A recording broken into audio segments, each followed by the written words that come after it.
Hello everyone, this is Fantasy Audiobook. Here you find original fan made audio stories. Resident Evil Escape from the Orphanage. Part 1. Alright, brothers, we've finally cleared Resident Evil 9, Requiem on the highest difficulty. Not bad at all. Watching the credits slowly roll across the screen, Lucci lightly clapped his hands toward the livestream camera. He was a gaming streamer and an absolute die-hard Resident Evil fan. Ever since he got hooked with Resident Evil 2 Remake, he had been completely obsessed with Leon S. Kennedy. Hearing that Leon would return in the ninth installment, he pre-ordered the deluxe edition immediately and dove straight into Madhouse difficulty as soon as he started streaming. Overall evaluation. This title is Capcom's usual standard. The sandbox map of the sanatorium in the early game, the sense of pressure, and the horror atmosphere were excellent. But returning to Raccoon City in the late game, especially the Ark area, clearly shows signs of being rushed. He leaned back in his chair and rubbed his aching temples, his tone tinged with a bit of helplessness. Raccoon City feels more like a scrapped open-world project. It completely lacks the intricate design of a sandbox. The Ark is even more of a letdown. It's nowhere near as oppressive as the Nest from the RE2 remake. And then there's the final boss fight. Grace just goes invisible. Zeno's character design is as thin as a tool. It feels like his only reason for existing is to pave the way for Wesker in the future RE5 remake. If you skip the cutscenes, you wouldn't even know this guy existed. Lucci laughed at the scrolling comments. Exactly, just like the chat says, skipping the story is equivalent to skipping old man Zeno's entire life. Ha ha ha. Okay, that's all for today. Thanks for watching, everyone. I'm Wuluki, aiming for 1 million followers. See you next time, bye bye. After ending the stream, Lucci instantly slumped into his gaming chair, barely having the strength left to lift a hand. 19 hours of clearing the map on Madhouse difficulty, a zero-death run, and being constantly on edge in a horror environment kept his heart rate consistently high. Now that he had relaxed, his head felt as heavy as lead. After resting for a moment, he reached for the water cup at the corner of the desk, but his fingertips slipped. Crash. The entire cup of cold water poured out, surging into the PC tower through the gaps in the keyboard and dripping down the edge of the desk onto the floor. Crap. Lucci cursed under his breath and braced himself against the chair to stand up and wipe the water. But as soon as his foot stepped on the wet spot, he instantly lost his balance. His body fell backward uncontrollably, and the back of his head slammed hard against the sharp edge of the chair's armrest. The moment the sharp pain exploded, his vision went black. Even his groans were stuck in his throat, leaving only faint gasps of shallow breath. His consciousness receded rapidly like a tide, sinking completely into endless darkness. An hour later, his vital signs vanished completely. 3 days later, the property management discovered his cold body, and the medical examiner ruled it an accidental death. On the internet, there was one less gaming streamer about to hit 1 million followers. Meanwhile, in 1990, on the outskirts of Raccoon City, at the Umbrella Corporation's secret orphanage, there was one more variable that shouldn't have existed. Clang. Bang. The piercing sound of metal colliding jolted Lucci awake from the chaos. His head was splitting with pain. He groggily propped himself up and sat up, freezing the moment he opened his eyes.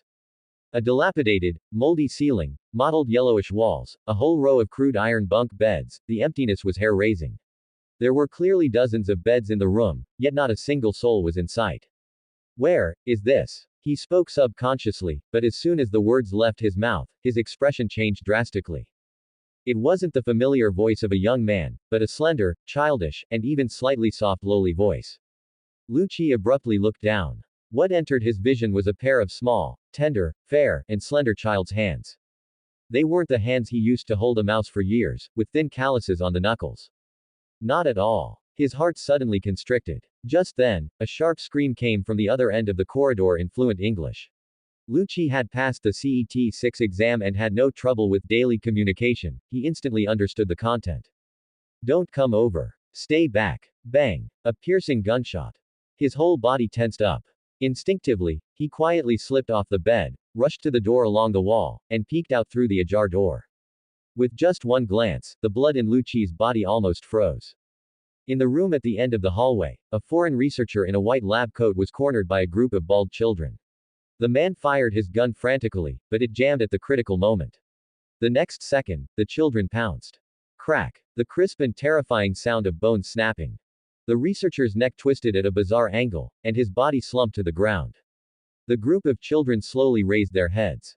Lucci clearly saw their foreheads and scalps covered in hideous surgical stitches, and their eyes were a deathly, frantic blood red.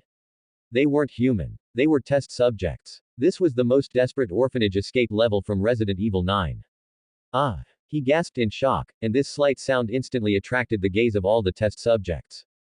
The blood-red pupils locked onto him in unison. The children grinned, letting out eerie, hee chuckles as they approached him with stiff yet rapid movements.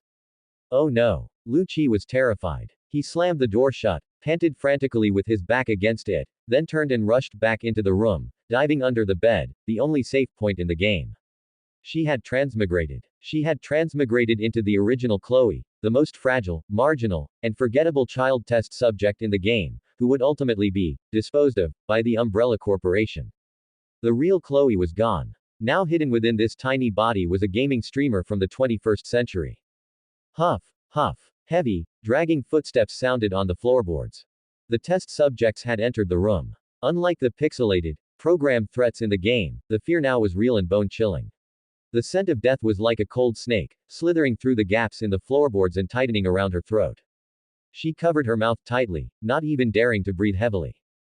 Closer. Even closer. The test subject's small hands patted the bed, once, then again, each thud sounding like a hammer on her heart. Fortunately, the momentum of the plot did not betray her. Another noise came from the distance, drawing the attention of the test subjects. The dragging footsteps gradually faded until they disappeared completely. Chloe slumped under the bed, gasping for air, cold sweat soaking through her thin hospital gown. A certain death start. She clearly remembered the original plot. The test subjects in the orphanage would eventually be neutralized. Even if she dodged this time, she couldn't escape Umbrella's cleanup squad. Dying right after transmigrating. System, are you there? She tentatively called out twice in her mind. Dead silence. No mechanical voice, no status screen, no quests, no cheats. A completely naked transmigration. Fine, if there isn't one, there isn't one. Chloe took a deep breath, her small palms clenching into tight fists. Scared. Of course she was. But she was a speedrunner, a streamer who had cleared Madhouse difficulty without taking damage, and a transmigrator who held all the knowledge of the next 30 years of this world. Since I'm living again. She bit her lower lip, and a calm, stubborn light that didn't belong to a child gradually ignited in her eyes. Why the hell should I die here? She slowly crawled out from under the bed, brushed the dust off herself, and raised those slender but firm little hands. Her path to survival officially began at this moment. Bring it on. The young girl whispered softly, her voice quiet yet exceptionally firm. Horror Orphanage, one life speedrun.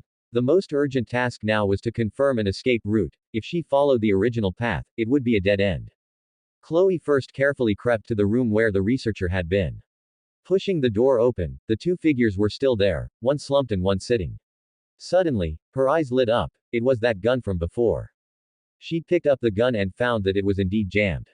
She laboriously cleared the bullet and checked the magazine, finding 5 rounds left. She carefully searched the researcher's body but found no other spare ammunition. She held the pistol in her hand. Although the bullets wouldn't do any damage to the test subjects, it provided some psychological comfort. She remembered that when Sherry was hiding from Chief Irons, Irons had gone to a restroom.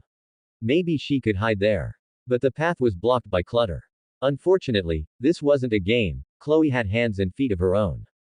She climbed over the debris and tried to push the door, but found it wouldn't open. Well, it seemed the restroom was out as a hiding spot, and hiding in a restroom made it easy to be cornered later anyway. She opened the door leading to the stairs and quietly peeked her head out. After confirming there was no danger downstairs, she slowly made her way down. Seeing that the main entrance was also blocked by things, Chloe couldn't help but curse inwardly, who the hell was so inconsiderate. Outside the main door was the courtyard. She wasn't sure if there were guards there, but she couldn't go to the Ark either. The Ark was a path to certain death, she thought with frustration. Maybe she could move those obstacles. Just as she was about to act, the sound of breaking glass echoed from upstairs, followed by eerie footsteps, scaring her into quickly hiding under a table. Creak. The door upstairs opened, followed by a moment of silence. Chloe knew something big was coming. Thud. With a dull sound, one test subject fell from upstairs and landed in front of her, followed by a second. Their bodies were twisted in eerie ways, but they stood up as if nothing had happened and slowly moved away with bursts of creepy laughter. One of them headed toward the director's office, and another test subject emerged from the side. With a light twist of the doorknob, the lock shattered instantly, and they entered the office one after the other. Only when the surroundings fell silent did Chloe dare to breathe. She had almost screamed just now. Even knowing what was going to happen, she was still badly shaken despite being prepared. She crawled out from under the table and looked up at the stairs. She saw many test subjects on the second floor. If she moved the obstacles, it would make too much noise. After thinking for a moment, she decided to head for the basement. She knew the path Sherry took in 1998, but that led to the nest. She wasn't sure if that path existed yet. The nest might not even be built, as it was constructed for G-virus research, and William Birkin was currently still happily researching the T-virus with Wesker in the basement of the Spencer mansion. Marcus had already been backstabbed. There was only one way left: escape through the Ark. Chloe gripped the gun in her hand. Maybe she could take a hostage, she thought. Then she shook her head with a bitter smile. She wasn't even half as tall as anyone else right now, so how could she take a hostage? She carefully walked toward the director's office. Unlike in the game, there weren't two test subjects blocking the door, and no mysterious ball rolled out after she entered. After lighting the desk lamp, she immediately saw the basement key on top. Gauging her height, she realized with annoyance that she would still have to pull out the drawers to reach it, just like in the game. Since she didn't fall and make a huge noise after getting the key, no test subjects noticed her. She quickly unlocked the basement door, entered, and shut it tightly behind her. After descending the ladder and turning a corner, Chloe reached the small platform. Ignoring the toy car nearby that was flashing an eerie red light, she carefully checked and confirmed that the path to the nest did not exist. But she was in no hurry to go to the Ark. She first looked around for something like a long wooden stick. After all, she didn't want to follow the puzzle-solving route. She actually found something similar that could replace a key item. At least she wouldn't have to climb through coffins later. Continuing down, she reached the chapel. She didn't dare stay for a second and headed straight for the entrance to the Ark behind the chapel. Watching the door with the Umbrella logo slowly open to reveal the ladder inside, Chloe couldn't help but complain, does Umbrella really lack this much funding? Researchers have to climb ladders to get out, and they have to do it twice. After her nonsense, she used the wooden stick to pull the ladder down, bit the gun in her mouth, and climbed up. Once at the top, she closed the hatch tightly to prevent any test subjects from chasing her. Looking around, she found she was indeed inside the Ark. She didn't go deep inside or enter the projection room like in the game. Instead, she hid at this corner to wait for an opportunity. After a while, two researchers, their faces covered in blood, ran out from a locked red door. We've lost all contact with the orphanage. Hasn't anyone been sent there yet? From the surveillance, it's mostly out of control test subjects over there. It's already fallen. Contact the Arklay side quickly and tell them to send some people to get the situation under control. As the two spoke, they started walking toward a nearby laboratory. Chloe thought for a moment and decided to reveal herself now. Who are you? She asked, intentionally acting timid while quietly hiding her gun-holding hand behind her back. Chloe, did you come from the orphanage? The two researchers exchanged a glance, and one of them approached Chloe while speaking. She knew perfectly well that the man was hiding a sedative in his hand. While staying on guard, she pulled out the gun and shouted, "Don't move." To ensure she was taken seriously, she shot the man in the back in the leg. Ah! After a scream like a slaughtered pig, the man collapsed to the ground, clutching his leg. Don't come any closer. She shouted again. Throw that sedative in your hand over here. The researcher in front stood frozen in shock. He hadn't expected Chloe, who hadn't lost control yet, to be armed, let alone that she would actually shoot someone. You. After a moment of stuttering, he followed her demand and threw the sedative across the floor to Chloe. Tell me all the exits of the Ark and the security situation. Don't try any tricks unless you want to die. Chloe warned, waving the firearm in her hand. You can't get out. The Ark has been sealed, and everyone trying to leave must undergo inspection. The researcher didn't know how to describe the test subject before him. Her intelligence was definitely not that of an 8-year-old child. Her body must have mutated. This was a major breakthrough for the experiment. He had to keep her calm first. Shut up. She raised her hand and fired another shot into the other leg of the researcher lying on the ground. You only need to tell me the situation. Any more nonsense and the next shot goes into your head. Take the cable car. You can take the cable car. There's a cable car leading outside. But you have to pass the inspection. You can't get out alone. You're taking me there. Chloe kicked the sedative on the floor toward the researcher. Inject him with this. Chloe gestured for the researcher with glasses to drag the shot man into a corner to hide him. The researcher picked up the sedative, his hands shaking like a leaf as he tremblingly gave his colleague an injection. Once the drug took effect, the man's screams gradually faded into a low moan as he fell into a deep sleep. Chloe circled behind the researcher, pressing the cold muzzle of the gun against the back of his neck. Very good. Now, take me to the cable car. Don't try any tricks. Don't you think this is too obvious? The researcher raised his hands, turned around, and countered with a question. Chloe's eyes darkened instantly, and she had an idea. She no longer pointed the gun at him. Instead, she suddenly withdrew it, and her small body lunged forward, throwing herself directly into the arms of the standing researcher. Like a frightened test subject about to be taken away for disposal, she leaned softly against his chest. In the next second, her hand hidden behind her back suddenly rose, and the muzzle of the gun was pressed hard against the middle of their pressed-together abdomens, aimed right at the researcher's soft ribs.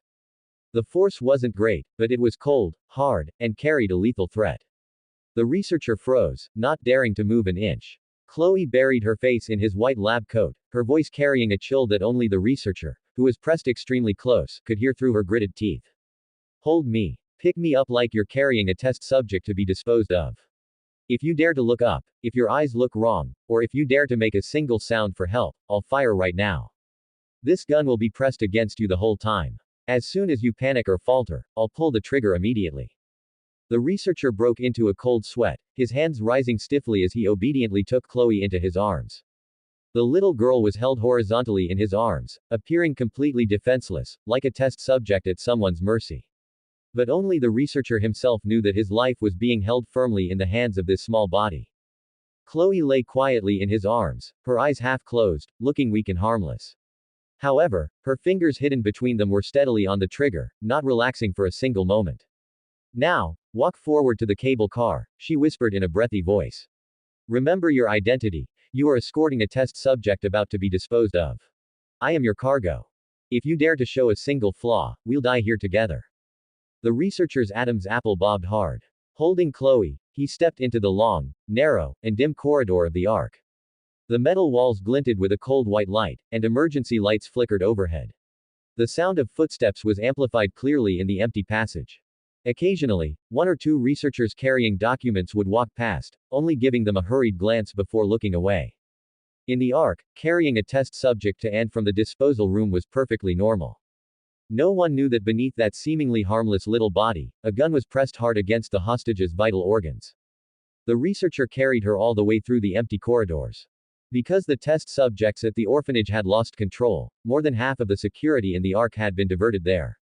Everything went more smoothly than imagined. Chloe lay in the researcher's arms, the gun still pressed against him, but her heart gradually felt a sense of relief. She thought she had calculated all the loopholes, the lack of security, the numbness of the personnel, and the fact that no one would suspect a small test subject awaiting disposal. She even felt that by continuing this way all the way to the cable car, she could leave this hellhole for good. She let her guard down, the gun pressing against the researcher shifted slightly, and even her focus began to wander. Just as they were about to reach the cable car security checkpoint, the researcher's arms suddenly exerted force. One hand slammed down on her small hand holding the gun between them, pinning her wrist firmly against his abdomen, locking it down completely so she couldn't pull the trigger. Chloe was instantly alerted and about to struggle when the researcher's other hand quickly pulled a sedative syringe from his lab coat pocket, the needle pressing directly against her slender neck. Chloe's pupils constricted. She wanted to scream, to kick, but the drug swept through her body at an alarming speed. Strength drained from her limbs like a receding tide. Her vision went black in waves, her fingertips went limp, and the gun fell to the ground with a clatter. Her body went soft, and she completely lost the ability to resist, falling unconscious into the researcher's arms. The researcher panted heavily, looking down at the unconscious little girl in his arms. His gaze shifted from initial terror to an irrepressible excitement. An 8-year-old test subject. Calmness, planning, handling a gun, hijacking, precision shooting, incredibly high judgment, and camouflage abilities. This was definitely not the mindset a normal child should have, nor the qualities a basic test subject should possess. She had mutated. While no one was watching, her brain, nerves, reflexes, and physical fitness had all undergone a positive mutation that exceeded expectations. Previously, the test subjects at the orphanage were all failures, out of control, violent, and irrational. Chloe alone was a perfect accident. This was a major breakthrough for the experiment. The researcher carefully carried Chloe into the reinforced isolation lab, locked the alloy door, encrypted the surveillance, and assigned the remaining security to guard her in layers. He didn't dare to be the least bit negligent. This girl was far more dangerous and far more precious than he had imagined. Over the next few days, the loss of control at the orphanage was gradually suppressed, and basic order was restored within the Ark. After confirming everything was stable, the researcher immediately compiled all the records: Chloe's escape process, her behavior with the gun, her psychological state, her adaptability, and her physical reaction data. The researcher watched the abnormal data jumping on the monitor, his fingertips trembling slightly. Chloe's blood markers, neural responses, cell activity. They all belong to the same type of mutation reaction as the test subjects who had lost control at the orphanage. She clearly showed the exact same signs of berserkification, and her physiological markers had even crossed the warning line for losing control. But she hadn't gone mad. There was no desire for destruction, no loss of reason. Instead, she was terrifyingly calm, capable of disguise, hijacking, shooting, and planning an escape. This meant the same virus had taken a completely different evolutionary direction in her body. Others suffered physical loss of control. She had undergone mental evolution first, suppressing the physical berserkification. This wasn't an accident, this was the project's first ever successful stable mutation individual. Subsequently, he submitted an emergency report directly to the Arklay research facility through Umbrella's internal encrypted channel. The report was clear and certain. Report target: Arklay Research Facility Headquarters. Reporter: the Ark Underground Research Lab. Content: evaluation of abnormal mutation in Series 70 test subject Chloe. This test subject has shown mutated physiological characteristics consistent with individuals who have lost control. Cell activity, neural load, and infection markers have all reached the threshold for losing control. However, unlike other failures, this individual has not suffered a loss of reason or berserkification. The mutation direction primarily affects the brain, manifesting as ultra-high logical thinking, camouflage ability, tactical awareness, risk judgment, emotional control, and execution capabilities far exceeding humans of the same age. Determination: a successful stable individual under the same mutation path, a major breakthrough for the project. Recommendation: prioritize management and deep research, must not be destroyed. After the turmoil in the Ark laboratory completely subsided, the entire underground facility sank back into a deathly silence. The researcher who was shot and subdued was sent for treatment due to his injuries and extreme shock, while the researcher who had been held hostage by Chloe, after confirming that all surveillance and data were intact, locked himself in an independent records room. With trembling fingertips, he typed out line after line of cold text. He did not dare to omit even a single detail. 8-year-old Series 70 test subject, Chloe. According to the Ark's original plan, all the children taken in by the orphanage were intended as backup vessels for memory transplantation experiments. Their ultimate purpose was to undergo memory transplantation, personality overriding, and mind control, becoming stable living hosts. This riot was triggered because some of the children experienced severe rejection during the pre-operative induction and neural adaptation testing phases, leading to mental breakdowns and eventually causing a large-scale loss of control. All the children developed symptoms of rage. All the children lost their sanity. All the children became failures. Except for Chloe. She had never undergone memory transplantation surgery, nor had she even entered the operating room. Like the other children, she had only undergone basic neural adaptation testing and pre-operative induction. Yet even so, she still displayed the exact opposite: stability. The same environmental stimuli, the same neural intervention, the same pre-operative induction. While the other children were manic, violent, out of control, and attacking each other. She remained absolutely lucid. Not only lucid, but unusually calm. She could disguise herself, feign weakness, hide a gun, take hostages, exert precise intimidation, and plan escape routes. Her intellect, judgment, self-control, and stress resistance far exceeded those of children her age, and even those of adults. This was not a failed experimental subject. This was the first individual since the start of the T-virus project to truly achieve a stable mutation. Chloe had not been modified by surgery, yet she naturally possessed top-tier resistance to mental interference, neural collapse, and experimental side effects. She was a natural, perfect vessel for memory transplantation that would not break down. This was the ultimate goal the Ark was truly pursuing. The researcher took a deep breath, finished organizing all observation data, surveillance footage, physiological indicators, and behavioral analysis, marked it, class a top secret for high-level eyes only, and submitted it through Umbrella's internal encrypted channels, level by level. The document first arrived at the Arklay research facility. At that time, Albert Wesker was standing in front of the surveillance screens, flipping through comparative data between the progenitor virus and the T-virus.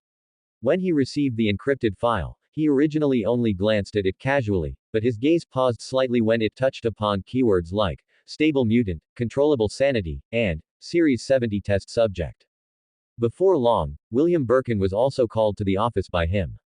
William wore glasses, and his eyes were bloodshot from long-term experimentation.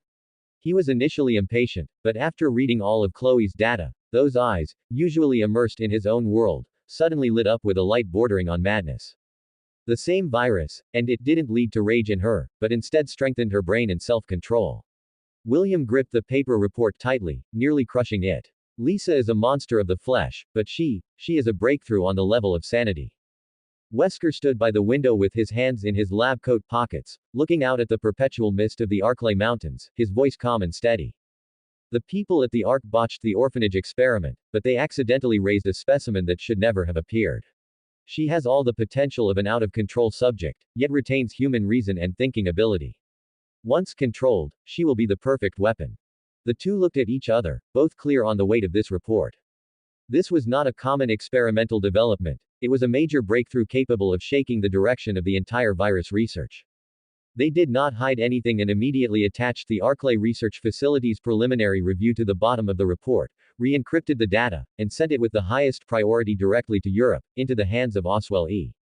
Spencer, the founder of Umbrella, the supreme controller of all research facilities. A few days later, at the European headquarters, inside a secret castle study, Spencer sat behind a large mahogany desk, his fingertips lightly brushing over this top-secret report from the Ark laboratory on the outskirts of Raccoon City. His gaze slowly swept over the lines of text. When he saw the phrase, possesses all physiological characteristics of an out-of-control subject, yet maintains high rationality and intelligence without undergoing berserkification, a faint, imperceptible ripple finally appeared in his aged but sharp eyes. Lisa Trevor had been studied for decades, but she only had an immortal body, not a controllable mind. The memory transplantation, personality replacement, and consciousness immortality projects he had invested his life in never lacked surgical technology or means of control. They lacked a perfect vessel that would not collapse, reject, or lose control. T-virus subjects came in batch after batch, all of them monsters that only knew how to destroy. But this little girl named Chloe had walked a third path. The virus had not swallowed her sanity, instead, it was suppressed by her consciousness. Wasn't this the prototype of the perfectly evolved human vessel he had been pursuing all his life? Spencer was silent for a moment, then picked up a pen and wrote a short, cold line in the approval section at the end of the report that would determine Chloe's entire life. Immediately transport her in secret to the Arklay research facility, with Wesker and William in full charge of the research. This specimen is strictly forbidden from being destroyed or leaked. Categorize her as a top-level controlled living subject. The moment the pen tip landed, Chloe's fate no longer belonged to the Ark. She would be sent to the Arklay research facility deep in the mountains, falling into the hands of Wesker and William, becoming the most secret and precious pawn of all Umbrella. Meanwhile, the little girl in the Ark's isolation room knew nothing about it.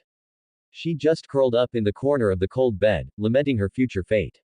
I knew I couldn't get out of the Ark. If I'd known, I would have taken a gamble at the orphanage, Chloe said with regret. She thought what awaited her would be death, unaware that his transmigration had given Chloe a different fate. She did not know that a longer, darker period of imprisonment, closer to the truth, was waiting for her ahead. The night was like a piece of ink-soaked velvet, smothering every inch of the Arklay Mountains. Chloe had been locked in the reinforced isolation room of the Ark's underground laboratory for a full 24 hours. The restraint straps on her wrists and ankles glinted with a cold, hard metallic light, biting into her skin, but they also restricted her movements. She didn't howl or struggle like the other crazed test subjects, she simply curled up quietly on the cold floor, using the pale emergency light overhead to observe the surveillance camera on the door. The camera behind the glass dome rotated slightly, recording her every expression. Chloe's ears twitched slightly. She could hear the footsteps of the guards outside, 1, 2, 3 steps, and then they stopped at the end of the hallway. That was the interval during the shift change, the moment when security was at its laxest. Her fingertips lightly brushed the floor, leaving behind a few very faint scratches. Even while locked in here, her brain was still working at high speed. The confrontation from earlier was still fresh in her mind. She had thought the security was thin and that she could control the situation with a single gun, but she hadn't expected that seemingly weak researcher to be feigning from the start, waiting for the moment she let her guard down. The moment the sedative was plunged into her neck, that cold, nerve-numbing chill had remained in her fingertips until now. She closed her eyes, forcing herself not to think about the feverish heat she felt before losing control. Just then, the alloy door of the isolation room emitted a low hum, and slowly slid open to both sides. Two men in black combat uniforms walked in. They wore gas masks, their expressions unreadable, with walkie-talkies hanging from their waists and weapons gleaming coldly in their holsters. They weren't ordinary researchers from the Ark, but transport personnel from headquarters. She recognized them at a glance. This was Umbrella's USS, though she didn't know if Hunk was among them. A man stepped forward, holding a sedative in his hand. Is this an execution, or are they taking me for surgery? Chloe thought as she watched him jab the needle into her neck. As the sedative took effect, Chloe felt her limbs go numb and her whole body grow heavy. She wasn't untied, nor was she taken out of the isolation room. Instead, several transport personnel in full hazmat suits secured her directly into a black, sealed experimental transport pod. The pod wasn't long, just enough to accommodate her 8-year-old body. Inside were hard restraint straps, and the breathing port was connected to a circulating air system. There wasn't a sliver of light or a single sound. This wasn't an escort, it was cargo transport. Sample confirmed. SO1, Chloe. Memory transplant surgery not yet implemented. Mental resistance stable, no signs of losing control. Transport level, top secret. Destination, Arklay Research Facility, underground core area. A cold electronic voice sounded outside the pod. Then, the transport pod was locked tight, and the rollers made a dull sound as they slid across the floor. Chloe curled up in the narrow pod, motionless. The vehicle slowly drove away from the Ark and entered the long, dark mountain roads. No one opened the pod cover during the entire journey. No dialogue, no reassurance, no scrutiny. She was like a piece of lifeless hazardous material, sealed tight and sent into the depths of the mountains where countless secrets were said to be buried. After an unknown amount of time, the vehicle stopped. The transport pod was lifted again, passing through several alloy gates that required multiple levels of authorization, descending further and further into the heart of the mountain. This was the Arklay Research Facility. It wasn't until the pod was secured onto a base in the dedicated experimental area on the second basement level that the mechanical sound of unlocking came from outside. The sealed pod slowly opened a crack, and at the same time, Chloe slowly woke up. Cold white light pierced in, bringing with it a heavy scent of disinfectant and reagents. The laboratory was very quiet, with only the low hum of operating instruments. Two metal chairs were placed facing each other. A cold-faced man in a black suit sat in one, while another man in a white lab coat with a fanatical look in his eyes stood by the other, holding a document. It was Wesker and William Birkin. Chloe saw them as soon as she opened her eyes. It was 1990, which meant they had already killed Marcus and taken over the Arklay Research Facility. Chloe's heart rate quickened slightly. She hadn't expected to run into them. Does that mean I'm in the Arklay Research Facility now? They didn't come close or touch her, they just observed the little girl in the pod coldly from a distance. Wesker looked up, his gaze falling on Chloe as if he were scrutinizing an object. His gaze was very cold, without a hint of warmth, yet it possessed a piercing sharpness that seemed to see through everything. Is this her? Wesker's voice was flat, but it carried an unquestionable authority. Yes. William Birkin stepped quickly to Chloe, his eyes fixed on her as if he were looking at a rare treasure. The report from the Ark was correct. She, truly is a natural perfect vessel. She hasn't undergone memory transplant surgery, yet she can resist the mental interference induced before the procedure, and even maintain her sanity. His voice was full of fanaticism. In his eyes, Chloe wasn't a test subject, but the key to cracking the Elpis memory transplant project, the perfect material to realize his dream of eternal life. Wesker slowly stood up and walked over to Chloe. He reached out and gently tilted her chin up, making her look at him. Chloe, he said her name, his tone devoid of any emotion. From today on, you are no longer number 703 from the Ark. You are S01 of the Arklay Research Facility's memory transplant vessel project. Number S01. The first, and the only one. Chloe's heart suddenly constricted. She understood. Though she didn't know the reason, it seemed she was no longer a failure that could be destroyed at any time, but the most precious, raw material, targeted by Oswell E.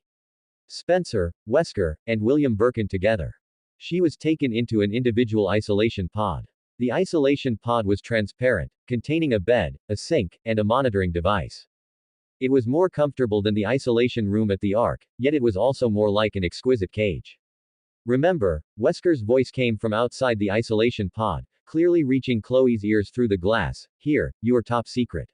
You are not allowed to leave the isolation pod or have contact with anyone, especially that thing on the bottom floor. Chloe looked up at him. Wesker pointed downward. On the third basement level, Lisa Trevor is locked up. She is a test subject of the progenitor virus, an immortal monster. You are different from her, you are the vessel chosen by Mr. Spencer, so you'd better stay awake forever. Lisa Trevor. The progenitor virus test subject, the daughter of the Arklay Spencer Mansion's architect. This place really was the Arklay research facility. William Birkin's voice followed, tinged with urgency.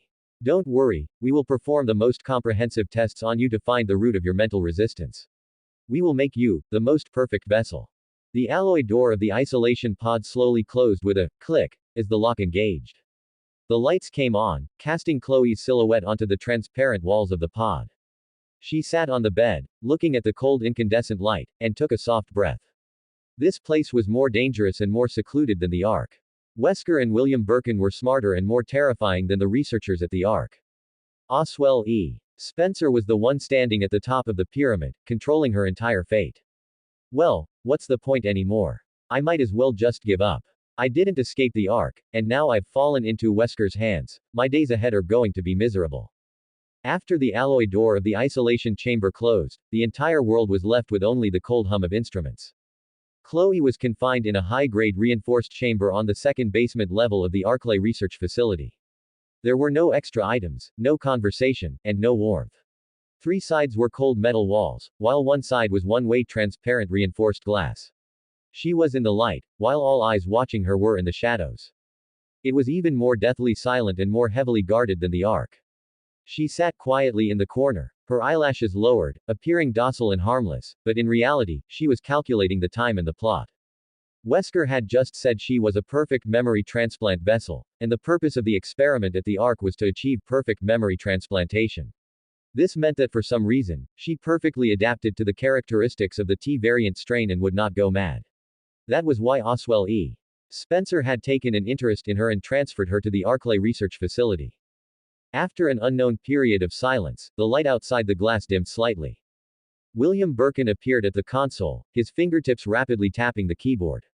Her data flickered across the screen. Stable brain waves, normal emotional index, neural resistance far exceeding that of an average person, and no tendency toward berserk behavior. A near-pathological fanaticism surged in the man's eyes. Truly perfect. I've never seen such a stable mental carrier. He muttered to himself, his gaze glued to Chloe as if he wanted to cut her open completely from the inside out. Chloe looked up, her eyes briefly meeting the fanatical ones outside the glass before she quickly looked down again, continuing to play the role of a harmless, submissive, and non-threatening test subject. She could feel another gaze that was even colder. At the end of the corridor, Albert Wesker leaned against the wall with his hands in his pockets, watching the little girl in the isolation chamber with indifference. He didn't care about William's experimental data or memory transplantation, he only evaluated one thing: whether this sample was controllable, dangerous, and of use. In Wesker's eyes, Chloe was a weapon that might come in handy in the future. An obedient, calm weapon that wouldn't easily break down. Just then, an extremely faint yet unusually piercing sound wafted up from deeper within the facility. It was like the whimpering of a beast, yet also like the desperate roar of a human, low, raspy, and filled with a relentless madness. It penetrated layers of heavy alloy gates and faintly reached the second basement level. Chloe's ears twitched slightly. She looked up toward the bottom of the glass, toward the depths of that invisible darkness. William's movements paused, the fanaticism on his face fading slightly, replaced by a trace of subtle disgust and vigilance. Wesker also looked up, his gaze turning toward the ground below. There was no ripple of emotion in his eyes, only a long accustomed indifference. Is that Lisa? Chloe didn't speak, only asking silently in her heart. On the third basement level beneath her feet, another test subject was imprisoned. An existence completely different from her, one that had long since fallen into the abyss in both body and soul. Lisa Trevor. The daughter of the architect of the Spencer Mansion, she had been captured and brought to the facility in 1967 and injected with the original progenitor virus. She survived, but she had become a monster forever. Her body mutated wildly, regenerating infinitely, impossible to kill. Her mind had completely collapsed, leaving only primal instinct and pain. No reason, no memory, no self. William had been studying Lisa for over a decade. Studying her immortal body, her twisted cells, and the extreme modification of the human body by the progenitor virus. Lisa was a physical experiment. A failed, out of control, immortal monster. And Chloe was a mental experiment. An unoperated, naturally stable vessel that would not collapse and was perfectly suited for memory transplantation. One on the third basement level, sinking into physical madness. One on the second basement level, holding onto mental clarity. One completely out of control, imprisoned as a monster. One exceptionally lucid, guarded like a treasure. Deep beneath the entire Arklay research facility, there were only these two most unique, long-standing, and classified test subjects. William finally withdrew his gaze and looked back at Chloe, his tone flat but carrying an undeniable command. Don't pay attention to the sounds below. That's a failure, a monster that lost its mind long ago. You are different from her. You are different from her. The words fell softly into the isolation chamber. Chloe slowly lowered her head and buried her face in her knees, appearing afraid and submissive. Only she knew that the string of vigilance in her heart was pulled even tighter. Lisa was a failure. Because she went mad. While Chloe was seen as a perfect specimen. Only because she was still lucid. But what if one day, she too lost her value? Would she also be thrown into the third basement level, becoming a roaring monster like Lisa? In the darkness, the little girl's fingertips curled slightly. Upper level and lower level. Lucidity and madness. Vessel and monster. Hope and despair. Beneath Arklay, two test subjects were imprisoned. Two vastly different fates were also confined there. And Chloe knew very well that she could never become a second Lisa. She had to save herself. It was now 1990, 8 years before the mansion incident.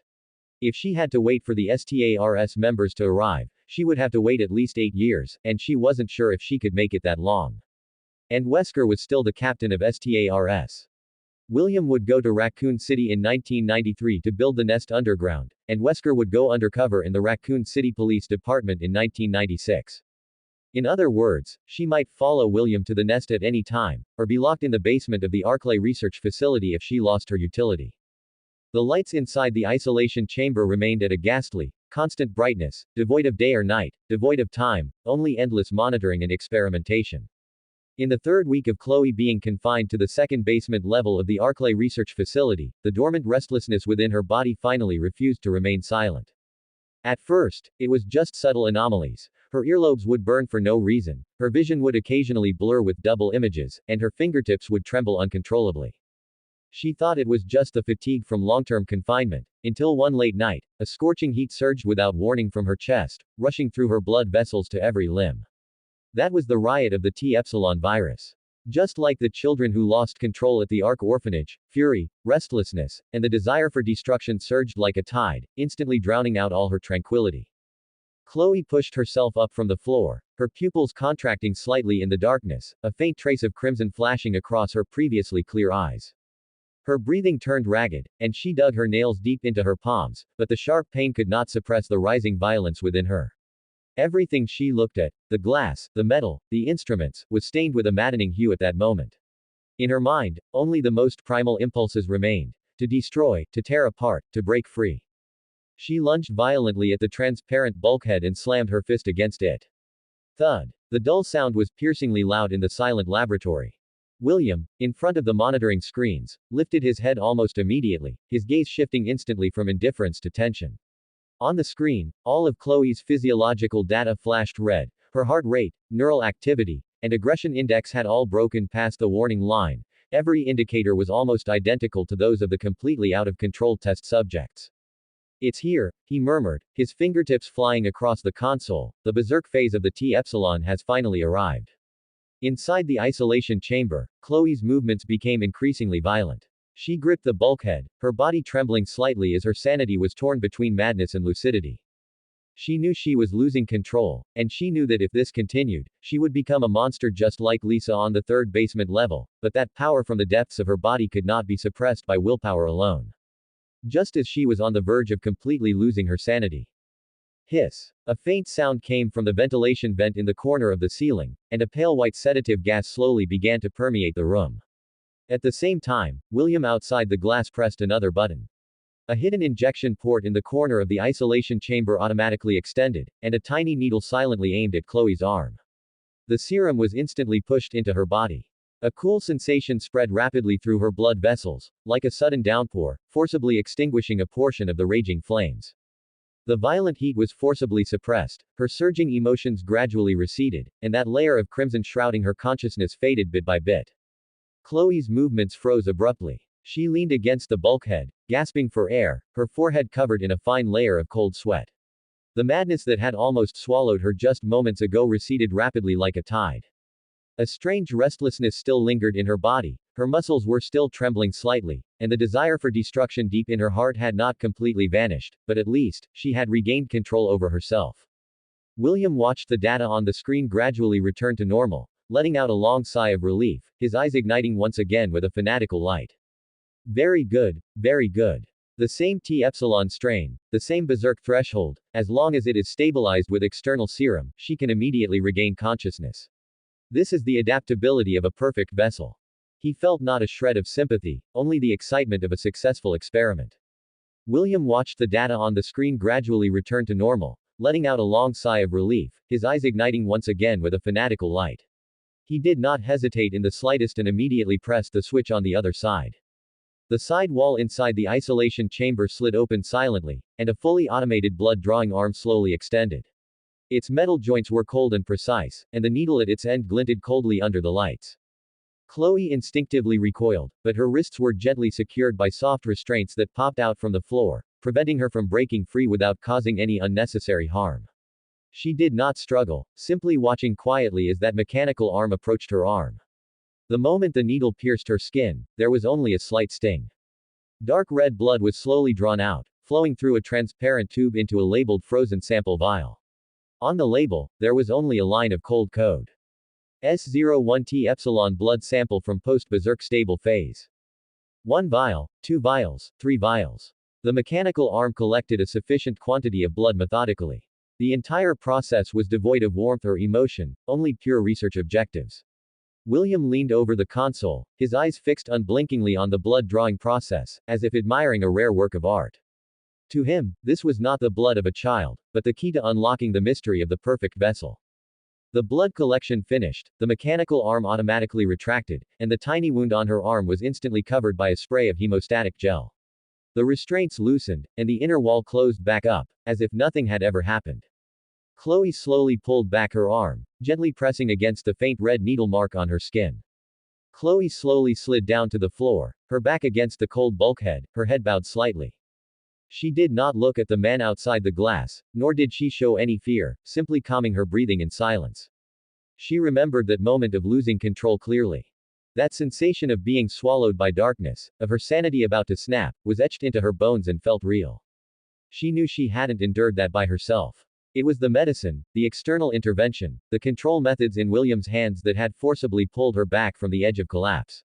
And her meager persistence was nothing more than barely holding onto the last sliver of sanity before the medicine took effect. The gas inside the isolation chamber was gradually pumped away, and everything returned to its original, deathly silence. The surveillance camera remained fixed on her, recording her every subtle reaction. Chloe slowly raised her hand, looking at her slightly trembling fingertips.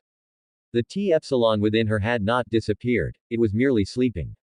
The fury had not been eradicated, it was only temporarily suppressed. The next riot would only come faster and more violently. On the third basement level, Lisa's roar came faintly again, distant, desperate, and never-ending. Chloe closed her eyes, burying all her emotions deep within her heart. She was still on the edge of sanity. And also on the edge of losing control. Between being a vessel and a monster, there was only the distance of a single injection. And this thin line could snap at any moment. She had to do something. On the second basement level of the Arklay research facility, the pale lights remained eternally unchanging. Chloe leaned against the corner of the isolation chamber, her fingertips unconsciously rubbing the long faded needle marks on her arm. Months had passed since the last T epsilon virus outbreak. William's monitoring of her had become increasingly dense, and the frequency of sedatives and blood draws continued to rise. She was like a plant kept in a glass jar, supplied with the means to survive, but also providing a continuous stream of samples. She had long since grown accustomed to the two sounds here, the low hum of instruments and the distant roars of Lisa from the third basement level. She had also grown accustomed to two gazes. One was fanatical, the other cold. But on this day, the atmosphere in the air shifted slightly. Steady footsteps echoed from the end of the corridor. It wasn't William's hurried and anxious pace, but one that was rhythmic, cold, and carried an unquestionable sense of pressure. It was Albert Wesker. He was still wearing that black suit, his sunglasses concealing all emotion in his eyes.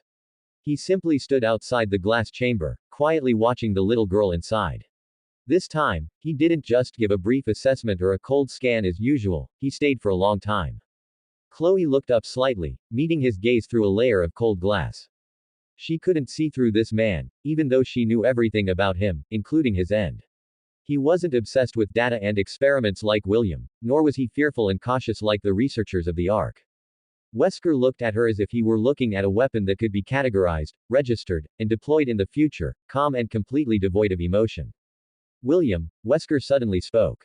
His voice wasn't loud, but it clearly pierced through the silence of the laboratory. William was hunched over the console checking Chloe's blood samples. Hearing this, he didn't even look up. What is it? The transfer order from headquarters has arrived. Wesker's tone held no ripple of emotion, as if he were speaking of a trivial matter that had nothing to do with him. As of today, I am being transferred from the Arklay research facility to the company's intelligence department. William's movements came to a sudden halt. He finally looked up, a rare look of bewilderment on his face. The intelligence department. Is this Mr. Spencer's idea? I applied for it myself, Wesker replied faintly, his tone flawlessly steady. Continuing to stay at Arklay would only cause unnecessary suspicion from the higher-ups. The company's next focus is Raccoon City. By taking the initiative to go there and handle the undercover layout, I can put Mr. Spencer's mind at ease. He didn't reveal a single word of his true purpose, using loyalty, avoiding suspicion, and following arrangements as reasons to lock all his real schemes firmly in his heart. What he wanted wasn't a transfer, but an escape, not an undercover mission, but a path to freedom prepared for himself. William didn't think much of it, assuming Wesker was simply catering to Umbrella's next strategic move. He opened the folder Wesker handed him. The document wasn't long. It was formal, cold, and rigorously worded, with the Umbrella headquarters letterhead at the top, complete with serial numbers and security classifications. He scanned it line by line, his face gradually sinking. Mr. Albert Wesker. Following review by headquarters and personal verification by Mr. Oswell E. Spencer, the following transfer order is hereby issued. 1. Effective immediately, you are relieved of your duties as security chief and subject supervisor at the Arklay research facility. Your on-site management rights for internal research projects at Arklay are terminated. 2. You are transferred to the Umbrella Intelligence Analysis Department as the strategic lead for the Raccoon City region, to execute undercover missions for the company's long-term layout in Raccoon City. 3. The security level for core subjects at the Arklay research facility remains at the highest level. Among them, Subject S01 will be taken over entirely by Mr. William Birkin for research. Mr. Wesker retains remote data access rights but will not participate in on-site management. 4. Subject S01 is a core material for the Project Elpis, possessing irreplaceable research value as a vessel. Any form of irreversible damage, loss of control, or escape is strictly prohibited. The research process must maintain complete records, to be encrypted and uploaded to headquarters periodically. 5. This order takes effect immediately and shall not be delayed. Issuer, Oswell E. Spencer. William gripped the paper, his knuckles tightening slightly. He wasn't surprised that Wesker was leaving, but rather that the transfer order was written so thoroughly. Wesker was completely withdrawing from the site, and S01 was being handed over entirely to him. Intelligence Department. Undercover in Raccoon City. William repeated in a low voice, looking up at Wesker. Mr. Spencer is putting you below the surface. Below the surface, it's more convenient to execute the company's will. Wesker's tone had no ups or downs, still using a perfect mask of loyalty to cover everything.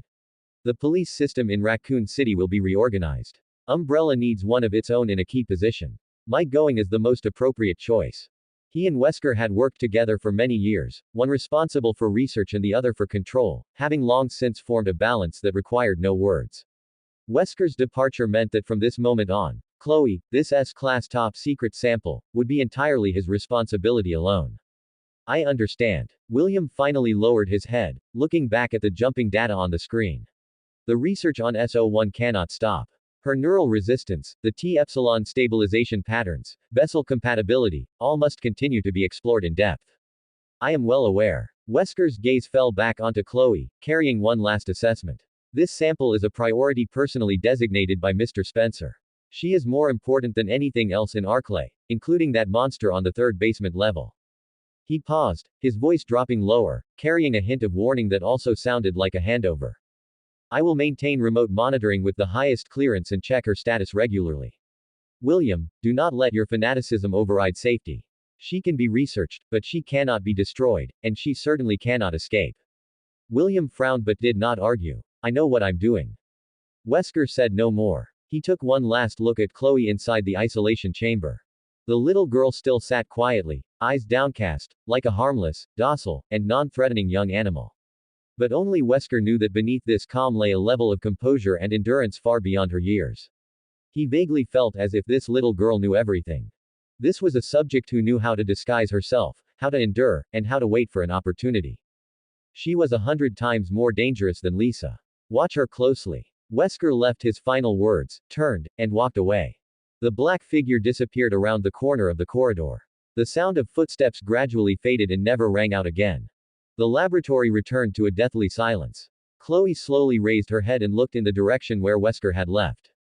1991. That's not right. Wesker shouldn't become the captain of the STARS Alpha team until 1996. Did he leave the Arklay research facility this early? It's true that the Raccoon City Police Department will be reorganized. By then, the higher-ups will all be replaced by Umbrella's people. William walked to the glass chamber and looked at Chloe, his face once again showing that nearly greedy fanaticism. From today on, no one will interfere with my research anymore. We will find the secrets inside your body, no matter how many methods we use. The vent of the isolation chamber vibrated slightly, and the concentration of the familiar sedative gas was quietly turned up a notch. Chloe tightened her fingertips. Wesker's departure was not a liberation. It was a different, deeper kind of imprisonment. From now on, only William remained in control of her edge of losing control. And only drugs and endless experiments remained. Outside, the Arklay Mountains remained silent. But inside the cage, while one cold gaze was gone, a more suffocating loneliness had taken its place. She knew that the long, dark years with no one to look in on her had truly begun. 1991, Arklay Research Facility, Mid-Level Special Isolation Zone. When Wesker's footsteps faded completely at the end of the security corridor, the air pressure in the entire isolation zone seemed to sink along with them. The dull thud of the final alloy door closing sounded like a lock, sealing the research facility buried deep beneath the Arklay Mountains into an endless underground prison. Chloe leaned against the cold alloy wall, staring at the empty corridor. For the first time, she clearly realized that the man who had always scrutinized her with cold eyes, yet in some ways maintained the last shred of order in the facility, had truly left. The reorganization of the police department had pushed Albert Wesker to the forefront in Raccoon City. The last words he left for William Birkin, caught on the surveillance audio, fell clearly into Chloe's ears. Chloe is a sample of the highest value. She must not die, and she must not escape. The order was cold, devoid of any warmth. In Wesker's eyes, she was never a person, but merely a weapon waiting to be traded, an evolved being that could be controlled and utilized in the future. Yet even so, his presence had been like a thin shackle, restraining another man's madness. Now, that shackle was gone. The moment the restraint was lost, William Birkin's paranoia poured out onto Chloe without reservation. His wife, Annette Birkin, remained by his side, responsible for data recording, sample analysis, and experimental process control. She was calm, rigorous, and silent. She understood restraint better than William, but she too regarded Chloe as nothing more than inanimate research material. The Arklay Research Facility was the Corbeau biological weapon research base for the Umbrella Corporation. William's initial goal was to utilize the rare, stable mutation within Chloe to break through the bottleneck of controlling the T-virus, providing key data for mass-produced biological weapons. In his eyes, Chloe was a set of perfect data that could breathe, endure, and forcibly pull itself back to sanity from the edge of a berserk state. She was the only breakthrough for stable T virus mutation, and the ideal control sample for the G virus, whose genetic prototype he was extracting from within Lisa Trevor. The density of experiments began to climb at a terrifying speed. From the initial once daily monitoring, it increased to 3 times a day, continuing throughout the night. Cold needles repeatedly pierced her neck, spine, and arms, extracting blood and spinal fluid that carried a faint, active fluorescence. High-intensity electrical stimulation experiments forced the awakening of the dormant berserk factors within her. The pressure of the extreme pressure chamber made her bones emit brittle, overburdened cracks. Various unnamed S01 inhibitors and berserk-inducing agents were alternately injected into her body, attempting to force out the virus's most authentic reaction on the edge of life and death. William stood outside the bulletproof glass, his eyes fanatical yet indifferent. As he recorded data, he would mutter to himself, his tone filled with a godlike obsession with the virus. Sanity not lost, physical enhancement, berserk state suppressible. This is the destination the T-virus should reach. You are far more useful than Lisa. Lisa only has an immortal body, while you possess controllable evolution. Chloe never responded. She simply gritted her teeth, enduring the excruciating pain as if her bone marrow were being churned, letting the virus surge, collide, and clamor within her, demanding to tear apart all reason. Every time the precursor to a berserk state arrived, her pupils would be stained with a dark red, her strength would uncontrollably surge, her knuckles would turn white from the strain, and aggression would rush into her mind like a tsunami. Yet every time, she forcibly suppressed it. Not out of obedience, but out of clarity. She knew that once she completely lost control, what awaited her would not be death, but more thorough imprisonment, crueler dissection, and eventually being dismantled into a pile of organs and cells available for research. She could not go mad, she could not collapse, and she could not become like that poor woman on the bottom floor who was always screaming in pain. Pain became the norm, but loneliness was the true torture. The special isolation chamber was a completely enclosed space. The alloy walls let in not a single ray of natural light, and the dark red emergency lights that remained on 24 hours a day stained everything with an oppressive and eerie hue. Aside from the nutrient paste delivered at scheduled times by mechanical arms, and the cold experimental instructions when William appeared, Chloe heard no human voices. The only things accompanying her were the continuous low-frequency hum of the ventilation ducts and the faint, ethereal roars drifting up from the very bottom of the research facility. That was Lisa Trevor. Chloe had never seen her, yet she could clearly perceive the suffering of that fellow creature. The wails of despair, anger, helplessness, and the collapse brought on by endless experiments pierced through layers of steel plates and concrete, like a thin needle repeatedly pricking Chloe's nerves. They were 2 monsters in 2 cages, one being researched for an immortal body, the other for controllable sanity. Both had been stripped of everything by Umbrella Corporation, yet they did not even have the chance to approach or comfort one another. Yet day after day, month after month, the research never made any breakthrough progress. Annette reminded him calmly more than once, Chloe's mutation was a natural, isolated case, the genetic sequence could not be replicated, nor could it be used for bow mass production or T-virus improvement. William was unwilling to accept it, but he had to face reality. He could observe her, sample her, and torture her, but he could not replicate, reverse engineer, or convert her stable characteristics into results. All his frenzied experiments ultimately only resulted in an insurmountable wall. This heavy sense of failure finally caused William to completely abandon his obsession with a perfect T-virus specimen. His gaze turned toward another path, one more dangerous and even more mesmerizing to him. Completely breaking away from the T-virus system to independently develop the G-virus that belonged only to him. And the source of the G-virus was none other than Lisa Trevor, who had long been imprisoned at the bottom of Arklay and continuously had her cells extracted. As the research reached a complete stalemate, his patience with the Arklay research facility was exhausted. The T-virus could no longer satisfy his ambition, and Chloe, this perfect sample that could not be cracked, was no longer his destination, but had instead become the sole control subject for his future new virus project. He began to leave Arklay frequently, traveling back and forth to the underground of Raccoon City. He submitted reports to his superiors, applying to establish a higher level, more private, and more comprehensive independent research institution. He wanted to leave this cage in the mountains, go to a place that belonged entirely to him, and create a god of his own. The plan for the Nest Laboratory quietly took shape in his mind. 1995, Arklay Research Facility, Basement Level 2 Experimental Area. The pale fluorescent lights scorched the eyes day after day, while the pungent smell of disinfectant mixed with cell culture medium hung in the air, freezing the second basement level of the Arklay research facility into a silent, timeless cage.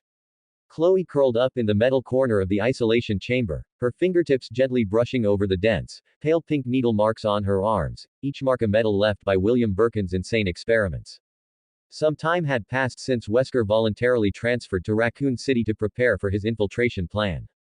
The power structure of the entire facility had been completely reshuffled, and the last shred of hesitation in William's eyes had vanished along with Wesker's retreating figure.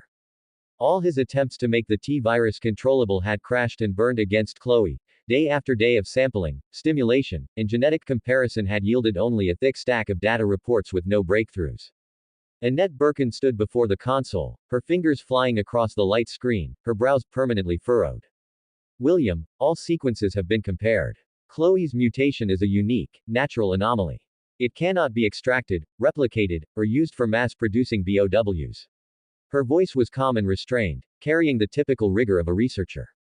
There is no point in continuing to waste time on her. William slammed his fist onto the console, causing the instruments to emit a frantic buzzing sound. His eyes were bloodshot, his naturally paranoid expression looking even more distorted now as he stared fixedly at the terrifyingly quiet Chloe inside the isolation chamber, as if he wanted to tear her apart and see right through her. I don't believe it. There is no such thing as an unsolvable gene in this world. He growled, his tone filled with unwillingness. She can suppress the T-virus, maintain her sanity, and rein it in right at the edge of madness. This is clearly the standard answer for viral evolution. But the answer belongs only to her.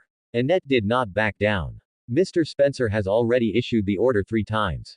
He wants us to stop the redundant experiments immediately and fully move into the nest to develop the G-virus. Upon hearing the words, G-virus, William shuddered, the agitation in his eyes instantly replaced by a near-divine fanaticism. That's right. The G-virus. It was the ultimate virus project personally authorized by Oswell E. Spencer and led entirely by him, William Birkin. It was a mutant strain of the progenitor virus extracted from the body of Lisa Trevor, who wailed eternally on the 3rd basement level of Arklay. It was his masterpiece, transcending the framework of the T-virus and belonging to him alone. Umbrella Corporation had already built a top-tier laboratory, the Nest, deep underground in Raccoon City, created solely for the G-virus. It had independent clearance, top-tier equipment, and unlimited funding. It was his own private altar. And Arklay, this old BOW research base, had long been unworthy of his ambition. I understand. William took a deep breath, forcibly suppressing the frustration and fanaticism in his heart, and turned to look at Annette. Prepare for sample collection. Whole blood, spinal fluid, living tissue, and the complete genetic chain. Extract the highest concentration samples for everything. Also, initiate the cloning cultivation program. Use Chloe's cells to cultivate 3 sets of clones. I want to take them all with me. Annette paused slightly. You want to take her samples to the nest? Yes, William said decisively, his gaze falling back onto Chloe with a cold, calculating look. She cannot be replicated, but her stable characteristics are the best control baseline for the G-virus.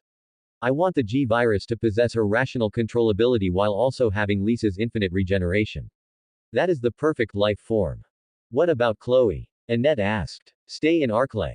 William sneered, his tone dismissive, as if he were talking about a piece of discarded equipment. She has no value anymore. The nest is the holy land of the G-virus, not a prison for old test subjects. She will stay here, along with the Tyrant Project and those other BOWs, to be handled by the new arrivals. Every word of their conversation fell into Chloe's ears. She did not look up or move, maintaining her curled-up posture, but her fingertips hidden in her sleeves quietly tightened. So that was it. She had been abandoned. William was going to take her blood, her cells, and her clones to the underground of Raccoon City to create a new nightmare, while she, the real one, was to be abandoned forever in this cage in the mountains. The T-virus in her body suddenly stirred slightly, as if responding to some more terrifying power about to be born in the distance. Chloe closed her eyes, forcibly suppressing that subtle unease, and hid all her emotions behind a mask of calm. She knew her fate was about to be rewritten once again. 3 days later, the transfer documents from Umbrella Corporation headquarters were officially delivered to the Arklay research facility. Arriving at the same time was a middle-aged man in a white researcher's uniform with a calm and serious expression. He stood in the center of the experimental area, his gaze sweeping calmly over his surroundings.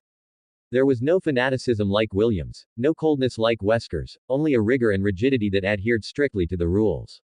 The accompanying security personnel whispered to William, "Mr. William, this is John Clemens, the new research director of the Arklay research facility appointed directly by headquarters. He will take full control of the facility's management and be responsible for the supervision of the Tyrant project and all remaining test subjects and BOW projects." John Clemens nodded slightly and took the initiative to extend his hand to William, his tone formal and polite. "Mr. William, I've heard much about you. I will take over all operations at Arklay and ensure that Mr. Spencer's orders are executed smoothly." William shook his hand lightly, his eyes carrying a hint of imperceptible perfunctoriness. He didn't care who John was, he only cared about whether he could successfully take Chloe's samples and leave this dilapidated facility as soon as possible. "Director John, since you are here, I will hand over directly."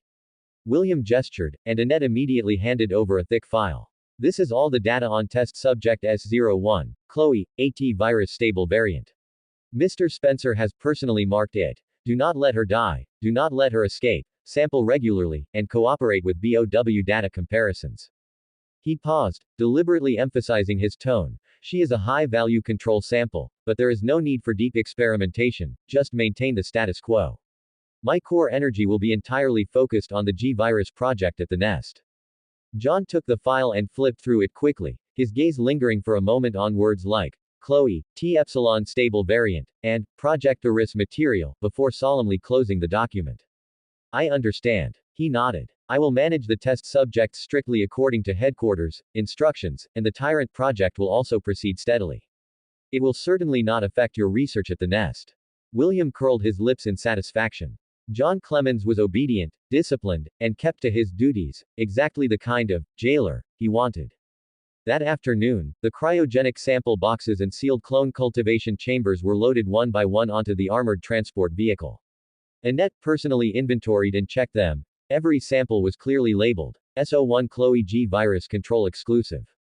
William stood at the entrance of the facility and took one last look in the direction of the second basement level. Chloe was still sitting quietly in the isolation chamber, like a forgotten doll. He felt not the slightest bit of reluctance. He turned and boarded the special vehicle. The engine roared, and the car sped away in the direction of Raccoon City. Long before leaving Arklay, late on the night the Tyrant project was approved, an encrypted communication from the highest level of Umbrella Corporation was directly connected to William Birkin's private terminal. Sender: Oswell E. Spencer. The content was only a single line, cold and devoid of any warmth. "Lisa Trevor has lost her research value. Send her to the cabin in the woods immediately to execute a cessation of life. Leave no trace, leave no records." William Birkin stared at the screen for a long time, slowly closed his eyes, and when he opened them again, only bone-chilling indifference remained in his gaze. Lisa Trevor, the starting point of all virus research at Umbrella Corporation, the most perfect symbiote of the progenitor virus, the initial genetic source of the G virus. Now, in Oswell E. Spencer's eyes, she was nothing more than waste to be destroyed. "Mr. Spencer has given the order." William Birkin spoke in a low voice, as if talking to himself, or perhaps informing Annette Birkin beside him.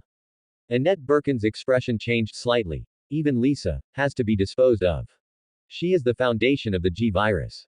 Her mission has ended." William Birkin said indifferently, "Sufficient genetic samples have been preserved, her value as a living subject is exhausted. Mr. Spencer's orders are not to be questioned." A few hours later, night shrouded the Arklay Mountains. Deep in the logistics tunnel, a huge black containment capsule was slowly lifted by heavy machinery, with striking red warnings printed on the surface: "Extremely dangerous, do not open." Inside, Lisa's twisted figure slept under the effect of sedatives, her deformed limbs pressed against the capsule wall, having long since lost any human appearance. The containment capsule was steadily secured onto a specialized armored transport vehicle. In the driver's seat was Albert Wesker. In the passenger seat was William Birkin. The vehicle did not head toward the forest, but drove directly into a deeper, hidden tunnel under the research facility, straight to the top secret, fully enclosed, unmonitored, and unrecorded disposal area known as the cabin in the woods. The vehicle stopped at the secret exit of the underground logistics tunnel of the research facility, a disposal area exclusive to the cabin in the woods. There were no doors or windows, no furniture, only fully enclosed disinfection chambers, destruction systems, and a one-touch life termination device. It was the dark, dead corner Umbrella Corporation used to erase all failures. Albert Wesker pushed open the car door, his gaze behind his sunglasses sweeping over the tight security blockade, his tone revealing genuine confusion for the first time. William, I don't understand. Albert Wesker's voice was low and calm, carrying his usual sharpness. Lisa is a universal test subject. The progenitor virus achieved perfect symbiosis within her, infinite regeneration, genetic stability, tolerance to all virus strains. She is Umbrella Corporation's most precious living material. Why did Mr. Spencer suddenly order her abandonment? William Birkin checked the readings of the disposal system, his movements steady but devoid of warmth, his tone indifferent and without a ripple. Because she is useless now. Useless. Albert Wesker followed behind, his tone noticeably heavier. The base strain of the G virus came entirely from her. She could even provide adaptive genes for the tyrant, for the T virus, for every project. And you tell me such a specimen is useless. William Birkin stopped his movements, slowly turned back, and looked at this partner of many years. Wesker, you and I are merely executors. Mr. Spencer's vision has never been where we can see. Albert Wesker was silent for a moment, the look behind his sunglasses sinking slightly. He instantly grasped the deeper meaning, and a trace of unease suddenly rose in his heart. Do you mean that Mr. Spencer has other new plans in his hands? A top-secret plan, higher, more core, and more advanced than Lisa, the tyrant, or the T-virus, one that even they had no right to know. William Birkin did not answer directly, but turned back to the control console, his fingertips pressing the encrypted start key. Don't ask what you shouldn't. We only need to execute orders and then focus on what we should be doing. Albert Wesker stood at the entrance of the closed tunnel, not taking another step forward. Cold wind blew in from the underground ventilation, bringing a bone-chilling cold. He looked at the woman in the disposal capsule who was once revered by the entire Umbrella Corporation as a treasure, and for the first time, clearly realized that Oswell E. Spencer was quietly discarding old chess pieces. And the new game had already been quietly laid out in the shadows. The system prompt was short and cold. The red indicator light flashed and vanished. William Birkin turned around, his expression calm, as if he had just completed an ordinary experiment. Disposal complete. Albert Wesker nodded faintly, suppressing all doubts in his heart. Let's go back. There is still handover work to do at Arklay. The vehicle drove back into the darkness, leaving the secret disposal point codenamed Cabin in the woods forever abandoned in the unknown depths underground. 1. William Birkin officially entered the Nest laboratory, completely leaving Arklay. And Chloe was left behind in this research facility buried deep under the mountains. The experimental area returned to deathly silence, but it was completely different from before. The experimental area returned to deathly silence, but it was colder and more empty than ever before. Gone was William Birkin's fanaticism, gone was Lisa's roaring. Replacing them was a brand new team brought by John Clemens. They were rigorous, rigid, and methodical, performing blood draws, monitoring, and recording on time every day.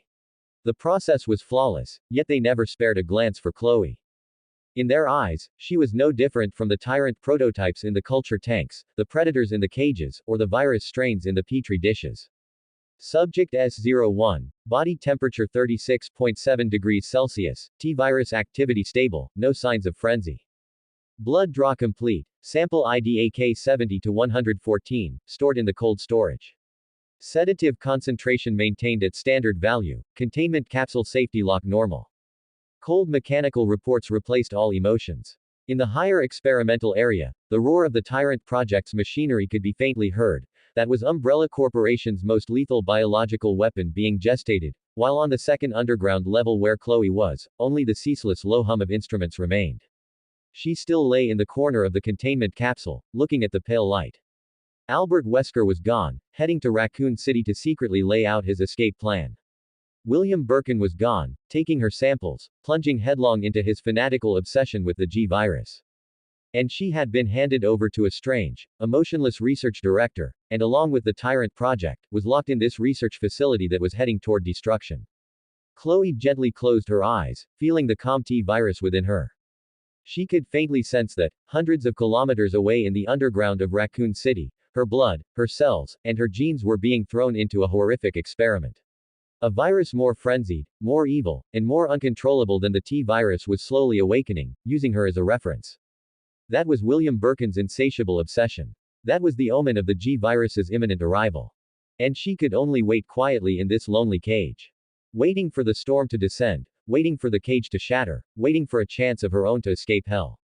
The Arklay Mountains were silent. But the entire research facility had long been nailed to the countdown of destruction by fate. 1996, Raccoon City Police Department, RPD, downtown Raccoon City. In 1996, Raccoon City was shrouded in an illusion of prosperity. Under the vigorous promotion of Mayor Michael Warren, an urban renewal project named Bright 21st Century Raccoon City was officially launched. Road widening, new district development, medical upgrades, police reform. The entire city seemed to be striding towards modernization. Yet few knew that behind all this prosperity stood the same shadow, the Umbrella Corporation. Umbrella injected massive funds into the municipal government, securing deep infiltration into city policies, land approvals, and the public security system.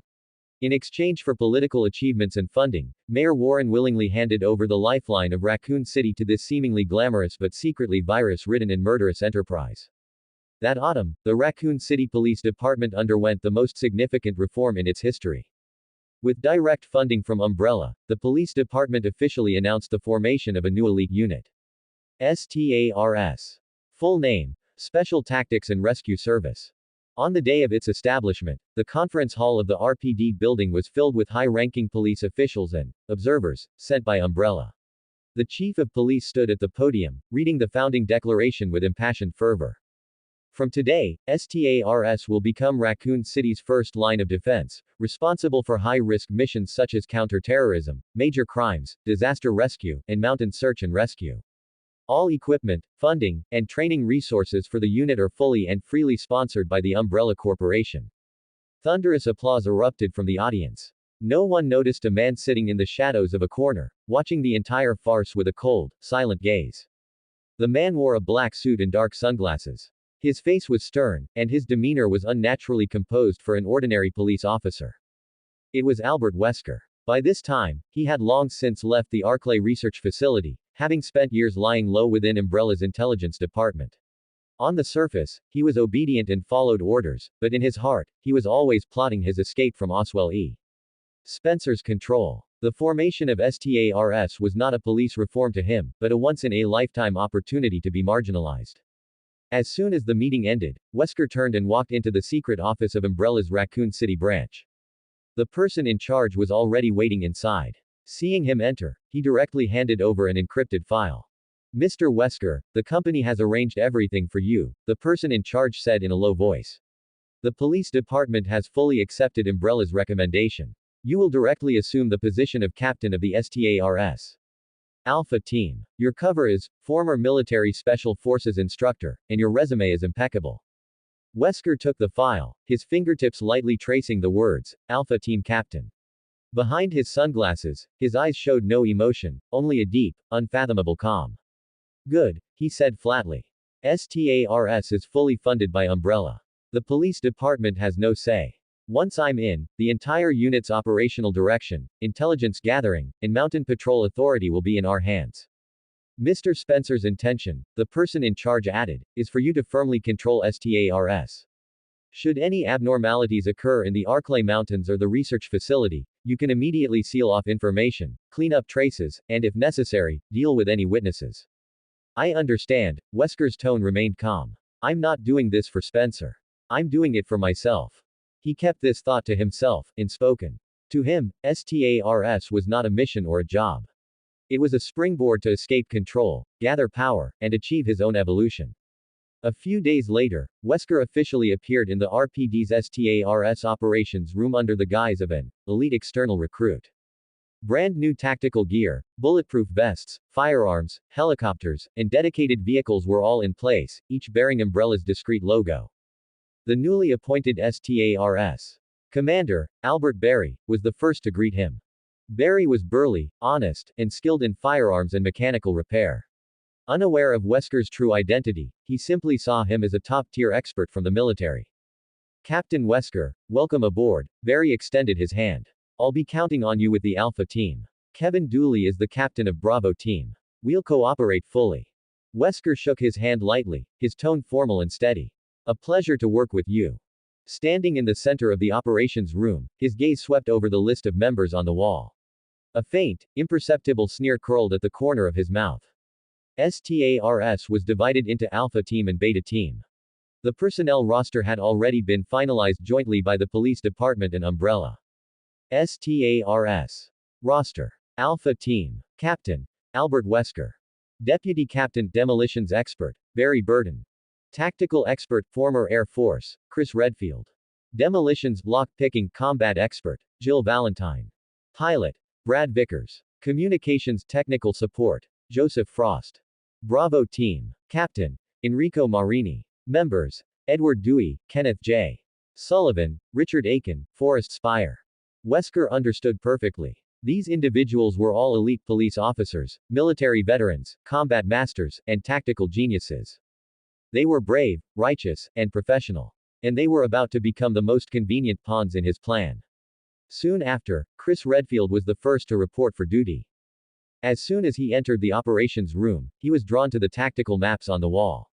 His eyes were sharp, his entire bearing radiating the toughness and straightforwardness of a soldier. Are you Captain Wesker? Chris spoke up directly, his tone crisp. I'm Chris. Former Air Force. I heard this is the strongest unit in Raccoon City. I won't hold the team back. Wesker gave a slight nod. I've seen your file. Top tier in physical fitness, marksmanship, and tactical command. STARS needs people like you. His tone was calm, but inwardly, he was assessing. Chris possessed formidable combat strength. Impulsive yet loyal, he was an excellent frontline operator. A few days later, Jill Valentine arrived. She wore a neat combat uniform, her eyes calm, her movements efficient. Proficient in demolition, combat, infiltration, and decryption, she was a rare all-around female elite. She offered no unnecessary pleasantries, simply giving a standard salute. Jill Valentine, reporting. Wesker returned the salute indifferently. I've reviewed your file. Demolition and infiltration are your strengths. Alpha Team needs your skills. Jill had no idea that this seemingly cool and reliable captain was not a police officer protecting citizens at all, but rather Umbrella's deepest planted spy within the police department. As personnel arrived one after another, STARS quickly reached full strength. Beta Team Captain Kevin Dooley was steady and experienced. Member Richard Aiken was patient and meticulous. Kenneth Sullivan excelled in medical aid and observation. Edward Jones was formidable in firepower. The entire unit appeared flawless. After a full team training session, Barry couldn't help but walk over to Wesker and whisper with emotion, honestly, I never imagined Raccoon City could have a team this strong. Umbrella has really helped out tremendously this time. Wesker stood at the edge of the shooting range, watching Chris and Jill compete in marksmanship. His tone was flat and unemotional. With money, you can naturally build the best team. But I can't help feeling something's a bit off. Barry frowned slightly. Why is Umbrella being so generous? Sponsoring equipment, helicopters, even dedicated training grounds. That goes far beyond the social responsibility of an ordinary corporation. Wesker's gaze behind his sunglasses turned slightly colder, but his tone remained gentle. Barry, corporations need reputation, cities need security. It's a mutual exchange. No need to overthink it. Barry was easily brushed off by his words and stopped questioning. He didn't know that Wesker was already sneering inwardly. A mutual exchange. No. What Umbrella wanted was a watchdog. What Spencer wanted was a guard dog. And what Wesker wanted was freedom and power. In the 2 years following STARS's establishment, Wesker consistently played the role of the perfect captain. He was calm, decisive, an excellent commander, strict in training, never making mistakes, never wavering, earning the complete trust of all team members.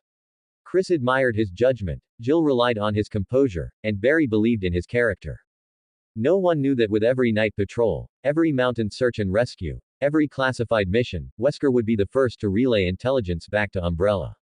No one knew he had been quietly collecting evidence related to the Arklay research facility, the Hive laboratory, and viral experiments. No one knew he had long been waiting for a moment. A moment when Raccoon City would spiral out of control, the virus would leak, Umbrella would collapse, and he could seize the chance to escape and complete his evolution. The 2 years from 1996 to 1998 passed in the blink of an eye. Under the grand packaging of Mayor Michael Warren's bright 21st century Raccoon City plan, the entire city was immersed in a near dreamlike, false prosperity and tranquility. High-rises sprang up in the new urban district, the medical system was fully upgraded, public facilities were completely renewed, and the streets were clean and orderly. The citizens' faces beamed with longing for the future, and almost no one realized that the lifeblood of this city had long been firmly held in the palm of the Umbrella Corporation.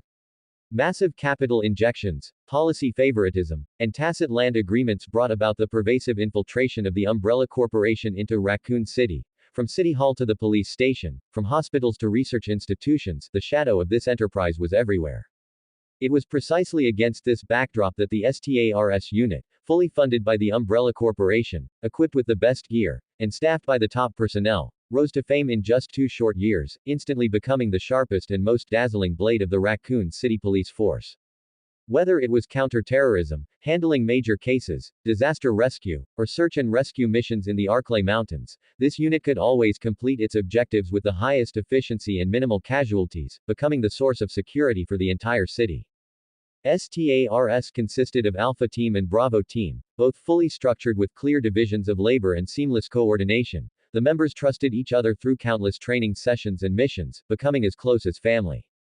Gunfire echoed across the training grounds under the sun, and the sound of helicopter rotors often pierced the sky over Raccoon City. Between responding to calls, rescue operations, patrols, and training, the members stood firm in their duties amidst sweat and laughter, firmly believing they were using their own hands to protect the light and future of this city.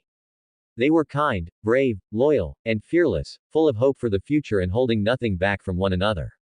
Only one person, while standing in this light, had a heart that forever sank into the cold shadows.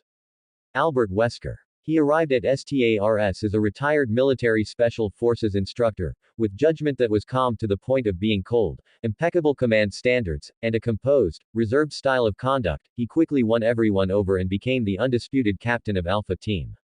In the eyes of his team members, he was a leader worthy of entrusting their lives to. In the eyes of the police brass, he was the most reliable talent recommended by the Umbrella Corporation. In the eyes of the citizens, he was a hero guarding the city. But no one knew that he was the most core and secretive spy planted by the Umbrella Corporation within the Raccoon City Police Force. Every training session, every mission, and every statement of his was a carefully calculated performance. He quietly collected all intelligence on the Arklay research facility, the Nest laboratory, and the T-virus project, firmly controlling the operational direction and patrol routes of STARS, waiting silently for that destined catastrophe to descend. He waited for the virus to leak, for the research facility to fall, and for that perfect opportunity that would allow him to completely break free from the control of the Umbrella Corporation and achieve self-evolution. The brighter the light, the deeper the darkness in his heart. It was also in June 1998 that a fresh force, destined to completely change the course of the entire event, officially joined STARS. The graduation ceremony at the Raccoon City Medical School had just concluded, and the auditorium was still filled with the aura of youth and hope when the 18-year-old genius intern, Rebecca Chambers, received an invitation that made everyone envious, one that even she herself could not believe. A handwritten special recruitment letter from STARS. You must understand, STARS only recruited top elites, either retired military experts or senior police veterans. For an 18-year-old intern like her, who had just graduated and had zero combat experience, to be directly specially recruited was simply a fantasy. And the person who personally screened her files and insisted on making an exception to recruit her was none other than Wesker. The STARS operations room on the top floor of the Raccoon City Police Department, RPD, was spacious and bright. On the walls hung maps of the Arklay Mountains, tactical deployment charts, and equipment lists, and the air was filled with the scent of gun oil and paper. Rebecca Chambers clutched her heavy certificates of honor, medical files, and transcripts, standing nervously before Wesker. Her small body was taut and straight, her fingertips were slightly clenched, and she even breathed very lightly. She was young, inexperienced, and had clear, innocent eyes, like a blank sheet of paper untouched by the world. She had never imagined she could ascend to such heights in one step, entering the top tactical unit in Raccoon City. Wesker sat behind his desk, his fingertips gently flipping through her files. His dark sunglasses obscured all emotion in his eyes, and his tone was calm and steady, devoid of any superfluous emotion. Rebecca Chambers, finished medical school preparatory courses early at 17, graduated first in the class at 18, majoring in emergency first aid, viral biology, trauma treatment, drug compounding, and on-site biochemical analysis. He slowly closed the folder, his distinct knuckles tapping the desk lightly. Your theoretical grades, practical scores, and emergency response tests all exceed those of every medical staff member currently serving in the Raccoon City Police Department. Thank you, Captain. Rebecca Chambers quickly spoke up, her voice crisp, yet unable to hide her nervousness and excitement. After a joint review by the Umbrella Corporation and the Municipal Police Department, it was decided to officially specially recruit you to join STARS. Wesker looked up, his gaze falling upon her. This unit frequently executes high-risk missions and requires a frontline medical officer capable of handling biochemical risks, wilderness rescue, field surgery, and rapid analysis of viral samples. Your entire file was personally screened and finalized by me. Rebecca Chambers was stunned, her eyes widening slightly. Was it this legendary, calm, powerful, and almost ruthless captain standing before her who had personally chosen her? I know you are young, have no combat experience, and have never participated in truly high-risk missions. Wesker's tone remained flat, revealing no joy or anger. But your professional ability, learning capacity, and psychological resilience perfectly meet the needs of Bravo Team. Starting today, you are officially assigned to the STARS. Bravo Team is an intern medic, reporting directly to Captain Enrico Marini. Yes. Rebecca Chambers snapped to attention and gave a standard, earnest salute. Her clear eyes sparkled with light, filled with the determination and longing of youth. I will definitely train hard, complete my missions diligently, and will never let you down. She was filled with gratitude and passion, full of expectations for the future. But she did not know that Wesker choosing her was not entirely because of her talent. A young, simple, highly professional intern medic with a clean background, no guile, and full trust in him would be the most logical, natural, and least suspicious pawn in that mountain accident that was destined to happen in the future. Her existence could perfectly conceal Wesker's true purpose and, when necessary, become the most insignificant link in the plan. Wesker nodded slightly, acknowledging her. His gaze swept past the window nonchalantly, looking toward the distant Arklay Mountains, which were gradually being shrouded in thick white fog.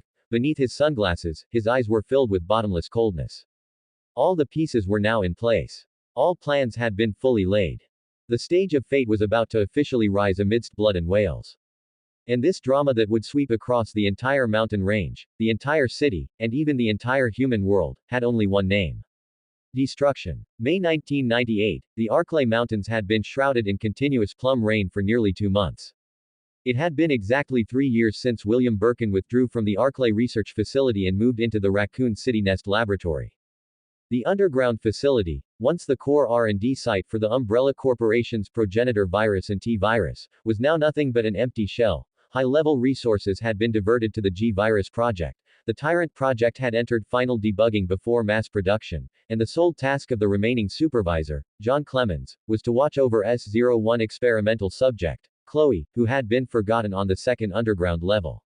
The reinforced glass of the isolation chamber was covered in a faint layer of condensation, completely severing Chloe from the outside world. For 8 years, she had not left this laboratory for even a single step. The researchers, like programmed machines, punctually completed blood draws, vital sign monitoring, and viral synchronization rate comparisons every day, without a single word of unnecessary communication. In the eyes of John's team, she was not a human, but a living gene bank sealed away by the Umbrella Corporation, the highest spec specimen of perfect symbiosis with the T-virus, no different from the virus test tubes on the shelves or the Tyrant prototypes in the culture tanks. Subject S01, body temperature 36.6 degrees Celsius, T-virus activity stable, neural inhibition parameters normal, no trend toward berserk state. Researcher Luke lowered his head to tap on the data pad, his gaze never once falling on the glass chamber. Sample number AK98-147, moved to cold storage zone 3, sedative infusion complete, isolation chamber safety lock in level 1 locked state. His partner, Irene, finished checking the console parameters, raised her hand to turn off the main indoor lights, leaving only the faint glow of 2 emergency wall lights. Monitoring for today is finished, lock the laboratory. The electronic door closed heavily, and the footsteps gradually faded away. Chloe slowly propped herself up, her fingertips lightly touching the cold glass. She could clearly perceive the steady rhythm of the T-virus within her, and even more, she could sense that the entire research facility was heading toward collapse. This building, buried deep within the mountains, had long been a ticking time bomb abandoned by the Umbrella Corporation. And what she did not know was that a revenge spanning decades had already quietly spread from the ruins of the training facility toward Arklay. June 12, 1998, the training facility completely lost contact. In John Clemens's office, cold instructions came through the encrypted communication channel. His knuckles, gripping the communicator, turned slightly white, and his face was so gloomy it could drip water. His deputy, Carl, stood in front of the desk, reporting the latest situation with a panicked expression. Director, the training facility has had no signal feedback for 72 hours. Low-altitude reconnaissance by security drones shows that all peripheral buildings are destroyed, with no signs of life. Carl handed the tablet to John, the screen displaying blurry aerial footage of devastation. Headquarters has explicitly ordered that all personnel are prohibited from investigating, and they require us to prioritize reinforcing the Arklay research facility to strictly prevent the leakage of the T-virus and the loss of experimental subjects. John slammed the communicator onto the desk, his tone full of anger and confusion. Prohibited from investigating. The training facility houses Dr. James Marcus's original research data, as well as the first-generation strain of the progenitor virus. What exactly is Oswell E. Spencer ignoring? Arklay is now an isolated city. Headquarters doesn't care about our lives at all. What's worse is that there have been multiple reports of abnormal wild animal attacks in the mountains, and reports of missing rangers have tripled. Carl's voice lowered, carrying undisguised panic. I suspect there might be a trace amount of the virus leaked from the facility. John's pupils contracted, and he instantly stood up and rushed to the monitoring wall to check the footage of the third underground level's virus storage vault. Fortunately, the sealing system was intact, but a strong sense of unease grew wildly in his heart. He knew very well that the core asset of the Arklay research facility was not the tyrant, nor the T-virus strain, but Chloe on the second underground level.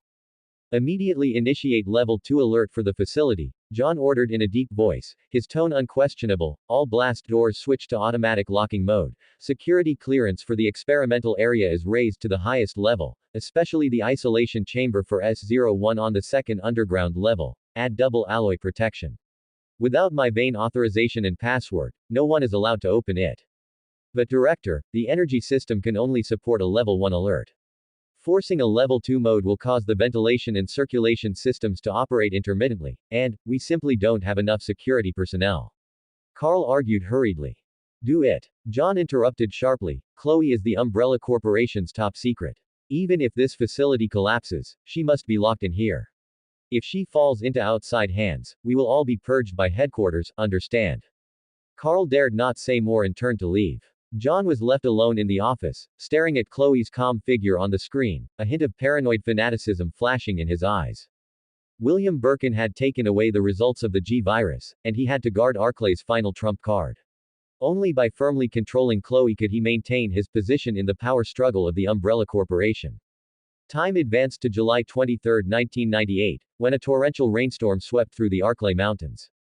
At 23:17 late at night, the biological containment chamber on the third underground level suddenly emitted a shrill alarm, and red warning lights instantly flooded the entire corridor. The duty officer in the monitoring room stared at the screen in horror, seeing countless pitch-black, viscous leeches emerging from the drainage pipes like a tide, gnawing on metal, corroding circuits. The on-duty security personnel were swallowed by the leeches in an instant, unable to even emit a complete scream. Warning. Unknown biological intrusion. Third underground level containment system damaged. Large-scale T-virus leakage. Repeat, T-virus leakage. Security troops lost contact. Experimental subjects out of control. Tyrant prototype broke through the culture tank.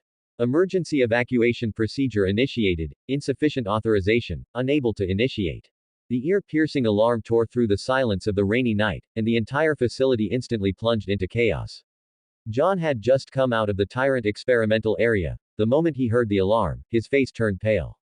He drew his pistol and rushed toward the monitoring room like a madman. The scene before him made his blood freeze. The corridors were filled with zombies and out-of-control hunters. Pitch-black leeches submerged the floors, and in the center of the monitoring screen stood a man with a twisted figure, wrapped in leeches. Dr. James Marcus. That Umbrella Corporation founder who had been assassinated by Oswell E. Spencer decades ago had actually been resurrected in the form of a leech monster. It's Marcus's revenge. He destroyed the training facility, and now he is coming to destroy Arklay. John muttered to himself, his back completely soaked with cold sweat. He finally understood why headquarters abandoned the training facility. It wasn't indifference, it was fear. But at this moment, fear was already too late. Director. The first and third levels of the facility have completely fallen. The T-virus has spread to the mountains through the ventilation system and drainage pipes. Carl rushed into the monitoring room covered in blood, dragging a gruesome wound on his right leg. The energy core is about to overload, we must evacuate immediately. John ignored his roar, his eyes locked on the monitoring screen of the second underground level. Chloe was still sitting calmly in the isolation chamber, as if the hell outside had nothing to do with her. At that moment, a crazy thought took shape in his mind. Chloe must never be taken by Marcus, and this perfect experimental subject must never become a weapon to destroy the Umbrella Corporation. We can't leave. John grabbed Carl by the collar, the force so great it almost crushed the other man's bones. Come with me to the second underground level, lock the SO1 isolation chamber. Are you crazy? It's full of monsters outside. Going there is suicide. Carl struggled desperately. Suicide is better than being purged by Oswell E. Spencer. John roared, pushing Carl away, and rushed toward the second underground level alone. Chloe must stay here. She is my research result, the final bottom line of the Umbrella Corporation. No one is allowed to take her away. In the corridor, zombies stumbled forward, the roars of hunters were deafening, and leeches flowed on the ground, leaving black water trails. Relying on his familiarity with the terrain, John dodged the monsters one by one and finally kicked open the door to the second underground level laboratory. In the isolation chamber, Chloe slowly opened her eyes, looking calmly at the disheveled, crazed John before her. Subject S01, don't you think about moving? John rushed to the console, his hands frantically tapping the keys, entering authorization passwords in succession. Marcus can't destroy my research, and the Umbrella Corporation won't give you up. You can only stay here forever.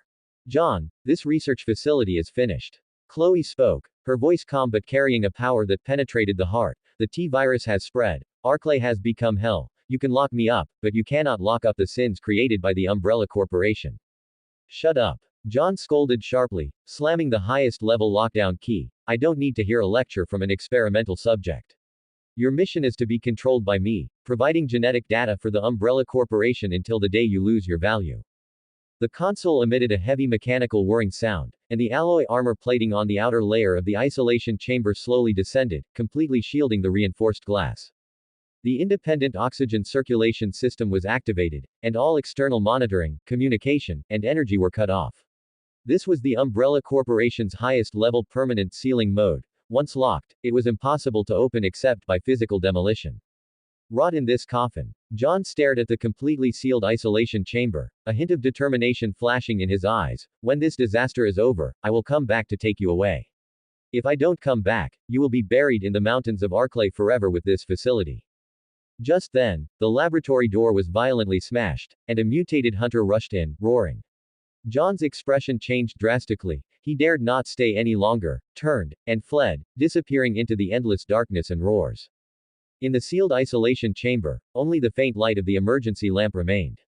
Chloe leaned against the chamber wall, able to clearly feel the entire facility collapsing, burning, and being swallowed by leeches and zombies.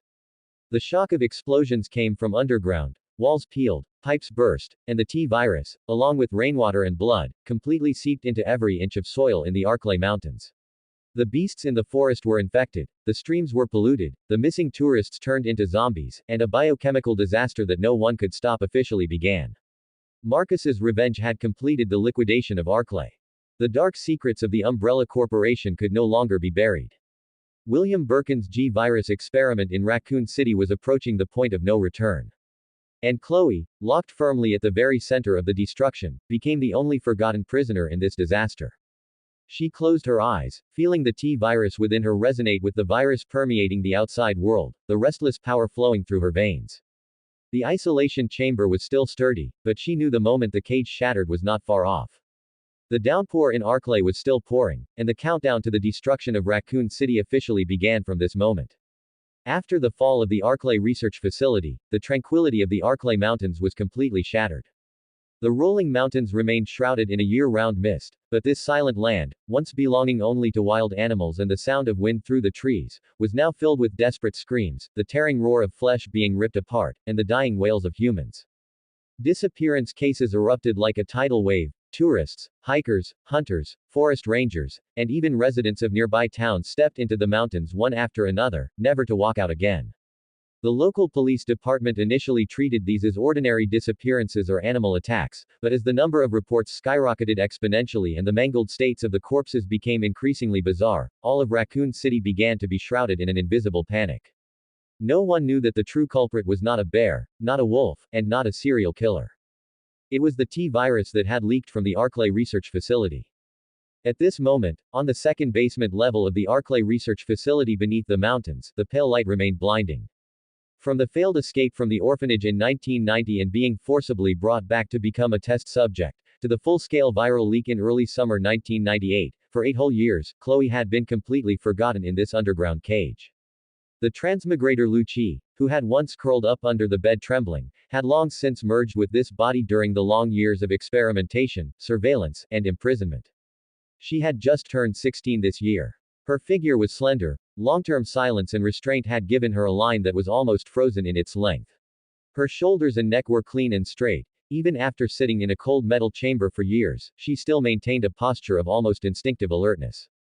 Her skin was the porcelain white of someone who had not seen the sun for years, delicate to the point of being translucent. Under the pale fluorescent lights, one could faintly see the pale blue veins beneath her skin, like finely traced patterns. Her appearance was quiet to the point of coldness, possessing no excess aggression, yet she had a clean profile that made her unforgettable at a glance. Her eyebrows and eyes were slender and soft, and her iris color was a light tea brown. Her nose was small and straight, and her lips were pale, usually kept gently closed, never speaking much. Only when feeling the sting of experiments or perceiving abnormal viral activity would her fingertips tighten slightly, and her lower lip would be gently bitten, leaving a fleeting trace of faint blood color. On her arms, shoulders, and wrists, there remained pale needle marks from years of blood draws and injections, like a string of small, silent medals. Those marks had not disappeared with time but had become a part of her body, reminding her of the fate destined for her since birth. Test subject, vessel, specimen, SO1. Her long hair had grown to her waist, a soft silver white. Usually, she tied it simply behind her head, with stray strands hanging at the side of her neck, making that stretch of neck appear even more slender. The T-epsilon variant virus within her had long since reached complete symbiosis with her. Violence and stability had achieved a bizarre balance in her blood. She could perceive every vibration, every breath, and every wisp of viral aura in the research facility, and could even penetrate the walls to hear the low gasps and roars of the infected creatures deep in the mountains. 8 years. Wesker had left. William had left. Lisa had disappeared. Only she remained imprisoned here. Chloe curled up in the corner of the isolation chamber and slowly closed her eyes. It was coming. The plot of Resident Evil 0 was finally about to begin. She had waited for this day for 8 whole years. The T-virus was completely out of control. Dr. James Marcus's leech swarm was sweeping in, and the day of breaking out of the cage she had long awaited was finally at hand. Meanwhile, at the Raccoon City Police Department, dozens of kilometers away, the atmosphere in the STARS operations room was equally oppressive to the extreme. The map of the Arklay Mountains on the wall was completely covered with dense red markings. Every red dot represented a disappearance or death case. Wesker stood in front of the map, his sunglasses hiding all emotion in his eyes. His fingertips tapped seemingly casually on the area with the densest markings. That was exactly where the Arklay research facility was located. He appeared calm and steady on the surface, but inwardly, he knew everything clearly. The T-virus leak was beyond recovery, and the opportunity he had waited for so long was finally about to arrive. Chris slammed his fist onto the table, his face full of anxiety and confusion. It's too strange. All the attacks are concentrated in the Arklay Mountains, and the wounds are identical, all death by tearing and gnawing. The search and rescue teams sent by the local police can't even find complete corpses. This is simply not something ordinary beasts could do. Jill crossed her arms, her sharp eyes fixed on the map, and analyzed calmly. The attacks have no fixed time, no fixed targets, and the modus operandi is extremely savage. Furthermore, there are absolutely no signs of resistance from the victims. It's as if they encountered something with extreme speed, immense strength, and absolutely no fear of humans. Barry frowned, his voice low. I've been in Raccoon City for over a dozen years, and I've never seen the Arklay Mountains this wrong. Umbrella Corporation was developing in the mountains before. Who knows what is hidden inside? Mentioning Umbrella Corporation, Wesker turned slightly, speaking in a flat, emotionless tone. The police have requested STARS assistance 5 times in a row. The chief's intention is for us to be prepared to deploy at any time. Chris immediately looked up. When are we going into the mountains? If we drag this out any longer, more people will lose their lives. The time is not right. Wesker flatly refused, his tone brooking no doubt. Going into the mountains now will only alert the enemy. We need a complete plan, sufficient equipment, and official approval from headquarters. Only he knew that he was not waiting for approval. He was waiting for the moment of total loss of control. Waiting for the moment when Umbrella Corporation could no longer cover it up. The research facility was completely overrun, and STARS was forced to deploy everyone into the mountains. By then, he could use the name of the mission to send this group of elite team members into hell and complete his final escape plan. Bravo Team Captain Enrico Marini pushed the door open and walked into the operations room, holding the latest case summary, his expression incredibly heavy. Just received news, 2 more youths have gone missing. A large amount of blood and torn clothing were found at the scene. No bullet marks, no signs of struggle, only teeth marks. Teeth marks. Jill raised an eyebrow. Completely consistent with all previous cases. Enrico nodded, his tone grave. The medical examiner can no longer handle the pressure and told me privately that this tooth mark structure does not belong to any known creature. It's more like human, yet several times stronger in bite force than a human's. This sentence caused the entire operations room to fall into dead silence instantly. Human. How is that possible? Rebecca Chambers stood in the corner, clutching the medical manual in her hands tightly, her small face slightly pale.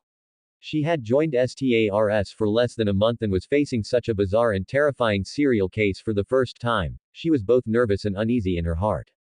If it really is a mutation caused by a virus. She couldn't help but speak softly. I learned in textbooks that certain unknown viruses can change an organism's behavioral patterns and body structure. All eyes were focused on her. Rebecca paused slightly, but still gathered the courage to continue. The Arklay Mountains used to have Umbrella Corporation research facilities. They have always been researching biological-related projects. Could it be? Rebecca. Wesker suddenly interrupted her, his voice calm but carrying an irresistible authority. Do not spread baseless speculation. Umbrella Corporation is the city sponsor. We have no right to question them. Rebecca immediately lowered her head. I'm sorry, Captain Wesker. Wesker withdrew his gaze and looked back at the map, sneering inwardly. The little girl was too naive. She had guessed the truth, but she didn't know that the perfect captain before her was the very culprit pushing them toward the hell of truth. Chris took a heavy breath, his eyes firm. No matter what it is, hiding in the Arklay Mountains and harming people, we STARS must ferret it out. That's right. Jill agreed. We are the Special Tactics and Rescue Service. At a time like this, it's our turn to step up. Barry, Enrico, Brad, Richard, all the team members' faces were written with the same determination and sense of responsibility. They were the guardians of Raccoon City, the elite of the elite. From the day they joined STARS, they had been prepared to face all dangers. They were not afraid of beasts, not afraid of criminals, and not afraid of terrorists. But they did not know that what they were about to face were undead monsters created by a virus that exceeded human understanding. It was the dark sins of Umbrella Corporation over decades. It was the death trap their captain had meticulously set. Wesker looked at this group of team members who trusted him, relied on him, and were willing to go through fire and water for him. Behind his sunglasses, his eyes held not a trace of warmth. Rest assured, he said slowly, his voice low and powerful. Soon, we will go into the mountains. Soon. Outside the window, the night grew thicker. The mist of the Arklay Mountains, like a giant black net, slowly spread toward Raccoon City. Inside the research facility, the roars of mutated creatures grew closer. In the isolation chamber, Chloe waited quietly for the moment the cage would break. The STARS team members, in their ignorance, moved step by step toward the hell destined by fate. The summer of 1998, the false prosperity of the bright 21st century, had finally come to an end. The shadows of the mountains were about to devour everything. Raccoon City in July was stifling and dense with fog, the air thick with the fishy smell of rain, like congealed blood, weighing heavily on everyone's hearts. In just 1 week, missing person cases in the Arklay Mountains soared to 53. The remains found at the scene were mutilated beyond recognition, flesh rotted, bones exposed, each bearing marks of non-human bites. Panic spread like a plague, completely shattering the city's psychological defenses. Convenience stores were looted, streets were empty, with only the sound of sirens and distant, faint roars echoing repeatedly. The local police department had long been completely out of control. Officers were living in constant fear. The city hall, under pressure from public opinion and the Umbrella Corporation behind it, finally issued a mandatory search warrant for STARS to enter the mountains. This day, after all, had come. At 10 p.m. on July 23, 1998, lead-gray clouds hung low over Raccoon City, and fine rain had already begun to slide down the window panes. The STARS operations room on the top floor of the Raccoon City Police Department was already brightly lit. The cold light of the emergency lamps illuminated the dense markings of missing person cases on the wall, with red thumbtacks densely pinned on the west side of the Arklay Mountains, like a spread-out web of death. Everyone understood that this was no longer a routine search and rescue, but a high-risk operation facing an unknown threat. No one knew what was hidden in the mountains, and no one knew if they would return alive. The clatter of weapons, the rustle of equipment, and the distant roar of a helicopter warming up intertwined. The crisp sound of metal friction and the suppressed breathing of the team members formed a suffocating prelude to battle.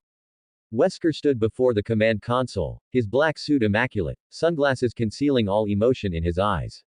He tapped his finger lightly on the table, his gaze sweeping over the ready-to-depart team members. His voice was deep and steady, carrying the unique reassuring power of a STARS captain. The situation is clear. There are large-scale, highly dangerous unknown creatures in the Arklay Mountains that ordinary police forces cannot handle. Command orders Bravo Team is the advance force to immediately enter the mountains and conduct a carpet search. Alpha Team will remain on standby, ready for support at any time. Enrico Marini stepped forward, his posture as steady as a pine tree, his gaze as sharp as an eagle. As the captain of Bravo Team, he had worked in the RPD's homicide division for many years, and his mind was meticulously thorough, almost to a fault. He had already sensed the strangeness behind this mission. He raised a hand to push up his hat brim and said in a deep voice, "Captain Wesker, the mountain range is too vast, and the dense fog combined with heavy rain affects visibility, which is less than 5 meters. Should the search route be appropriately expanded to avoid missing any areas? Proceed according to the planned route." Wesker's tone was calm, almost cold, yet it carried an undeniable firmness. Focus the search on the area around the abandoned research facility on the west side of the Arklay Mountains. That's where the missing persons cases are most concentrated. Remember, if you encounter danger, prioritize the safety of your team members and call for support at any time. This order was flawless and perfectly conformed to STARS operational guidelines. But only Wesker himself knew that the western route was directly above the Arklay research facility. He wasn't arranging a rescue, he was feeding them. Sending Bravo Team directly into the core area most severely infected by the T-virus, into the death trap he had already set. Understood, Enrico nodded, then turned to his team members, his tone instantly becoming impassioned. Everyone check your equipment. Board in 5 minutes. Remember, we are the guardians of Raccoon City, and we must root out whatever is hiding in those mountains. Bravo Team moved swiftly. Rebecca Chambers sat in front of the first aid kit, meticulously arranging hemostatic bandages, disinfectant alcohol, rapid virus test strips, and antidotes. Her fingertips trembled slightly, yet she maintained a professional composure. This was her first combat mission since joining STARS. And the true beginning of her destiny. Enrico walked over to her, his tone softening a bit, and patted her shoulder. "Don't be nervous, Rebecca.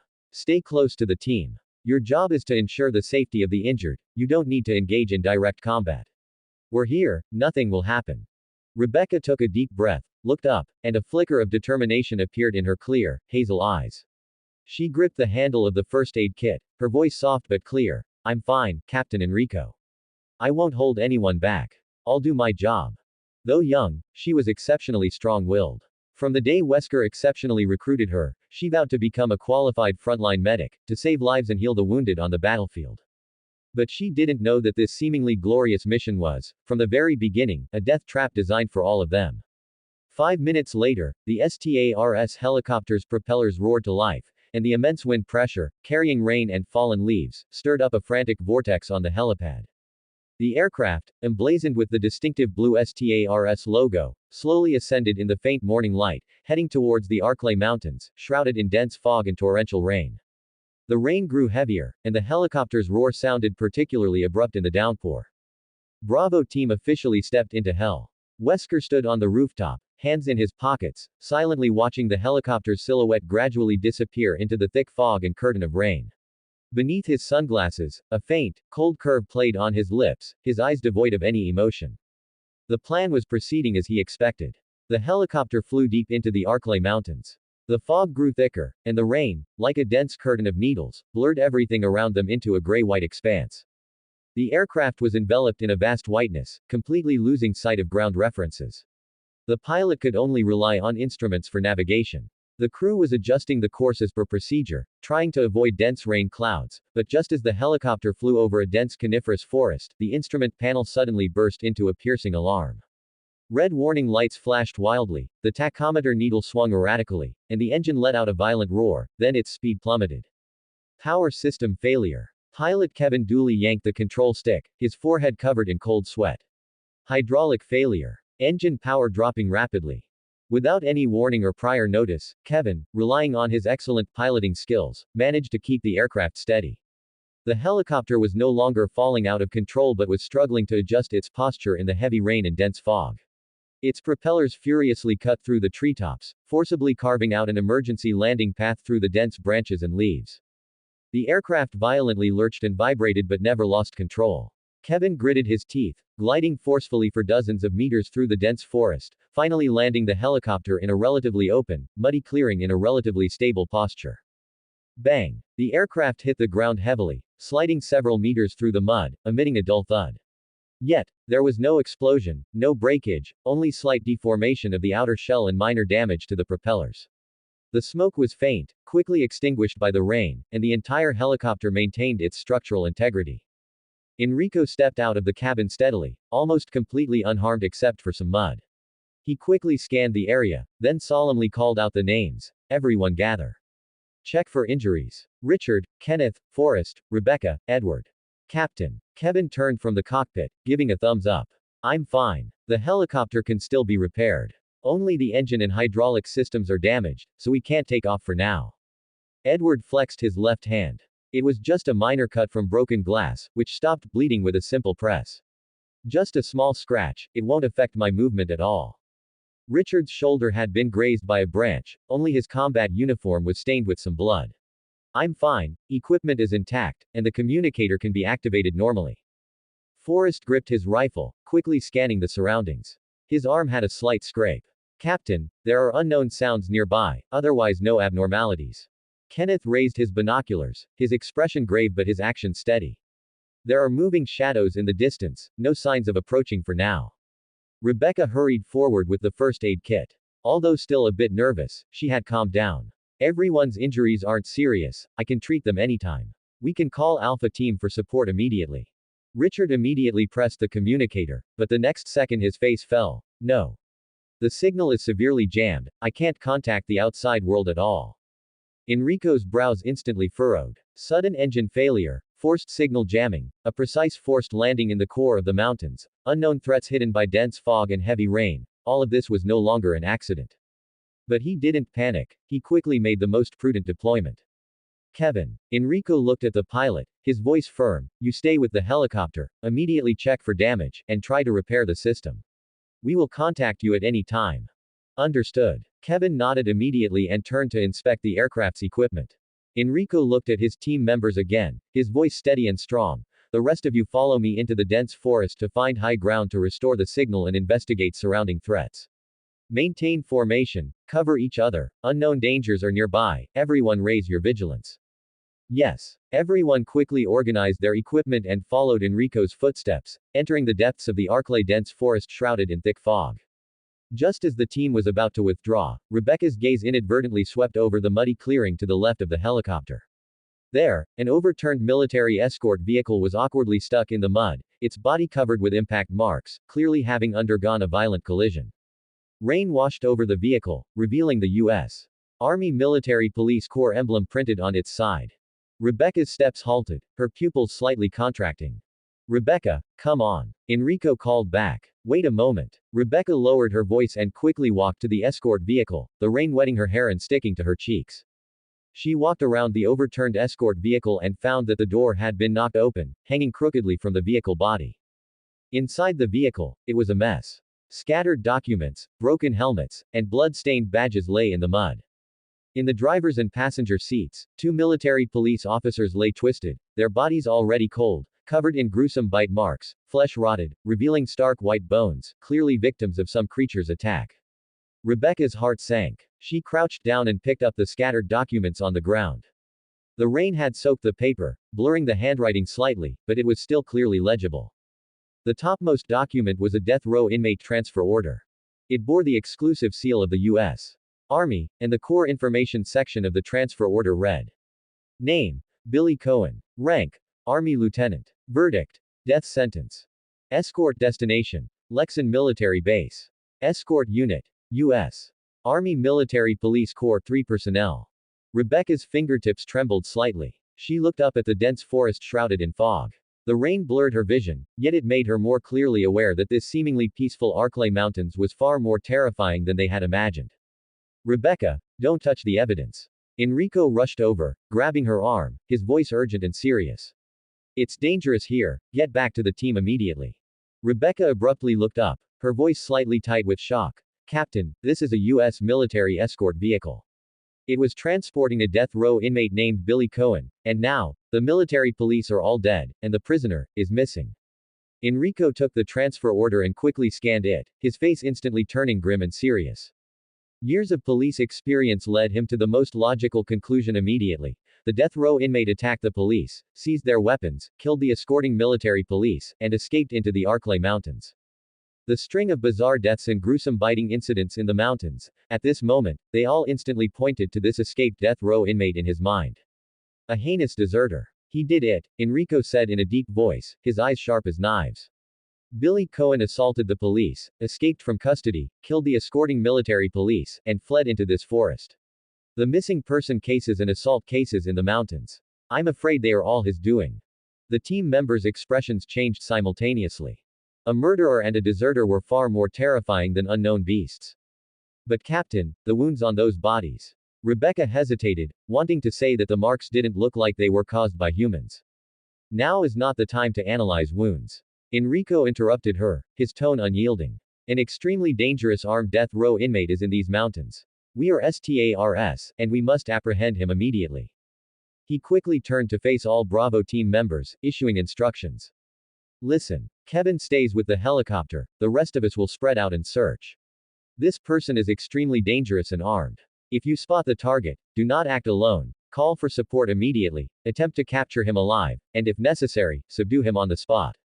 Understood. Everyone responded in unison. Enrico took one last look at the bloody escort vehicle and said coldly. Expand the search area, keep your walkie-talkies clear. We must catch Billy Cohen before he can harm anyone else. Move out. At his command, Bravo team immediately dispersed, vanishing into the dense forest shrouded in torrential rain and thick fog. Rebecca clutched the transfer order and followed the team deeper, a faint unease rising in her heart.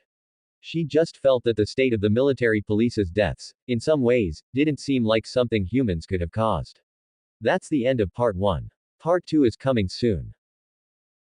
Thanks for watching. Please subscribe and support our channel for more stories. Hello everyone, this is Fantasy Audiobook. Here you find original fan-made audio stories. Resident Evil: Escape from the Orphanage. Part 2. The dense drizzle wove the Arklay Mountains into an impenetrable sheet of gray and white. Rebecca Chambers walked alone through the muddy woods, her first aid kit strapped to her back, her knuckles white as she gripped her gun. The surroundings were filled only with the sound of rain, the soft crunch of fallen leaves, and the occasional low, viscous roar drifting from the depths of the thick fog. As the youngest member of STARS Bravo team and a new medic who had only recently joined, this was the first time she had stepped onto a real battlefield in her life. From the moment the helicopter suffered a sudden malfunction and crashed into the depths of the dense forest, all the fear, anxiety, and panic surged into her heart like a tide. However, she had to force herself to calm down. She was a medic. Even if she was alone, she could not lose her composure. According to Captain Enrico's orders, her mission was to investigate the old transport line on the west side of the woods alone, searching for traces of the fugitive Billy Cohen while also keeping an eye out for other survivors or equipment that could contact the outside world. The rain soaked her short hair, plastering it against her smooth forehead, and the cold sensation constantly reminded her that she was in danger.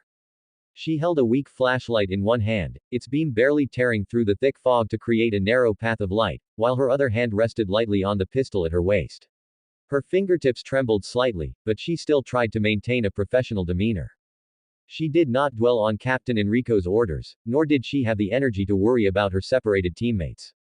At this moment, all she could do was stay alert and walk forward, step by step, along this barely visible old path. She did not know how long she had been walking in the thick fog when the trees ahead suddenly thinned, and a relatively open clearing appeared before her. In the center of the clearing, a rusted railway track lay like a sleeping giant python, extending from the depths of the dense forest and disappearing into the gray-white mist on the other side. The surface of the tracks was washed bright by the rain, while the edges were covered in dark red rust, fully displaying the vicissitudes of time and the desolation of abandonment. And at the end of the tracks, a behemoth sat silently. It was an old, pitch-black train. The train's exterior was intact, still retaining its appearance from when it was in normal operation, but it was now deathly silent. The windows were covered in fog and grime, like a mobile prison frozen in an instant. The moment she approached, a strong smell of rot and decay hit her, mixed with a faint, slimy, fishy odor, like the smell of stagnant water mixed with soft-bodied organisms, wafting from the gaps between the train cars. Rebecca Chambers' heart rate accelerated suddenly, and a strong premonition of danger instantly enveloped her. She stopped, slowly raising the flashlight beam to sweep across the train cars inch by inch. The doors were tightly closed, the windows were blurry, and the entire train was terrifyingly quiet, as if time itself had stopped here. She hesitated for a moment, but eventually gathered her courage and walked forward. As a member of STARS, she had a responsibility to check every suspicious location in this area, even if this place looked extremely eerie. She approached the nearest car step by step, her fingertips gently touching the cold metal door. Rainwater dripped along the gaps of the door, forming a small, murky puddle on the ground. She took a deep breath and tentatively pushed it. Creak. A harsh, long, creaking sound of the door hinge echoed in the deathly silent environment, like the final moan of someone dying, piercing the tranquility of the woods. The door was actually unlocked and opened at the sound. Rebecca Chambers took a deep breath and stepped onto the train. Inside the carriage, the lights were bright, the seats were neat, and various bags were placed on the luggage racks. Everything was maintained in a state of normal operation, except for one thing: it was completely empty. She stood in the center of the carriage, her voice carrying the tension and seriousness peculiar to a newcomer, and spoke clearly. "Is anyone there? I am Officer Chambers of STARS. The echo gently dissipated into the air, with no response. There was only the endless sound of rain outside the window and the faint hum of electricity inside the carriage. Rebecca Chambers gripped the gun at her waist and slowly walked toward the next carriage. The moment she pulled open the connecting door, a strong, pungent odor hit her. The scene before her made her blood almost freeze. Bodies were strewn about, lying across the seats in the aisle. Their skin was a deathly gray color, their wounds were hideous and terrifying, and parts of their flesh showed abnormal decay. And what terrified her even more was that one of the bodies near the door was slowly lifting its head. There was no consciousness, no expression, only dull, stiff movements and a chilling, low sound rolling from its throat. Rebecca Chambers was so scared she took a step back, her mind going blank. She didn't know what that was, and she didn't know how to understand the scene before her. Fear gripped her heart like a cold hand, but the training instinct carved into her bones made her subconsciously draw her pistol. Her arms trembled slightly, her gaze locked firmly onto the target. The second before the deformed body lunged at her, she pulled the trigger hard. The gunshot exploded in the enclosed carriage, making her eardrums ache. The body collapsed to the ground with a thud and stopped moving. Rebecca Chambers panted heavily, her muzzle still trembling slightly, and cold sweat trickled down her spine. She dared not stay, suppressing her almost collapsing emotions, and continued to inch her way deeper into the train. In the corners of the carriage and the gaps in the floor, she could occasionally catch glimpses of small, black traces flashing by, so fast that one might think it was an illusion. Walking a bit further, she stopped abruptly. A man was leaning against the seat beside the aisle. He wore a dark tactical vest, his muscle lines were firm, and his arms were stained with mud and light brown bloodstains. His short hair was soaked and plastered to his forehead, his face was rugged, and his eyes were cold and sharp, carrying a sense of casualness and keenness forged by long experience with life and death. It was Billy Cohen, the man from the wanted poster. Rebecca Chambers tensed her entire body instantly, raising her gun steadily to aim at him, her voice trembling as she tried to control it. "Don't move." Billy Cohen looked up and swept his gaze over her, a slight, disdainful curve forming at the corner of his mouth. His tone carried unconcealed contempt as he spoke lazily. "Relax, kid. If I wanted to make a move, you wouldn't even have had the chance to draw your gun.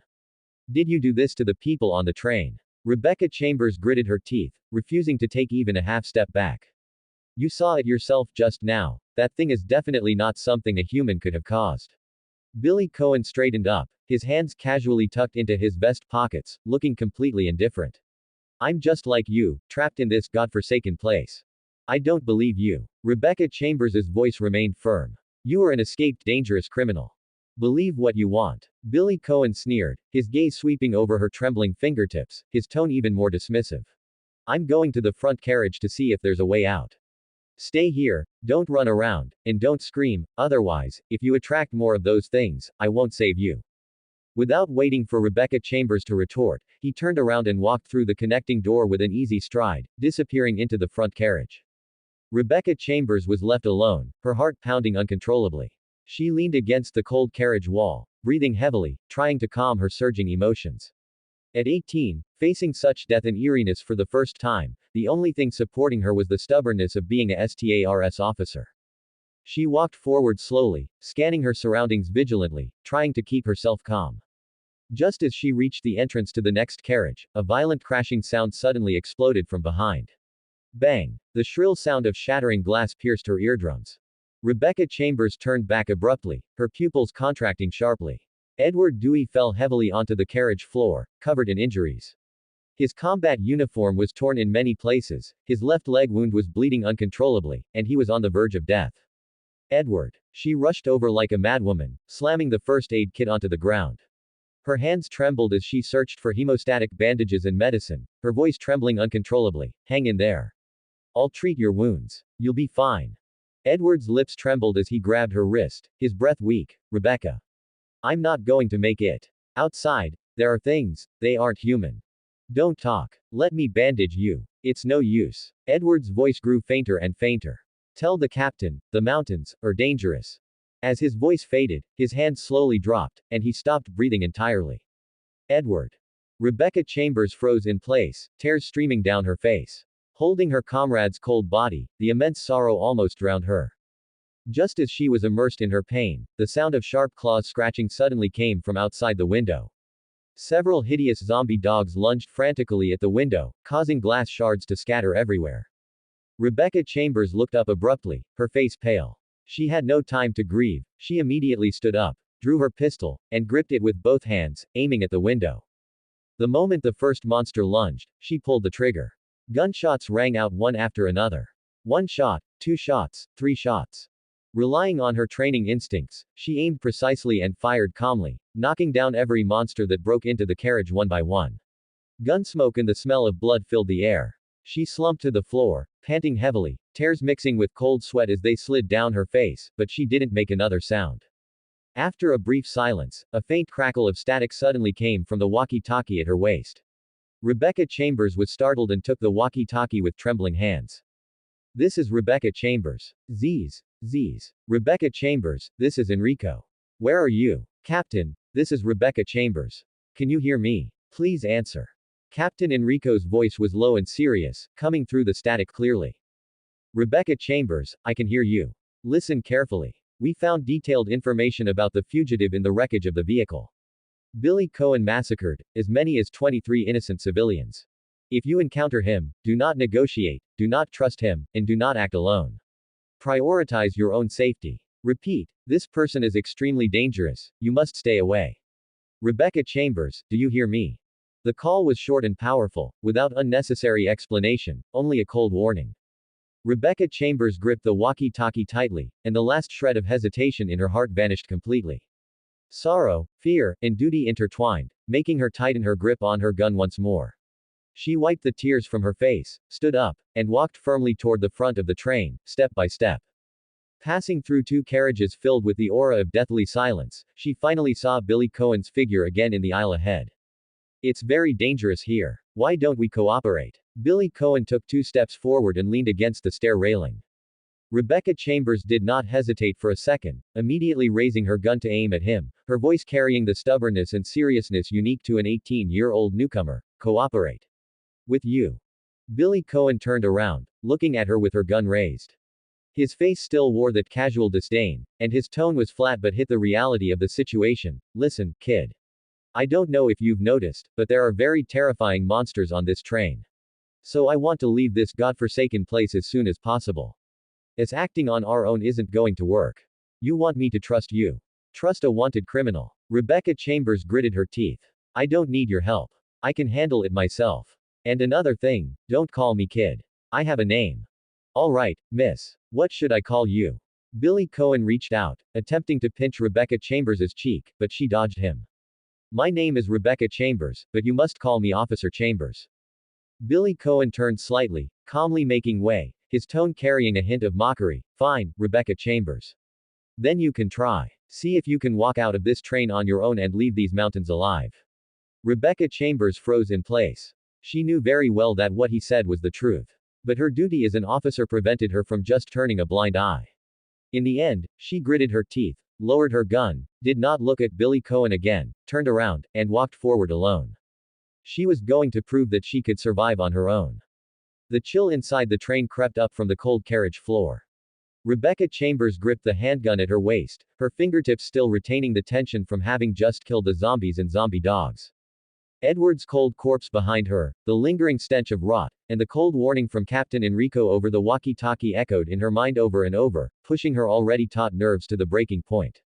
She did not look back, nor did she dare to. The death of her comrade was a heavy blow, but at this moment, she didn't even have the luxury of drowning in grief. This mountainous area shrouded in thick fog, this dead and eerie train, everywhere was filled with lethal danger. She took a deep breath, suppressing the bitterness and anger welling up in her eyes, and gazed firmly at the narrow staircase leading to the second floor at the front of the carriage. The first floor of the train was already shrouded in death and strangeness. The mutilated bodies, the pungent smell of blood, and the omnipresent aura of danger made her not want to stay for even another second. She remembered the structure of old-fashioned trains. The second floor was usually an observation carriage or VIP seating. Perhaps she could find a path to the front of the train, or perhaps discover more clues about why this train was suddenly abandoned and why those monsters had appeared. The metal handrail of the stairs was icy and bone-chilling, covered in a few damp water stains. Every step she took on the stairs produced a faint metallic clinking sound, which seemed exceptionally clear in the terrifyingly quiet train. Rebecca Chambers walked up cautiously, the beam of her flashlight locked firmly ahead. Her heart rate increased with every step. She could clearly hear her own rapid heartbeat, which, mixed with the ceaseless rain outside the window, became the only sound at this moment. Though it was only a few steps, she found the walk exceptionally difficult. The moment she reached the second floor carriage, she stopped and listened for a moment. The second floor didn't have the intense stench of rot like the first floor. Instead, there was a faint, indescribable, damp, fishy smell. There was no roaring, no unusual movement. It seemed much calmer than the first floor. Rebecca Chambers slowly stepped into the second floor carriage. It was more spacious than the first floor, with seats arranged more comfortably. The huge observation glass windows were soaked by rain, and the fog and rain outside blurred into one, letting in a faint light. The carriage remained deathly silent. Luggage was scattered, and the seats were neat, yet it was still completely empty. Only the faint sound of wind blowing through the gaps added to the indescribable eeriness. She gripped her flashlight tightly and walked deeper into the carriage, step by step. The beam of light swept slowly through the cabin, carefully checking every corner. Just as she reached the middle of the carriage, the beam suddenly locked onto a position by the window ahead. There was a figure sitting there. The person had their head lowered, their frame looking very thin. They were wearing a dark suit that had long been soaked by the rain, leaning motionless against the seat, as if lost in thought. Rebecca Chambers' heart skipped a beat. There was a moment of joy, which was immediately replaced by vigilance. On this train filled with death, the appearance of any living person seemed highly suspicious. She slowed her pace and approached slowly, her finger tightly hooked on the trigger of her handgun, ready to deal with any sudden situation. Hello. Are you a staff member of this train? Do you know what happened here? Rebecca Chambers lowered her voice, speaking with a hint of probing, her tone still carrying the caution of a rookie. I am Officer Rebecca Chambers of STARS. This train is dangerous. If you are still alive, please respond to me. There was no response. The figure ahead remained in its original posture, motionless, as if it were a lifeless statue. Rebecca Chambers frowned and walked a few steps closer, leaving less than 2 meters between her and the person. She could see the other person's wet hair and stiff sitting posture. A feeling of unease welled up in her heart again, even stronger than when she had first seen the entire train. She stopped and spoke again. I'm coming over, please don't move. As she finished speaking, she slowly reached out, wanting to gently tap the person's shoulder, attempting to wake this seemingly unconscious person. But the moment her fingertips were about to touch the person's clothing, a bizarre scene suddenly occurred. Without any warning or sound, the head that had been steadily resting on the neck suddenly rolled straight off without any omen.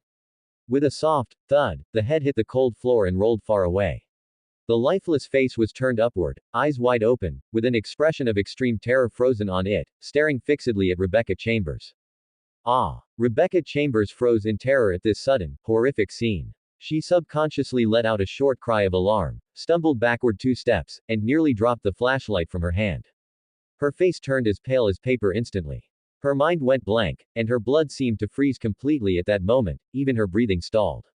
This was not a living person at all, nor was it even the kind of zombie she had seen before. Before she could recover from the extreme shock, an even more terrifying scene followed. After the head fell off, the headless torso remained sitting steadily on the seat. The next second, that seemingly intact body suddenly began to convulse violently. The flesh under the clothing squirmed and expanded continuously. Then, dense swarms of dark red, slick, glossy leeches surged out frantically from the gaps in the clothing and the severed neck like a tide. Countless leeches tangled together, emitting a hair-raising, sticky, hissing sound. They crowded and climbed over each other.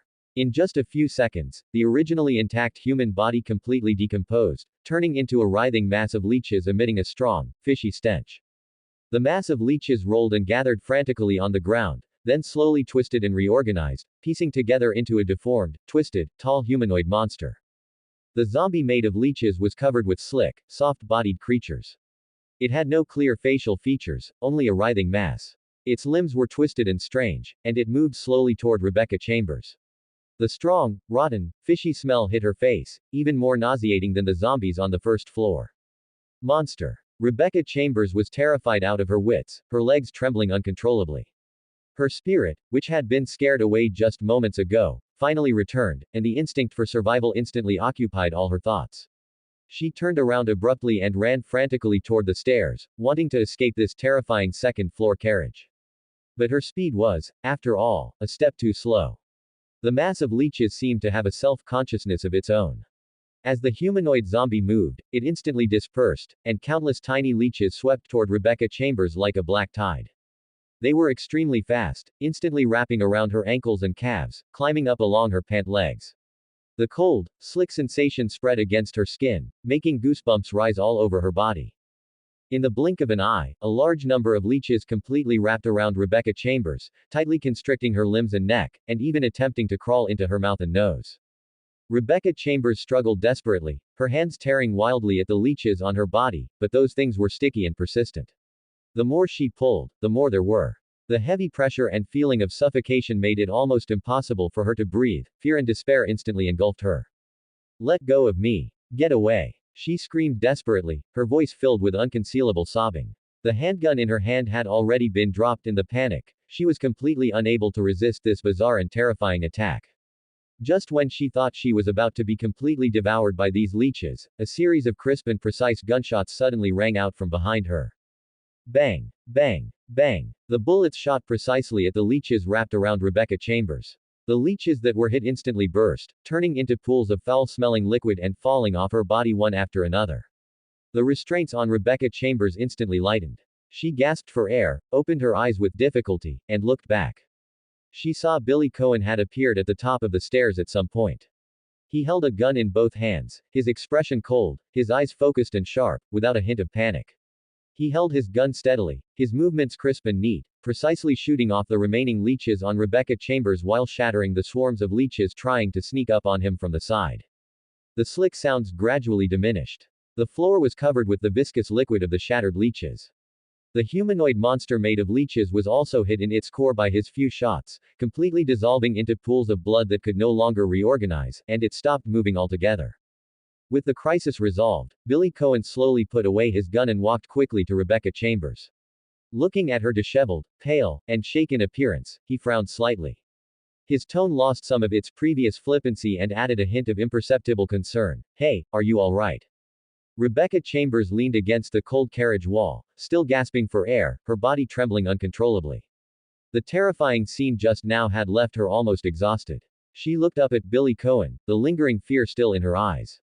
After a few seconds of silence, she raised her hand with difficulty and gave Billy Cohen a thumbs up. using the simplest gesture to indicate that she was unharmed.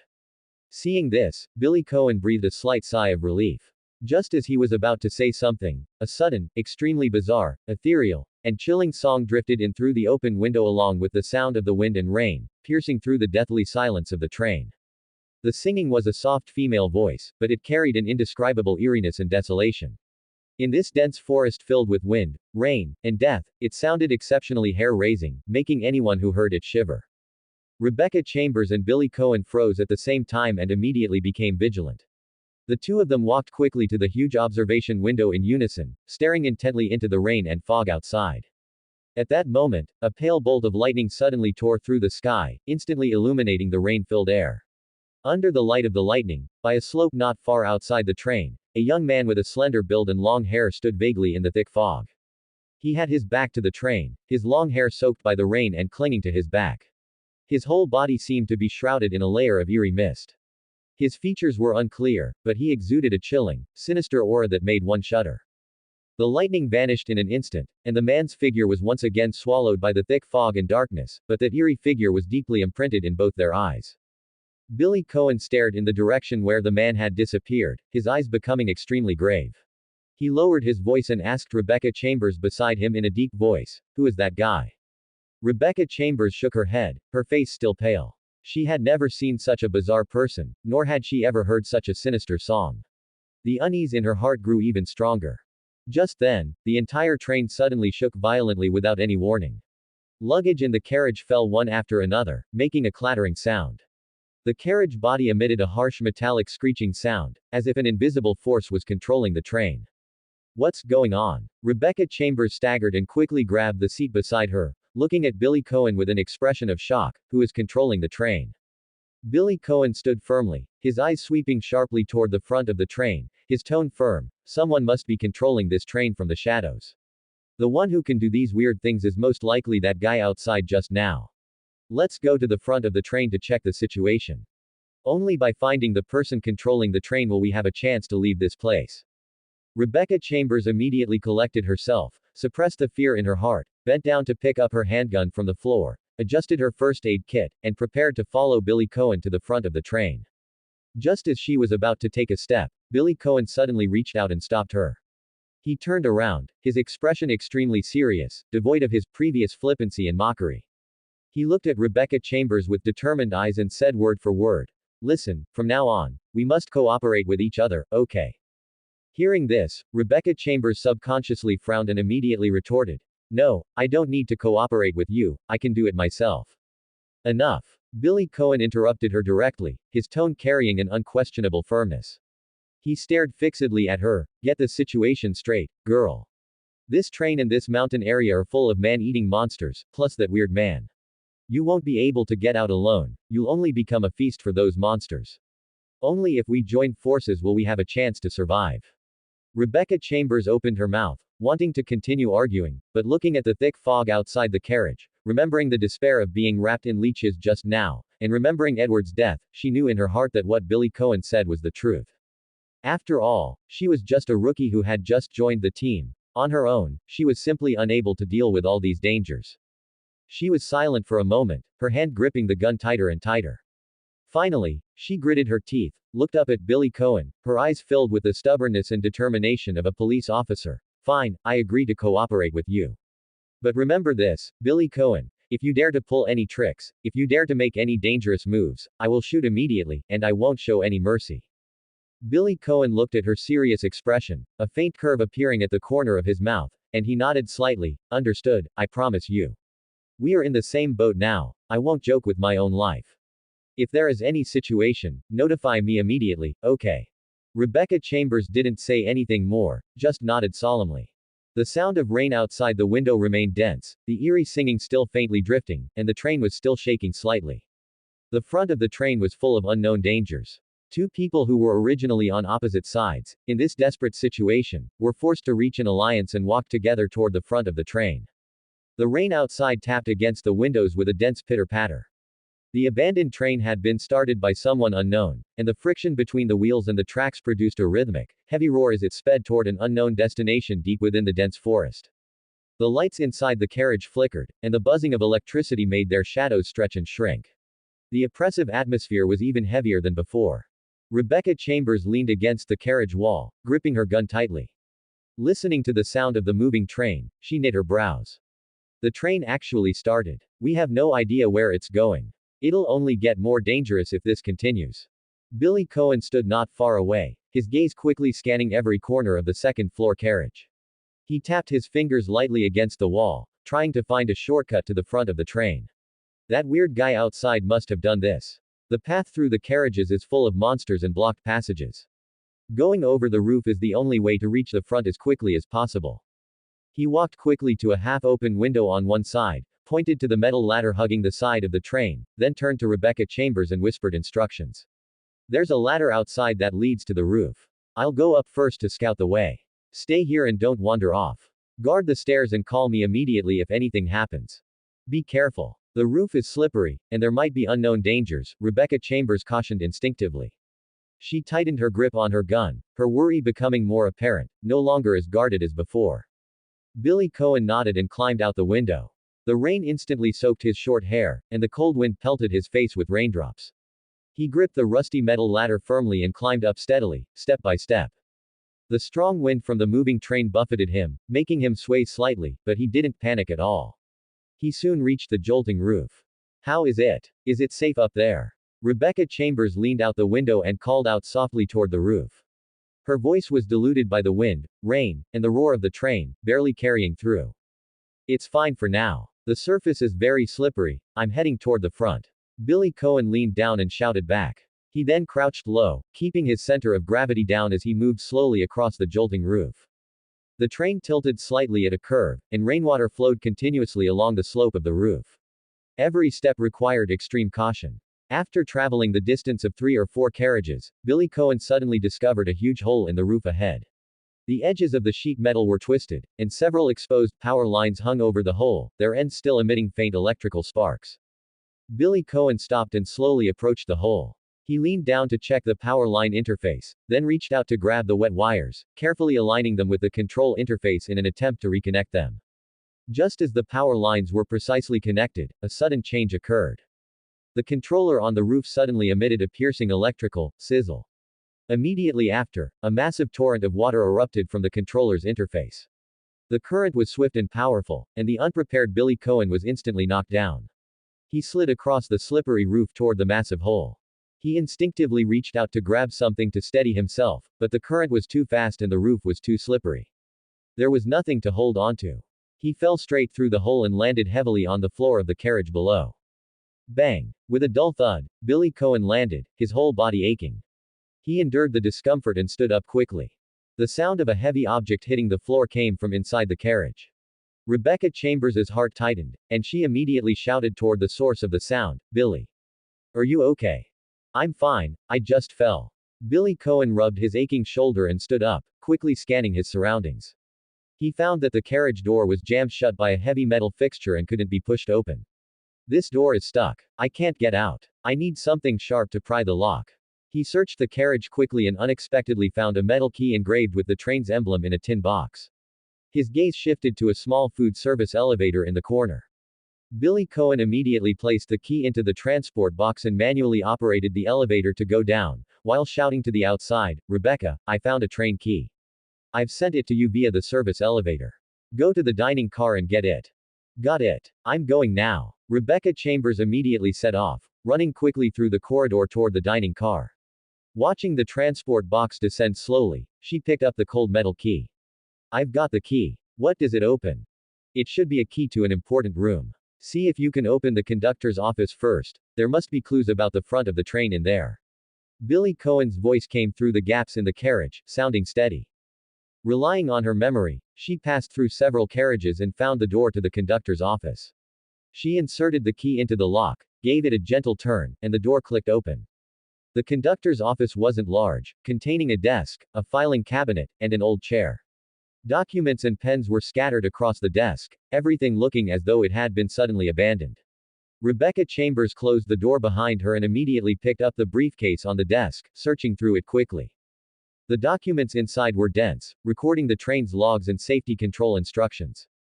She flipped through them quickly and finally found the key information. The security door leading to the driver's cab required a special keycard to open. Putting the documents down, Rebecca Chambers didn't delay. She knew Billy Cohen was still trapped in the carriage and had to find something sharp to help him open the door as soon as possible. A folding metal ladder happened to be in the corner of the office. She immediately unfolded it and climbed up to the storage loft above the office. In a toolbox in the corner, she found a sharp, hard ice pick. The point was sharp enough to pry the metal block jamming the door. With the ice pick in hand, Rebecca Chambers wanted to head back. But just as she reached the middle of the second-floor carriage, a sudden loud noise shattered the silence. Clang! A deafening sound of metal tearing erupted. The roof of the second floor was suddenly smashed through by two massive, dark, thorn-covered pincers. The sheet metal twisted and tore instantly as a gargantuan monster slowly crawled down from the hole in the roof. It was a giant mutated scorpion, its body dozens of times larger than a normal one. Its dark brown shell was incredibly hard, and its two massive pincers made a piercing grinding sound as they opened and closed. The stinger on its tail was held high, glinting with a cold, sinister light. Its 8 long legs stepped onto the carriage floor with heavy thuds, and its murky compound eyes locked onto Rebecca Chambers, radiating a thick, ferocious aura. Rebecca Chambers' face turned pale instantly, and she instinctively backed away, her heart pounding wildly. This monster was far larger and more ferocious than the zombies or leech zombies from before. Her handgun wouldn't be able to cause any effective damage to it. The giant scorpion let out a sharp hiss and moved its long legs to give chase quickly. Its massive pincers slammed down behind Rebecca Chambers, denting the carriage floor instantly. Rebecca Chambers rushed into the storage room with all her might and closed the door behind her, but a single strike from the pincers smashed the door into a deformed, shattered mess. Without a moment's hesitation, she rushed forward and grabbed the shotgun from the corner. She expertly chambered a shell and raised the gun in a clean, swift motion. The giant scorpion burst through the door and lunged at her. Rebecca Chambers gritted her teeth, steadied her trembling hands, aimed at the scorpion's soft underbelly, and pulled the trigger hard. Bang! The shotgun's power was immense. The pellets instantly struck the scorpion's belly, and black bodily fluids sprayed out. The giant scorpion shrieked in pain, its movements faltering for a moment. Rebecca Chambers seized the opportunity to keep backing away, re-aimed, and pulled the trigger again, landing several precise shots on the monster's vital spots. The giant scorpion struggled for a moment before its massive body collapsed to the floor, no longer moving. Its hard shell was riddled with bullet holes, and thick, foul fluids flowed all over the floor. Rebecca Chambers panted heavily, her arms slightly numb from the shotgun's recoil. Cold sweat soaked the clothes on her back. She didn't dare linger. After confirming the monster was dead, she immediately took the ice pick and hurried to the service elevator in the dining car. She placed the ice pick in the transport box and operated the switch to send it to the carriage where Billy Cohen was. Trapped inside the carriage, Billy Cohen was searching everywhere for a tool to pry open the door when he suddenly saw the ice pick arrive via the small elevator. Understanding immediately, he picked up the ice pick and walked to the carriage door. He inserted the sharp ice pick into the gap in the door, aimed it at the jammed metal block, and used all his strength to pry it. With a crisp crack, the metal block popped off, and the door was finally opened. Billy Cohen pushed the door open and moved quickly through the carriages, soon meeting up with Rebecca Chambers in the dining car. Rebecca Chambers' face was still a bit pale, but seeing Billy Cohen unharmed, her heart finally settled. It's good you're okay. That was too dangerous. Thanks for sending the ice pick over in time. Billy Cohen looked at her slightly disheveled appearance. His previous slight disdain had lessened, replaced by a sense of recognition. The train was still speeding along, and the jolting sensation grew stronger. Neither of them dared to delay, and they each took stock of their supplies. Rebecca Chambers took out her extra handgun magazines and handed them to Billy Cohen. I have extra handgun ammo here, take it. Billy Cohen took the magazines and then pulled out all the shotgun shells he had, placing them in Rebecca Chambers' hand. The shotgun suits you better. Take all the shells. Next, we need to find the keycard and get to the front. We have to look out for each other. Yeah, once we find the keycard, we can go to the front, stop the train, and get out of this hellhole. Rebecca Chambers tucked away the ammo, her eyes determined. Her original wariness was gradually fading, replaced by a sense of camaraderie. Billy Cohen nodded, his gaze turning to the passage opening next to the dining car. The document said the driver's cab needs a keycard. We have to find it now. The train is still moving, we can't delay any longer. Okay, let's go together. Rebecca Chambers gripped her gun tightly. The roar of the train grew louder, and the path ahead was still full of unknowns, but the two had finally set aside their differences and truly begun to face this desperate situation side by side. The train continued to speed wildly along the tracks through the dense forest amidst the wind and rain. The friction between the wheels and the rails produced a piercing roar, and the train car jolted violently from time to time, as if it might derail at any moment. Inside the dining car, broken tableware lay scattered about. The smell of rotting food mixed with a faint scent of blood, making the atmosphere increasingly suffocating. Rebecca Chambers and Billy Cohen had just finished organizing their shared ammunition when they were shaken by the constantly accelerating train. The train is getting faster and faster. If we don't find the control switch at the front soon, something is bound to happen. Rebecca Chambers gripped her shotgun tightly, her brow furrowed as her gaze swept across the narrow passage hole at the end of the dining car. The doors to the cars ahead are all blocked. This hole is the only way through. It should lead to the car behind the dining car. Billy Cohen crouched down and checked the size of the passage hole, confirming they could pass through smoothly. He nodded and replied, "I'll go first. You follow behind me. There might be zombies hiding inside, so I'll clear the way." With that, he was the first to bend down and crawl into the hole. His movements were agile, his handgun always aimed forward, remaining alert at all times. Rebecca Chambers followed closely behind. The narrow passage was filled with dust and cobwebs, barely wide enough for one person to pass through. They traversed the short distance of a few meters with extreme caution. After emerging from the passage, they indeed arrived at the baggage car behind the dining car. The area was piled high with various suitcases and cargo in a disorganized mess. Under the dim light, everything felt eerie. The two of them explored along the baggage car toward the rear of the train, their feet occasionally stepping on scattered debris and making faint crunching sounds. Billy Cohen, walking ahead, suddenly stopped and pointed at a metal device in the corner. "What's that?" "It looks like a specialized climbing tool." Rebecca Chambers immediately approached and crouched down for a closer look. It was a portable grappling hook. The claws were sharp, and the rope was sturdy. Although it was covered in some dust, the parts were intact and fully functional. Her eyes lit up as she suddenly recalled a discovery from her earlier exploration of the first-floor cars. She quickly said to Billy Cohen, "I remember now. Earlier, by the window of a car in the middle of the first floor, there was a broken metal ladder. The brackets were still fixed to the outer wall of the car, but the ladder itself was incomplete, making it impossible to climb directly. This kind of grappling hook is meant to be used with damaged climbing facilities to reach the roof of the train, which is otherwise inaccessible. Now we finally have a way to bypass the dead ends in the cars." Billy Cohen picked up the grappling hook and weighed it in his hand, confirming it was in good condition. "Let's head back to that car now. We'll clear out any zombies along the way so we don't leave any trouble behind." The two turned around and headed back toward the target car on the first floor. They hadn't gone far when three foul-smelling zombies slowly crawled out from behind the piles of luggage on both sides, lunging toward them with stiff movements and letting out guttural growls. "Watch out!" Billy Cohen barked, raising his gun to fire first. The bullet accurately struck the head of the foremost zombie, and the body collapsed instantly. Rebecca Chambers also coordinated immediately, raising her shotgun and pulling the trigger at the other two zombies. The powerful firepower knocked them to the ground, and gunsmoke instantly filled the narrow car. "Let's go, the gunshots might attract more monsters," Rebecca Chambers said urgently. They quickened their pace, clearing out the occasional zombies along the way, and successfully reached the car with the broken ladder. The windows of this car were wide open. The incomplete metal ladder extended from above the window toward the roof. Half of the ladder was rusty, making it indeed impossible to climb directly. Rebecca Chambers walked to the window and said to Billy Cohen, "This is the place. This grappling hook can hook onto the sturdy bracket above. I'm lighter and more flexible at climbing, so it's safest if I go up. Are you sure you'll be okay? The roof is slippery and jolting, so be very careful," Billy Cohen urged, handing the grappling hook to Rebecca Chambers, his eyes filled with concern. "I'll keep watch for you down here. If anything happens, call out to me immediately.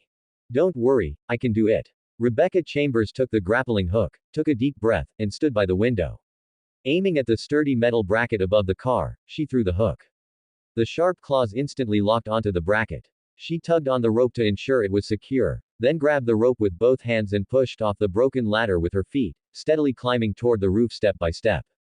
The train was still traveling at high speed. Strong winds carrying rain lashed against her face, causing sharp pain, and the jolting of the train made the climb exceptionally difficult. Rebecca Chambers gritted her teeth, and relying on the physical training she had undergone in STARS, she finally managed to reach the roof. I'm on the roof, it's safe. Rebecca Chambers shouted to Billy Cohen below, her voice swallowed by the wind, rain, and the roar of the train. She could only wave her hand vigorously to signal him. Seeing her reach the top safely from the window, Billy Cohen felt half the weight lift off his heart. He immediately gestured toward the roof, signaling her to continue toward the front of the train. Rebecca Chambers nodded, lowered her posture, and moved slowly across the slippery roof. Her hands occasionally gripped protrusions on the roof to avoid being thrown off by the train's inertia. After walking about 2 cars' distance along the roof, a large hole appeared ahead. The iron plating around the edges of the hole was twisted and deformed, and a faint light from inside the car shone through from below. Rebecca Chambers slowly approached the edge of the hole and leaned over to look down. She found an independent train guest room below, containing a bed, a table, and chairs. The environment was relatively tidy. There's a guest room below. It looks like something's moved, I'll go down and check. Rebecca Chambers muttered to herself. After confirming there was no immediate danger below, she grabbed the edge of the hole and leapt down, landing steadily on the floor of the guest room. As soon as she landed, a zombie beside the bed suddenly snapped its head up. Its cloudy eyes stared fixedly at her as it struggled to lunge forward. This zombie was wearing a train attendant's uniform. Its flesh was rotting, and it moved slightly faster than a normal zombie. Rebecca Chambers reacted quickly, immediately taking a step back, raising her gun, and pulling the trigger without hesitation. The gunshot exploded within the small guest room. The zombie fell to the ground, completely motionless. After confirming the zombie was dead, Rebecca Chambers' gaze fell on the floor beside it. A blue hard plastic card lay there quietly. It was the blue keycard they had been searching for. Found it. It's the blue keycard. Rebecca Chambers picked up the keycard in surprise, wiped away the dust, and carefully tucked it into her pocket. She quickly walked to the connecting door of the guest room, turned the handle, and successfully opened the door. Billy Cohen was already waiting there. How was it? Did you run into any danger up there? Did you find the key? Seeing Rebecca Chambers unharmed, Billy Cohen quickly asked, his tone full of concern. I'm fine. I just took care of an attendant zombie and found this blue keycard next to it. Rebecca Chambers pulled out the blue keycard and held it up to Billy Cohen, unable to hide the joy in her voice. Earlier, next to the conductor's office, we saw a card reader that takes this exact kind of keycard. It should open the door leading to the front of the train. Great, our efforts weren't in vain. Billy Cohen breathed a sigh of relief, a rare smile appearing on his face. No time to lose. Let's head over there now before any more mutated monsters show up. The two wasted no more time and quickly headed back toward the conductor's office along the car corridor. Along the way, any stray zombies were quickly cleared by their seamless cooperation. After fighting side by side just now, their coordination grew even more proficient.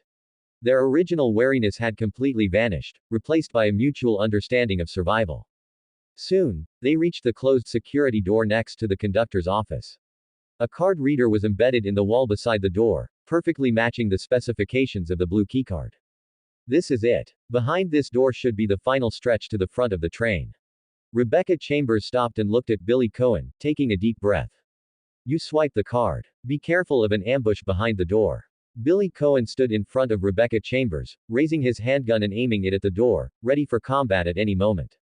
Rebecca Chambers nodded, took out the blue keycard, and slowly brought it close to the card reader.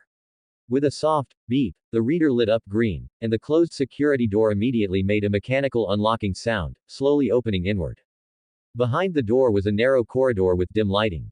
At the end, the silhouette of the train's front was faintly visible, and the roar of the train grew even more intense. They looked at each other, both seeing hope in the other's eyes. As long as they reached the front and stopped the train, they could escape this place of death.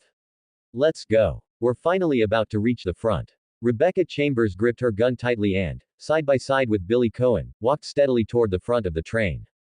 Inside a secret underground surveillance room, dim lights cast a cold white glow across the walls. Dozens of surveillance screens were densely arranged in front of the console, flickering with faint light. Albert Wesker, dressed in a black tactical suit with one hand in his pocket, stood before the console. His golden eyes stared coldly at the footage of the speeding train on the screen, his face devoid of any emotion, as if everything in the world was within his grasp.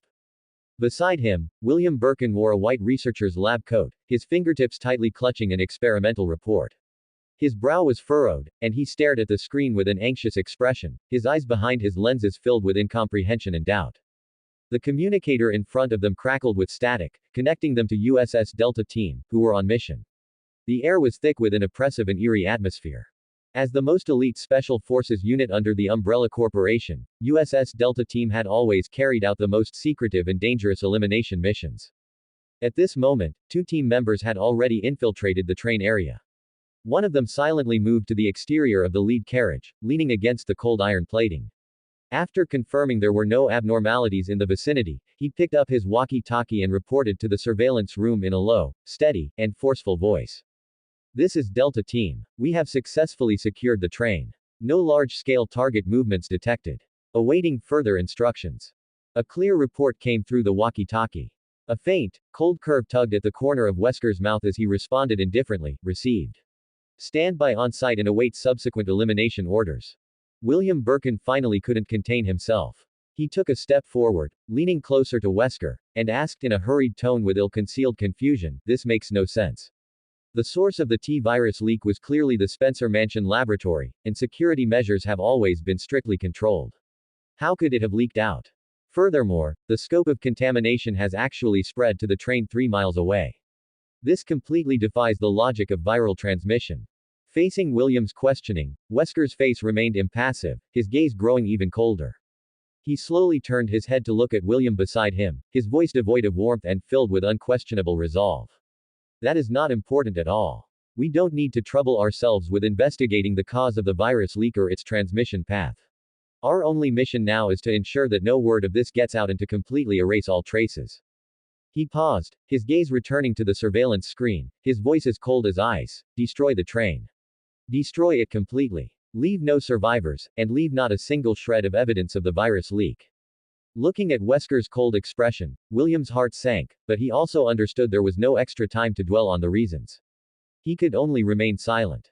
Wesker picked up the walkie-talkie again and asked the USS member on the other end in a deep voice, "Answer me, how far are you from the nearest train siding? You must steer the train toward the siding in the shortest time possible and execute the destruction plan." Received. Estimated arrival at the nearest siding is about 10 minutes. The member's steady response came to an abrupt halt, his tone shifting to one of shock and confusion. Immediately after, everyone in the surveillance room could clearly hear a series of fine, slimy wriggling sounds from the walkie-talkie, so dense it made their skin crawl. What's going on? What happened? Wesker's brow furrowed slightly as he immediately followed up, a trace of barely perceptible gravity finally entering his voice. But what responded to him was no longer a report from the team member, but a series of rapid and frantic gunshots, followed by heart-wrenching, fleeting screams. Finally, only the harsh crackle of static remained. Communication was completely severed.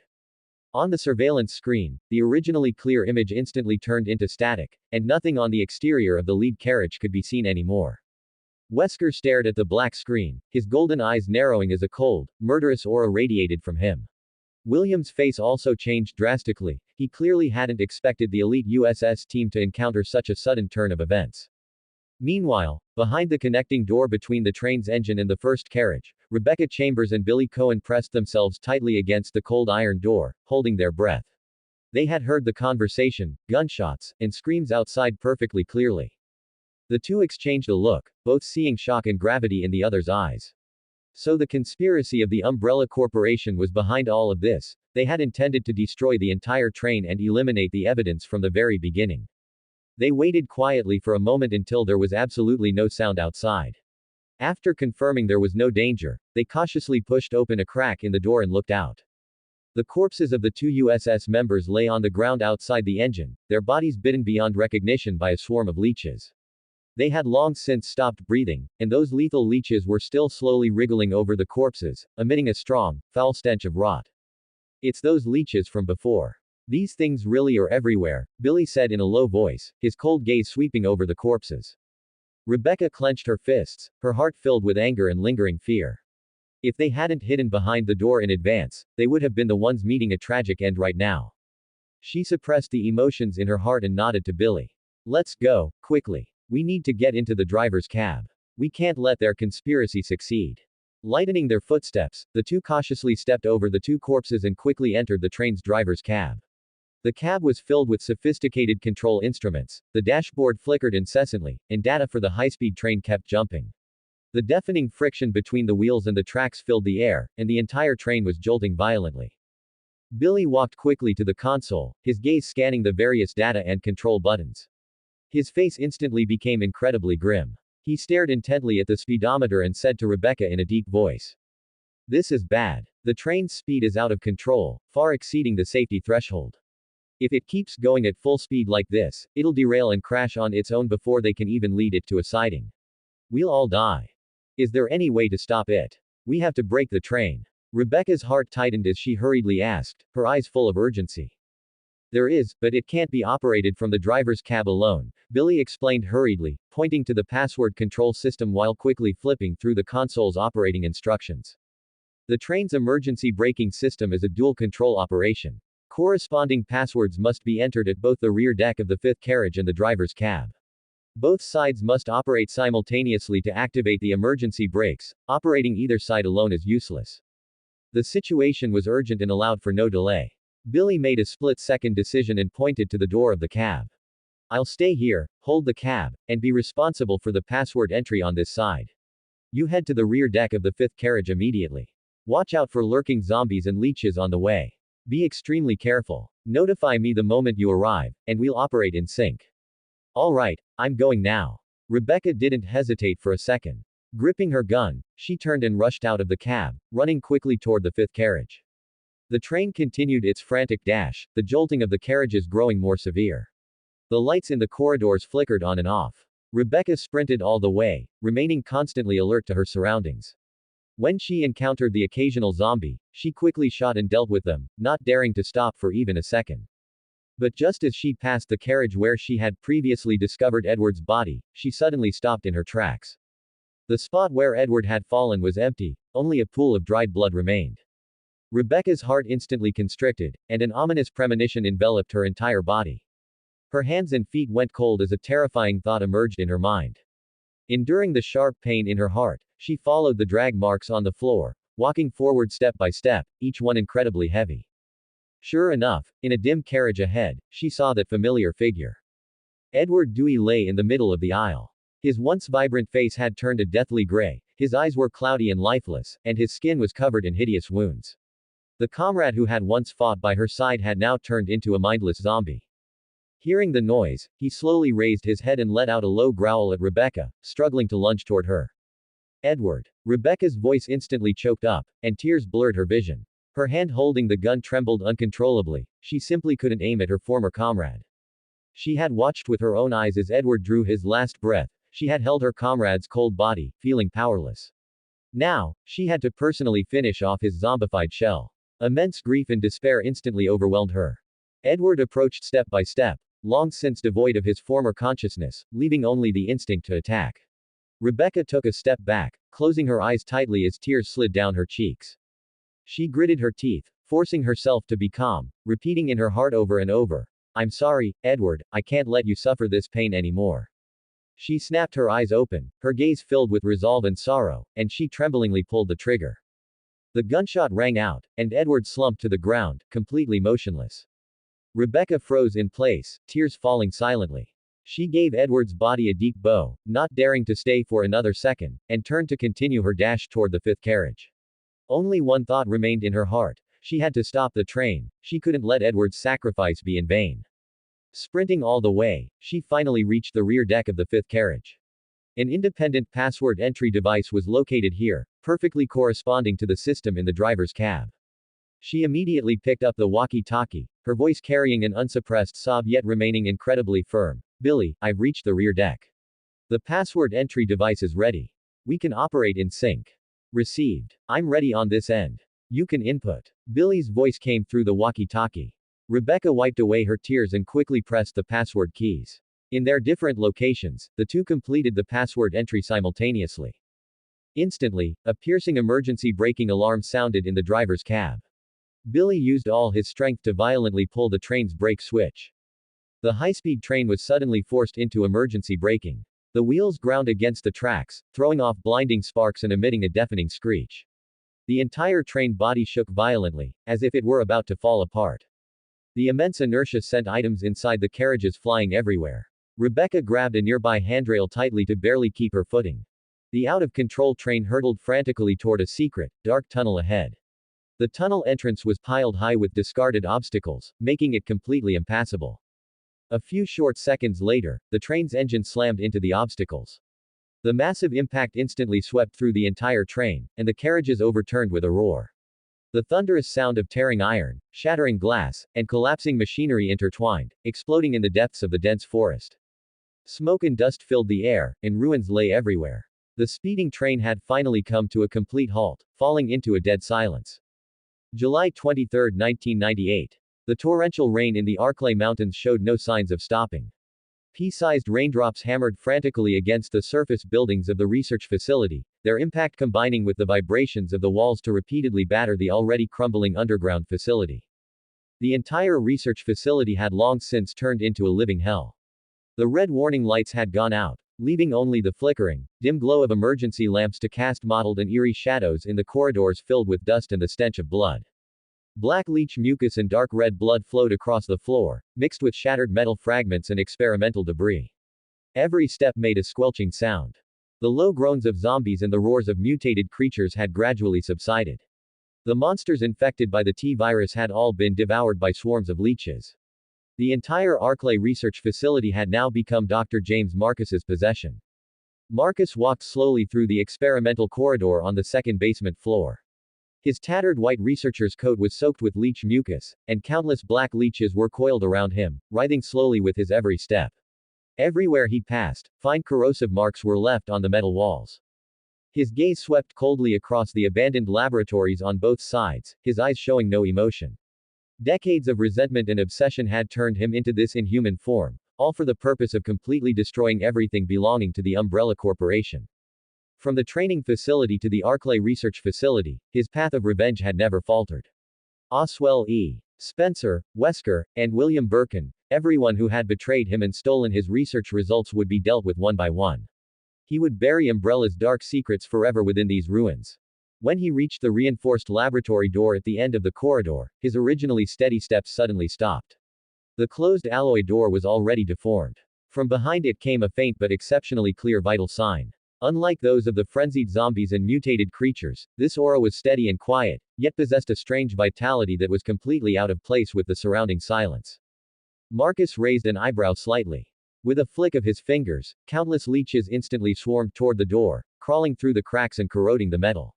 In moments, the heavy alloy door let out a piercing screech of twisting metal and collapsed inward with a crash. The interior of the laboratory was a mess. Control panel buttons were shattered, screens were black, walls were peeling, and pipes were burst. Only in the very center stood an isolation pod completely sealed by alloy armor plates. The pod emitted a faint glow, shielding it from all the disaster and chaos outside. Marcus approached slowly. The leeches around him became restless, they seemed to have a strong reaction to the presence inside the isolation pod. He raised his hand. Leeches spread from his fingertips, coiling around the alloy armor of the isolation pod, corroding and biting frantically. The solid armor plates soon cracked, slowly retracting to both sides to reveal the reinforced glass chamber inside. Inside the glass pod, a young girl leaned quietly against the wall. She was Chloe, the SO1 test subject who had been sealed away by Umbrella for 3 years. She showed no panic. Even though the world outside had turned upside down, and even though this eerie monster covered in leeches had appeared before her, she still held her head high, calmly meeting Marcus's gaze. There was no fear in her eyes, only composure and scrutiny. She wore a simple white lab coat, her long hair tied loosely behind her head. 8 years of imprisonment had not extinguished the light in her eyes, instead, it had given her a level of steadiness that belied her age. Dr. James Marcus, Chloe thought to herself. She hadn't expected to run into him. Perhaps she could incite his hatred for Umbrella to find a way out of this predicament. Marcus's gaze fell upon Chloe. For the first time, a spark of inquisitive interest appeared in his murky eyes. He could clearly perceive that within this girl's body flowed a perfect gene highly symbiotic with the T-virus. She was a living specimen unlike any he had ever seen, far more valuable than the failed test subjects in the facility and far more special than those walking corpses. Interesting. To think such a presence was hidden in this abandoned research facility, Marcus spoke. His voice was raspy and dry, mixed with the faint sound of writhing leeches, his tone carrying undisguised interest. You're not a zombie, nor a mutated creature. Are you an umbrella test subject? Chloe slowly stood up straight. Her fingertips lightly touched the cold glass as she met Marcus's gaze. Her voice was calm but clear, transmitted through the POD's intercom system to Marcus's ears. I am S01 test subject, Chloe. I've been imprisoned here by Umbrella for 8 years. They used my genes to refine the T-virus and develop bioorganic weapons. She didn't hide anything, stating her identity bluntly. She could see that the Marcus before her harbored a deep-seated hatred for Umbrella. This was her only chance for survival. The T-virus. Marcus murmured. A flash of venomous spite crossed his eyes. That was supposed to be his life's work, yet it had been stolen by Oswell E. Spencer, in league with Wesker and William Birkin, eventually leading to his own tragic death. Spencer used your genes to continue developing the T-virus. It's not just the T-virus. Chloe seized the opportunity, pushing forward step by step, trying to find a breakthrough from Marcus while throwing out the bargaining chips she held. I know more secrets. Spencer has initiated a biological project at the Ark laboratory that is far more terrifying than the T-virus. He has never been satisfied. He wants to perform memory transplants. He wants to control everything, including all your past research. He wants to become a god. At the mention of Oswell E. Spencer, the aura around Marcus instantly turned frigid. Leeches surged frantically, his hatred almost palpable. Seeing the timing was right, Chloe continued to speak, trying to trick Marcus into letting her go. I'm just like you, a victim of Umbrella. I've been used as a living genetic bank, imprisoned for 8 years without seeing the light of day. We have a common enemy. We are on the same side. If you let me out, we can cooperate. I can help you get all of Spencer's research data, help you find his hiding place, and help you complete your revenge to completely destroy Umbrella. Chloe's tone was sincere. Every word struck Marcus's hatred for Umbrella and Spencer. She tried to use this shared enmity to make Marcus lower his guard and believe her talk of cooperation. But Marcus only looked at her coldly, his lips slowly curling into a contemptuous smile. The smile was full of mockery, seeing through her little scheme at a glance. Cooperation. Little girl, you just want to use my hatred to trick me into letting you out of this cage. You and I have never been on the same side. You are an Umbrella test subject, while I am a researcher who was betrayed and slaughtered by Umbrella. We may seem to have the same enemy, but at your core, you are still a product created by Umbrella. Why should I trust you? Marcus's words were cold and blunt, instantly puncturing Chloe's plan. Her attempt at manipulation seemed fragile and ineffective before the seasoned and shrewd Marcus. A flash of astonishment crossed Chloe's eyes, but she quickly regained her composure. Since the soft approach didn't work, she had to choose a direct confrontation, throwing out the truth that would be enough to break Marcus's psychological defenses. You think I'm lying to you? Chloe stared directly at Marcus, her eyes firm. She spoke word by word, her voice not loud, yet it exploded in the laboratory like a thunderclap. You aren't Dr. James Marcus at all. You are just a collection of leeches that has inherited Marcus's memories and consciousness. Years ago, you were thrown into the sewers by Spencer's men and died long ago. It was the queen leech that devoured your remains, inherited your memories and resentment, and came to believe it was you. You are living in your own obsession, nothing more than a phantom created by the queen leech, not the real Marcus. These words completely enraged Marcus. He had always firmly believed he was Dr. James Marcus, the founder of Umbrella and the creator of the T-virus. All his revenge and actions were based on this identity. But now, this imprisoned test subject had directly torn apart his self-perception, turning his decades of obsession into a joke. Shut up. How dare you desecrate my existence? I am Dr. James Marcus, and no one can deny it. Marcus's voice became manic, his eyes filled with rage and ferocity. The leeches around him surged wildly, slamming hard against the reinforced glass of the isolation pod. Cracks instantly spread. He wanted nothing more than to break through the cage immediately and tear Chloe into 1,000 pieces. At this critical moment, Marcus suddenly froze. His enraged expression abruptly stiffened. The leeches attached throughout the facility, and even those spreading to the mountain railway, were continuously transmitting information from the outside world to him. On the ecliptic express he was controlling, 2 strangers had broken in. At the same time, Umbrella's USS Delta team had already infiltrated the Arklay Mountains under Wesker's command, closing in on the facility and the train. These 2 variables were far more troublesome for his plan to settle scores with Umbrella than Chloe, who was trapped in the isolation pod. The rage in Marcus's eyes quickly faded, replaced by a deep coldness. He instantly weighed the pros and cons. Chloe was firmly locked in Umbrella's highest level isolation pod and couldn't escape without specific authorization. There was no need to waste time here. The intruders on the train and the encroaching Wesker were the threats that had to be dealt with now. He slowly withdrew the surging leeches, his cold gaze locked onto Chloe inside the pod. His killing intent hadn't vanished, but he no longer had the heart for battle. I don't have time to waste on you anymore. There's been a change of plans on the train, and Wesker's trash is getting in the way. This isolation pod is Umbrella's highest level lockdown. You can't escape. Even if I leave you alone, you'll just rot and die here, buried along with this facility. Chloe's eyes brightened slightly. She immediately realized that the Ecliptic Express incident had officially begun. She looked up to meet Marcus's gaze, showing no fear. Instead, she spoke with mockery, her tone full of certainty. I see. You're going to that train. I suggest you don't get too ahead of yourself. That Wesker you mentioned, and William Birkin, those two, good, students of yours, have already teamed up again and laid a trap to deal with you. Hearing this, Marcus didn't get angry. Instead, he let out a cold, contemptuous sneer, his eyes full of disdain and arrogance. In his eyes, Wesker and William Birkin were merely assistants. If he hadn't been kept in the dark back then, he never would have been assassinated by them. He said no more. The leeches instantly coiled around him, turning him into a dark phantom. He turned and strode out of the laboratory, heading straight toward the Ecliptic Express. A bunch of clowns. They're not worthy of obstructing my revenge. Just stay here and watch how I destroy the train and settle scores with all my enemies. With those words, Marcus's figure completely vanished at the end of the dark and dilapidated corridor, leaving behind only the slimy, foul-smelling leech mucus on the floor and the underground laboratory that had returned to silence. Inside the isolation pod, Chloe slowly closed her eyes. The sound of gunfire and the roars of monsters from outside became clearer. The clash between Marcus and Wesker and the chaos on the train were about to break out in full.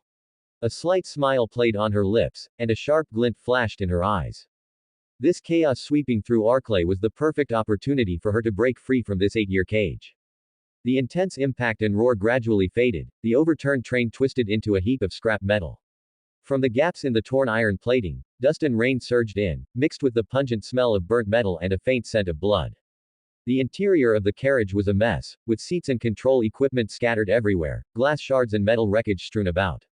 The emergency lights had long since gone out, leaving only faint daylight filtering through the breaches in the carriage to barely illuminate the ruins. Billy Cohen was the first to struggle up from the chaotic wreckage. A sharp piece of iron had sliced a bloody gash in his arm, but he was completely oblivious to it. Propping himself up against a deformed seat, he immediately shouted at the top of his lungs, his voice filled with anxiety, "Rebecca. Where are you? Answer me." He stumbled through the collapsed carriage, kicking aside scattered debris and searching every corner with an urgent gaze. The massive impact when the train overturned earlier had instantly knocked them both down. "I'm here." A slightly weak but still clear voice came from the other side. Billy Cohen immediately ran toward the sound and saw Rebecca Chambers leaning against the deformed wall of the carriage, slowly standing up. Her left pant leg was torn, revealing a patch of bruising, and her steps were a bit shaky as she walked, clearly having suffered some minor scrapes and impact injuries. She brushed the dust off her clothes, walked toward Billy Cohen step by step, and made an effort to straighten her back. She forced a reassuring smile and said in a firm tone, "Don't worry, I'm fine. It's just a small injury, it's nothing." Seeing that Rebecca Chambers was safe and sound, the weight in Billy Cohen's heart finally lifted, and his tense expression softened. He raised a hand to wipe the dust from his face, a hint of relief at having survived the ordeal flickering in his eyes as he spoke. "That's great. We made it. The train has completely stopped. We finally don't have to worry about derailing and crashing anymore." "Yeah, we did it," Rebecca Chambers nodded in agreement.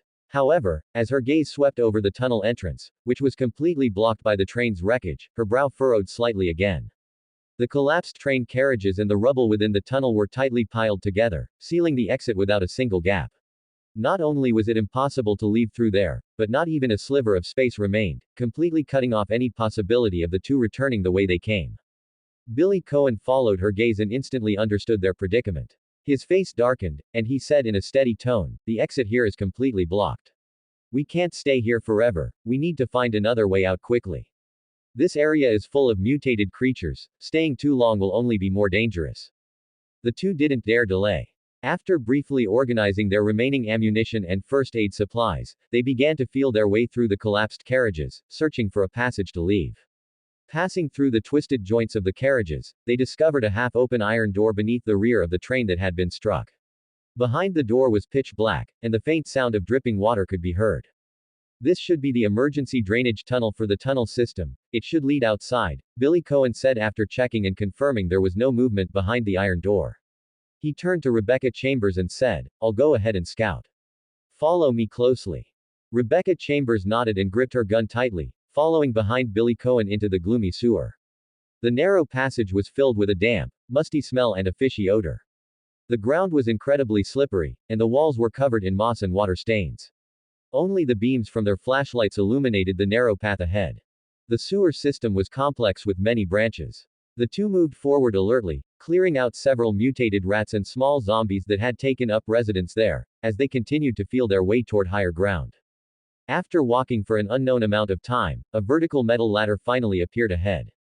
A faint light filtered through the top of the ladder, clearly indicating an exit to the surface.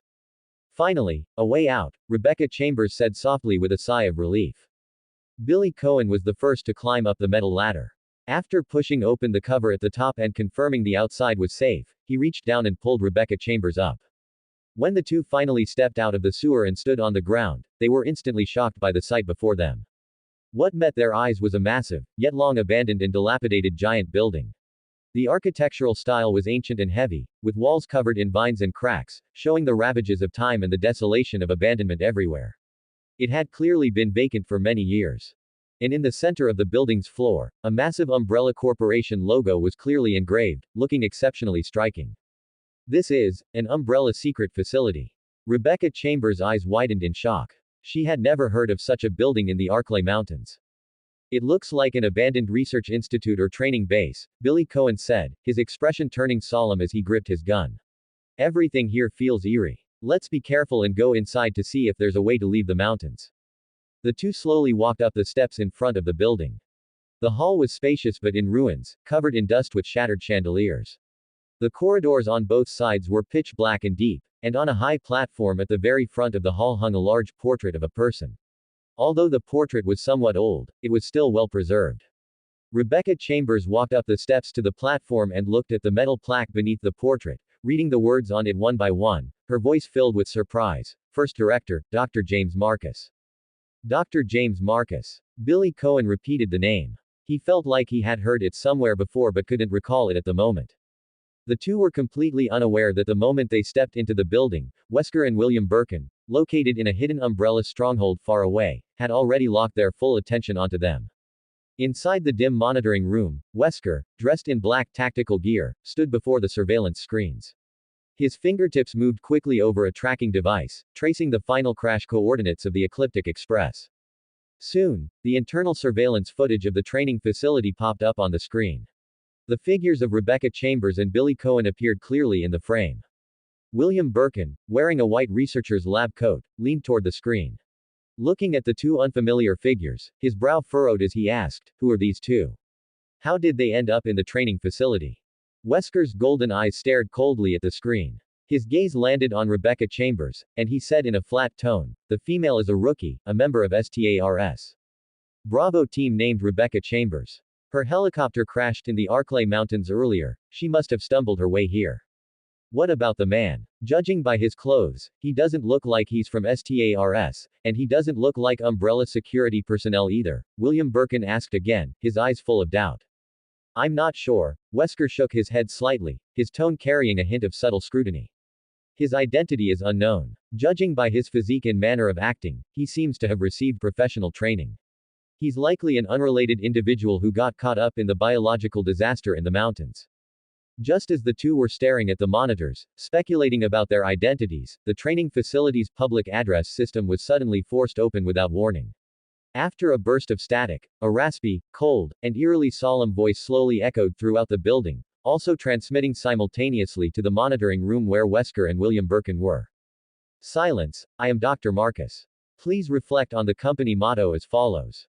Obedience breeds discipline, discipline breeds unity, unity breeds power, power is life." The repeating broadcast echoed in the empty training facility, its tone eerie and rigid. Rebecca Chambers and Billy Cohen looked at each other, their faces full of confusion and alertness, completely failing to understand what this sudden broadcast was about, much less the meaning behind the motto. In the monitoring room, the expressions of Wesker and William Birkin instantly became incredibly solemn.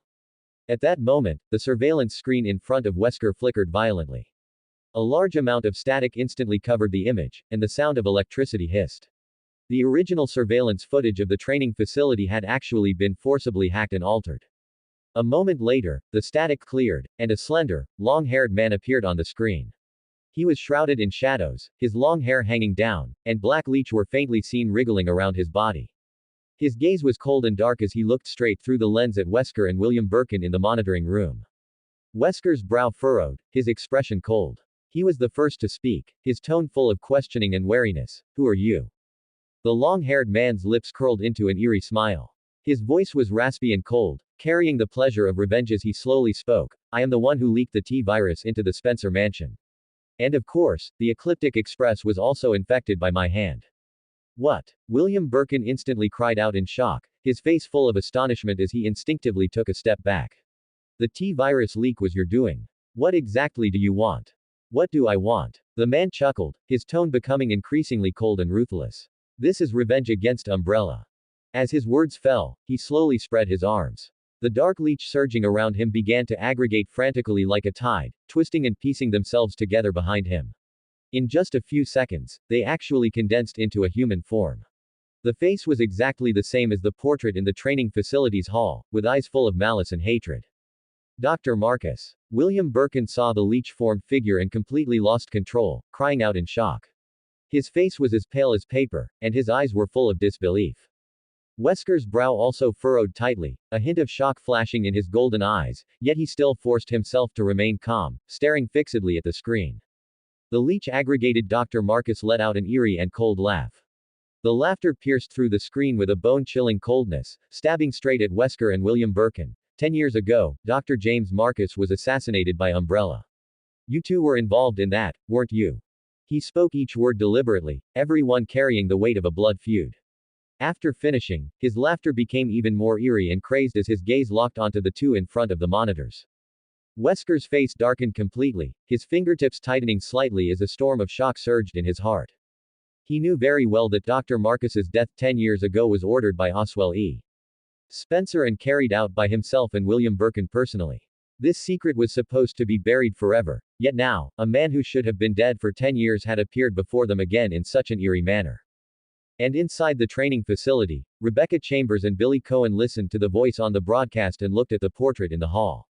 Connecting it to the strange images on the monitors, although they didn't know the full truth, they vaguely understood that they had been drawn into a dark umbrella conspiracy spanning 10 years. The abandoned training facility before them was about to become a new dead end. In the early hours of July 24, 1998, the heavy rain in the Arklay Mountains continued to pour down. Large raindrops hammered relentlessly against the roof of the training facility, mixing with the faint structural vibrations within. This secret facility, long abandoned by the Umbrella Corporation, stood on the brink of collapse at any moment. There was no longer any sign of life inside the training facility. Dim emergency lights cast flickering shadows down the corridors, and the air was thick with the fishy sweetness of leech mucus, the pungent odor of T-virus corrosion, and a faint, decaying scent of blood. Mottled bloodstains on the walls, scattered fragments of experimental records, and rusted, deformed metal equipment all bore witness to the horrific tragedies that had once occurred here.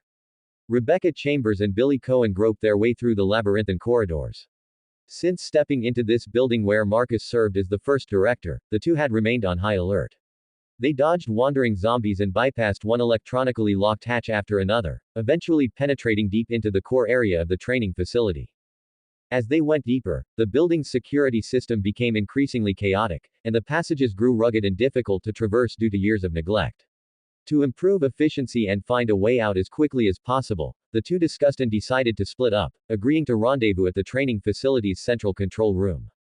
Be careful with everything. If you encounter mutated creatures, don't try to fight them head-on, fire your gun immediately to call for help.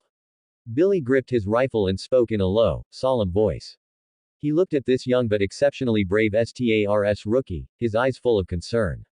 I will. You stay safe too. Rebecca gripped the handgun at her waist, nodded firmly, and then turned to walk into the narrow corridor on the left. Relying on her extraordinary powers of observation and scientific knowledge, she proceeded cautiously until her path was soon blocked by a closed alloy blast door. The electronic combination lock on the door had completely failed, its screen flashing fault codes, clearly a power supply issue. Rebecca crouched down and carefully examined the embedded power control panel on the wall beside the door. The panel was covered in dust, and the interfaces had long since oxidized and blackened. She pulled a simple set of tools from her backpack and carefully pried open the panel's casing. A dense thicket of wiring was instantly exposed, with red, blue, and yellow wires intertwined in a dizzying mess. Rebecca took a deep breath. Using the basic circuitry knowledge she had learned at the police station, she quickly distinguished the main lines from the branches. Her fingertips trembled, yet she precisely reconnected the detached wires and manually restarted the panel's power module. Accompanied by a buzzing sound of electric current, the indicator lights on the control panel lit up one by one. The blast door emitted a dull mechanical hum, and the previously locked mechanism slowly clicked open. Success. Rebecca breathed a sigh of relief, raised a hand to wipe the cold sweat from her brow, and slowly pushed open the heavy door. Meanwhile, in the monitoring room at the deepest part of the training facility, Dr. James Marcus stood before a console covered in surveillance screens. Pitch black leeches coiled around his body, writhing slowly, as viscous mucus dripped onto the floor, corroding small pits into the surface. His gaze was locked onto one of the screens, where the image of Rebecca opening the door was clearly visible. His clouded eyes surged with rage and cold-killing intent. The intrusion of these uninvited guests had completely disrupted his plans for revenge. He had thought this territory was already under the control of his leeches, yet two outsiders were moving through it at will. This was a provocation to his absolute authority. Marcus slowly raised his hand and lightly tapped the cold console. His self-muttering voice was raspy and chilling, punctuated by the faint squelching of writhing leeches, sounding particularly piercing in the empty monitoring room. You are wasting your time. I have already said this is my territory, yet you enter without permission. You had better understand who is in charge here. As he finished speaking, he unhesitatingly pressed a prominent red button on the console, the switch to activate the release mechanism for the T-virus animal test subjects. On the monitor, just as Rebecca stepped into the experimental area behind the blast door, the surrounding vents suddenly flew open. Bursts of violent snarling erupted, and several burly baboons, their bodies covered in eerie blue-purple veins, lunged out. These were baboon test subjects used by Umbrella years ago for live T-virus experiments.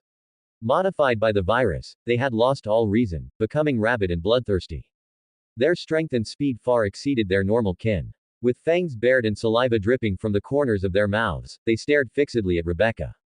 Oh no! Rebecca's face changed instantly. She immediately raised her gun and fired, the bullet accurately hitting the lead baboon.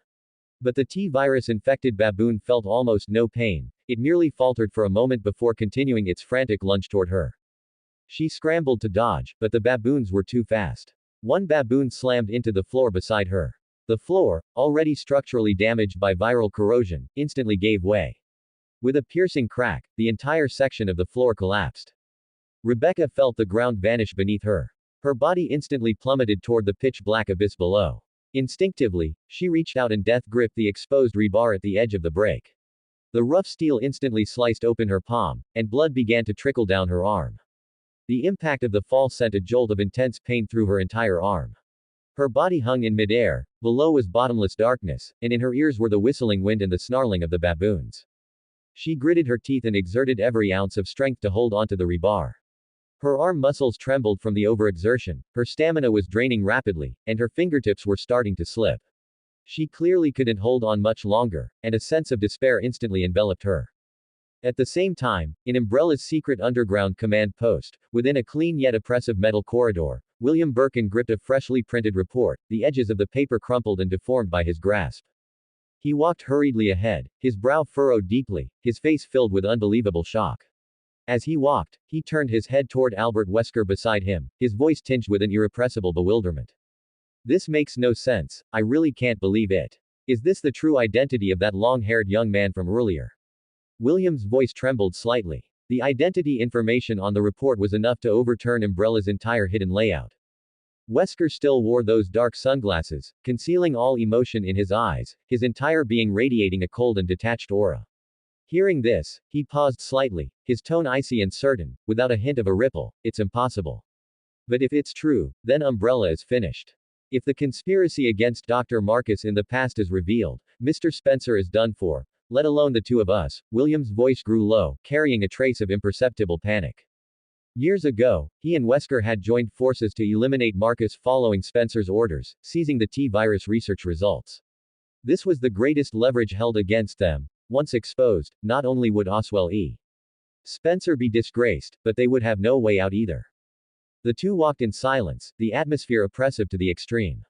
Soon, they reached a silver elevator door, the indicator light above it blinking steadily. William stopped and looked up at Wesker beside him. With a hint of exhaustion and helplessness in his tone, he slowly asked, "It's finally come to this. What do you plan to do?" Wesker raised a hand to lightly adjust his sunglasses, the lenses reflecting a cold white light. His gaze was firm and his tone resolute, without a shred of nostalgia. It's time to say goodbye to Umbrella. The biological weapons created with the T-virus are nearing completion. The only work left is to obtain combat data. As he spoke, the elevator doors slowly opened. Wesker did not hesitate, turning to step into the elevator car. Seeing this, William immediately took a step forward, his tone urgent as he tried to stop him. Don't be ridiculous. I can't give up on the research. Although I've finished the research on the T-virus, I still need some time to complete the even more powerful G-virus. For him, his life's work was poured into virus research. The G-virus was the core of his ambition to surpass himself and subvert biotechnology. He could not possibly give up at this critical juncture. Wesker leaned against the interior wall of the elevator, his tone indifferent, with no intention of changing his mind. Suit yourself. I will proceed according to the original plan and lure the STARS members to the Spencer mansion. They have undergone rigorous combat training and are the perfect test subjects. He had long since grown tired of working for the Umbrella Corporation, fooling his death to escape, breaking free from control, and collecting BOW combat data were his only current goals. William remained silent for a moment, knowing he couldn't change Wesker's mind. He finally compromised, saying in a deep voice, "Fine. But before that, we must deal with that fellow. Fortunately, I remember that the Umbrella Research Center's basement is equipped with a self-destruct device. Before things get out of hand, I'll find it and activate it to level the entire facility." He wanted to thoroughly destroy all evidence, leaving no possibility for the past conspiracy to leak. Hearing this, Wesker suddenly remembered something and asked casually, "I recall S-01 is still in the basement of the Spencer mansion, right? Do we need the USS to bring her out?" A cold arc curled at the corner of William's mouth, his eyes devoid of any pity as he refused without hesitation, "No need. I've already taken her blood samples and clones to the nest. Since the Arklay research facility fell, she hasn't received her stabilizers regularly. I expect she'll lose control and break down in a few days. Let this test subject Spencer favored rot underground." In his eyes, S01 had long since lost her utility. There was no need to waste manpower or resources on an abandoned test subject, and even less need to leave any loose ends. With a mechanical chime, the elevator doors slowly closed, completely separating the two figures. The former comrades in arms, who had once followed Marcus to research viruses together, officially parted ways at this moment. Neither of them anticipated that this resolute parting destined them for two distinct yet equally tragic ends. Wesker, through his meticulously planned fake death, would completely break free from Umbrella and embark on his own dark path. William, obsessed with G-virus research, would eventually be consumed by the virus he created, meeting a miserable end just like his mentor Marcus, destroyed by his own research results. Meanwhile, inside the training facility, Rebecca still hung from the edge of the collapsed floor, her strength nearly spent. In the darkness below, an unknown danger seemed to be slowly approaching. An even greater crisis was quietly drawing near. The torrential rain at the training facility continued to rage across the surface. Raindrops as large as beans slammed against the alloy hull, creating a dense, dull pitter-patter that vibrated through the layers of the structure to the underground, causing the already crumbling building to groan under the heavy burden. The collapsed areas of the basement levels were thick with the smell of damp mold and the fishy sweetness of leach mucus. Mixed with the lingering echoes of mutated creatures' roars, it wove a pattern of eerie silence under the dim emergency lights. Billy Cohen followed the path Rebecca Chambers had taken, heading deep into the core area of the training facility. The ground beneath his feet was riddled with cracks, scattered with broken glass and metallic debris. Every step required careful caution to avoid areas prone to collapse. The zombies and mutated creatures along the way had long been cleared out by Marcus's leeches, yet they left behind shocking traces. Splashes of dark red blood on the walls, shredded fragments of protective suits, and the rotting remains of several experimental subjects silently told of the horrors that had occurred here. He gripped the rifle in his hands. The body of the gun was soaked with rain and sweat, its cold touch transmitting through his palms. At every corner, he subconsciously lowered his stance, aiming his muzzle toward the dark corridor ahead. His soldier's instincts kept him at the highest level of alertness at all times. Ever since separating from Rebecca Chambers, his heart had been heavy with worry. Although he knew she was highly capable, in this virus-shrouded purgatory, any accident could be fatal. Rebecca, please respond if you receive this, Billy called out in a low voice into the walkie-talkie at his waist, but only the static hiss of current answered him. He frowned and quickened his pace. Relying on his extensive wilderness survival experience, he quickly identified his direction, following the faint traces Rebecca Chambers had left behind step by step.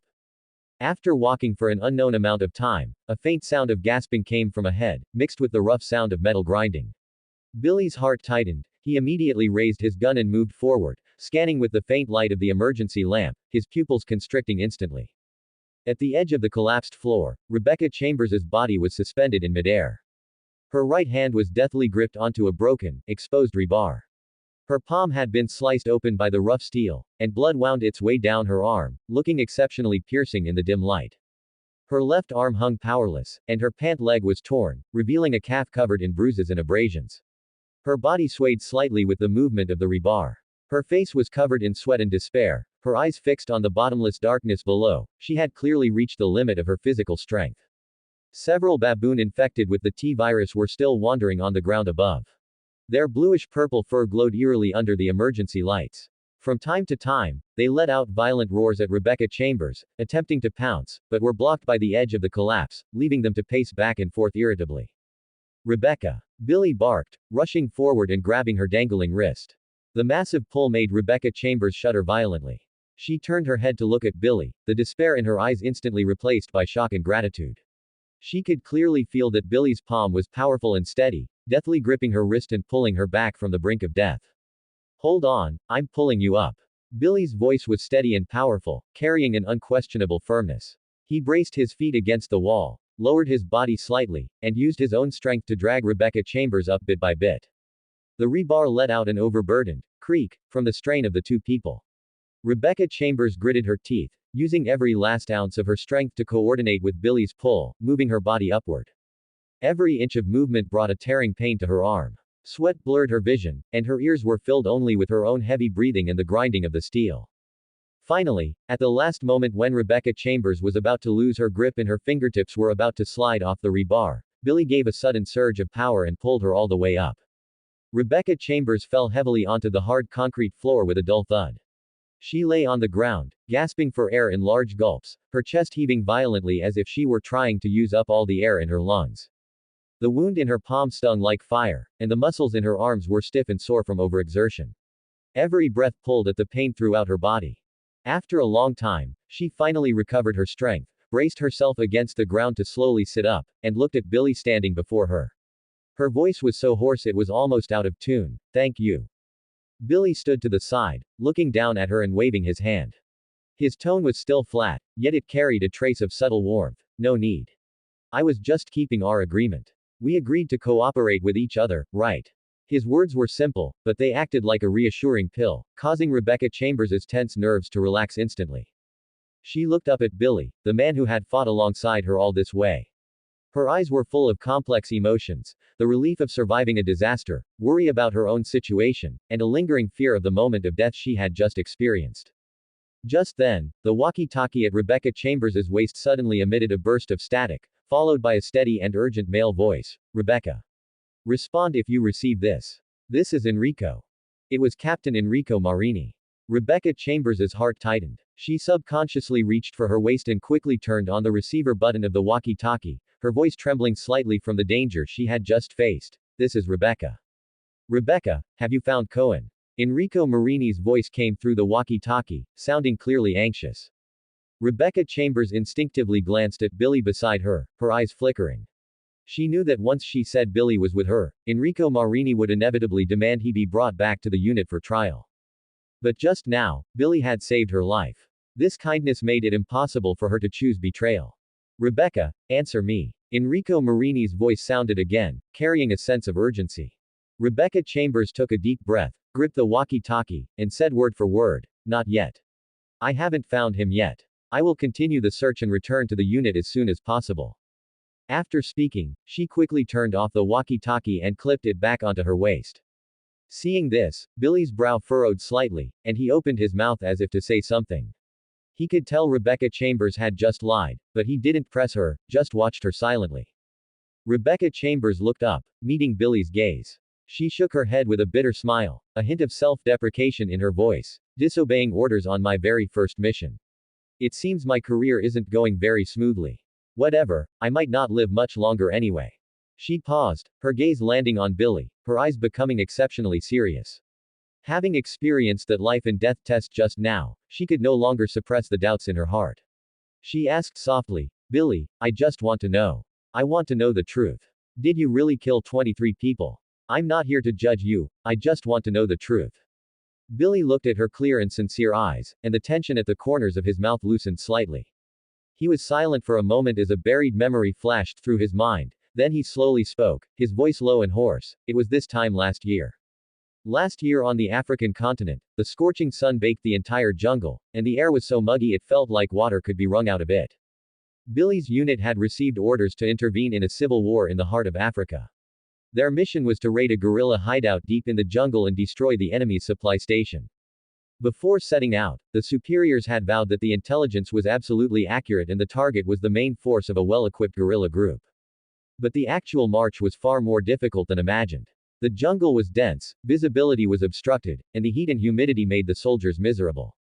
Some fainted from heatstroke, some were infected with diseases from sudden insect bites, and some encountered small-scale harassment from guerrillas on the way and unfortunately perished. After the long trek, of the original squad of dozens, only 4 survived, Billy and 3 other comrades. When they finally arrived at the guerrilla stronghold, from the intelligence, the scene before them stunned everyone.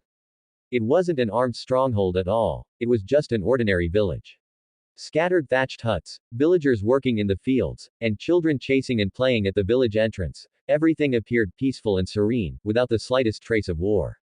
"What's going on?" one comrade whispered in confusion. Billy frowned and immediately contacted the superiors to report the situation, but the communication signal was extremely poor deep in the jungle and could not be connected at all.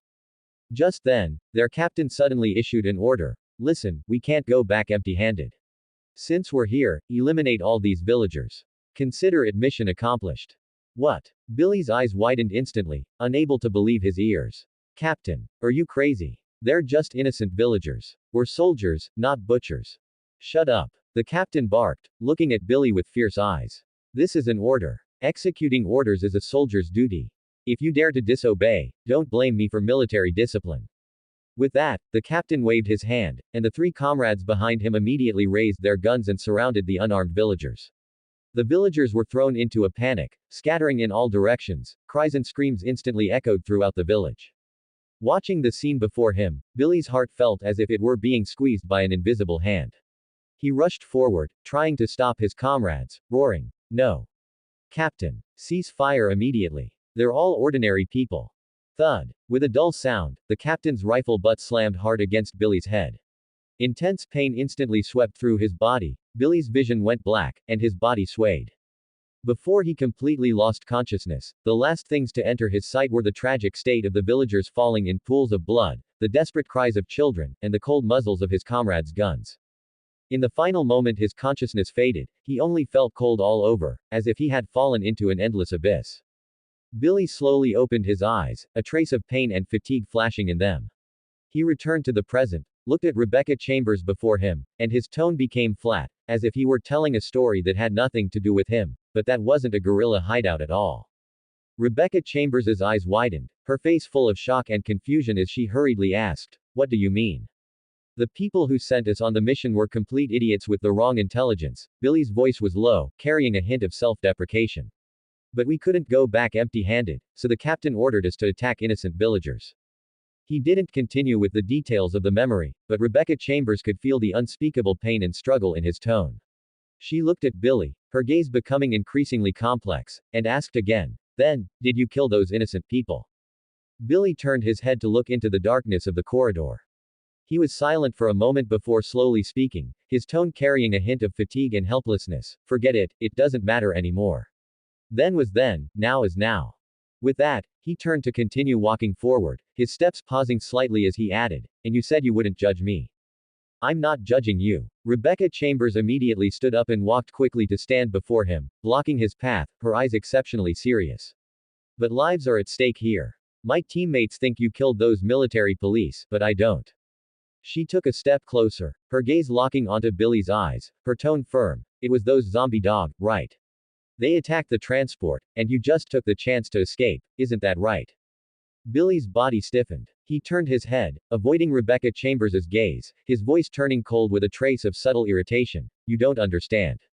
"What don't I understand?" Rebecca Chambers pressed. "I'm left with only two choices," Billy spoke slowly, his voice full of helplessness and despair.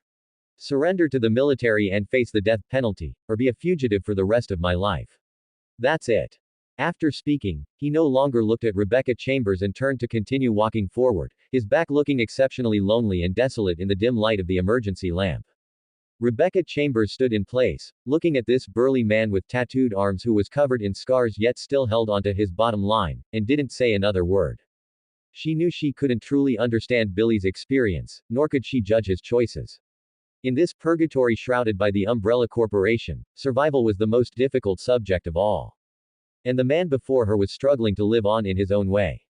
The emergency lights in the corridor flickered, reflecting the two figures as they drifted further apart. The darkness of the training facility remained, but in this space of despair, a sudden heart-to-heart had created a trace of unspeakable bond between two people who were once strangers. What they didn't know was that Marcus's leech swarms were quietly approaching, and the conspiracy of Wesker and William Birkin was also accelerating. A larger storm was quietly brewing over the Arklay Mountains. Since Billy Cohen rescued Rebecca Chambers from the collapsing abyss, the two had joined forces once again.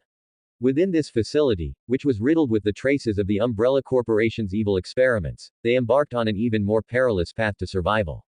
The passages inside the building became increasingly labyrinthine, and the emergency lights grew dimmer. Many areas were plunged into total darkness, forcing them to rely on the beams of their flashlights to grope their way forward. Dangers emerged one after another along the way. Staggering, ulcer-ridden zombies dragged their mangled bodies as they wandered, emitting low, murky growls. Giant cockroaches mutated by the T-virus scurried in swarms, feasting on experimental remains and corpses. There were also early bows developed by Umbrella, grotesque in form and highly aggressive. Every encounter meant a life and death struggle. Billy Cohen always stood in front of Rebecca Chambers, clearing the threats ahead time and again with precise shooting and efficient close-quarters combat. Rebecca Chambers, for her part, identified virus-infected zones and avoided lethal traps. Their cooperation grew more seamless as they fought their way through, penetrating deeper into the outer reaches of the training facility. However, as the terrain became more complex, the passage ahead was completely blocked by collapsed rocks. The two were forced to split up again to search for a way through, agreeing to contact each other via walkie-talkie as soon as an exit was found. Billy Cohen walked alone through a rusted metal corridor. At the end of the corridor was a tunnel, where howling wind and rain mixed with a biting chill hit him in the face. He raised a hand to shield himself from the pelting rain, and as his flashlight beam swept across the area, a glimmer of light suddenly flashed in his eyes. In the center of the platform sat a rust-covered cable car. Its cables spanned the tunnel, connecting to a distant station. It was clearly a secret transportation facility used by Umbrella for personnel transport in the past. Even though the cable car had been abandoned for years, in this desperate situation, it was undoubtedly the only hope of leaving the training facility. Billy Cohen stepped forward quickly, checking the cable car's exterior and fixing mechanisms. Confirming the body was still intact, he whispered to himself, "This might just come in handy." He immediately took the walkie-talkie from his waist, adjusted the frequency, and quickly contacted Rebecca Chambers.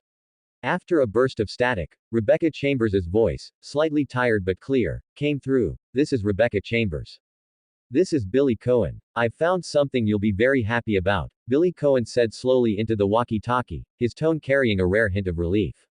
"It's a cable car. It looks like it's still functional and should take us directly out of this facility." On the other end of the walkie-talkie, Rebecca Chambers, who had just dealt with a lunging mutated zombie, felt her eyes light up.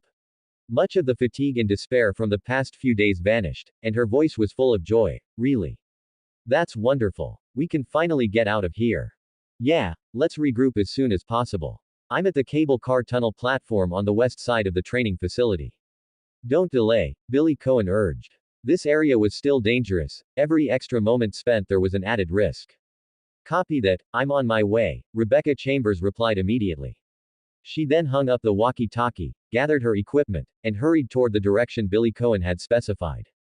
After ending the communication, Billy Cohen did not wait in place. Instead, he searched carefully around the cable car, trying to find a way to start it. He felt around the platform for a moment and soon discovered a small control room in a corner beside the cable car. The door to the control room was slightly ajar, and the interior was covered in dust. An old console sat in the center with most of its buttons and wiring intact. Clearly, this was the core location for operating the cable car. Before long, hurried footsteps approached. Rebecca Chambers arrived at the cable car platform despite the wind and rain. Seeing the stationary cable car, a long-absent smile appeared on her face as she walked quickly to Billy Cohen's side. Great, there's finally a way out. Let's go into the control room first and see if we can start the cable car. Billy Cohen signaled for Rebecca Chambers to follow, and the two entered the cramped control room together. The control room was full of accumulated dust, and the air was thick with the pungent smell of aging electronics. The console screen was pitch black, and the indicator lights were completely dark. Rebecca Chambers stepped forward and crouched down, carefully inspecting the console's wiring and power supply. Her fingertips brushed over the oxidized terminals as she quickly troubleshot the faults, then pressed the power restart button. With a burst of electrical buzzing, the console screen slowly lit up, displaying dense rows of operational data. The previously extinguished indicator lights turned green one by one. Staring at the interface on the screen, Rebecca Chambers quickly pressed the corresponding start button. A mechanical roar of operation came from outside the cable car, the clamps holding it in place slowly released, and the cables tightened. It had clearly started successfully. It worked. The cable car is operational. Rebecca Chambers turned to look at Billy Cohen, her eyes full of excitement. The two immediately left the control room and walked quickly toward the open cable car door. Just as they were about to step into this place of hope to escape their predicament, an unexpected change occurred. A dark shadow suddenly leapt down from the pipes above the platform, lunging straight at Billy Cohen with a violent roar.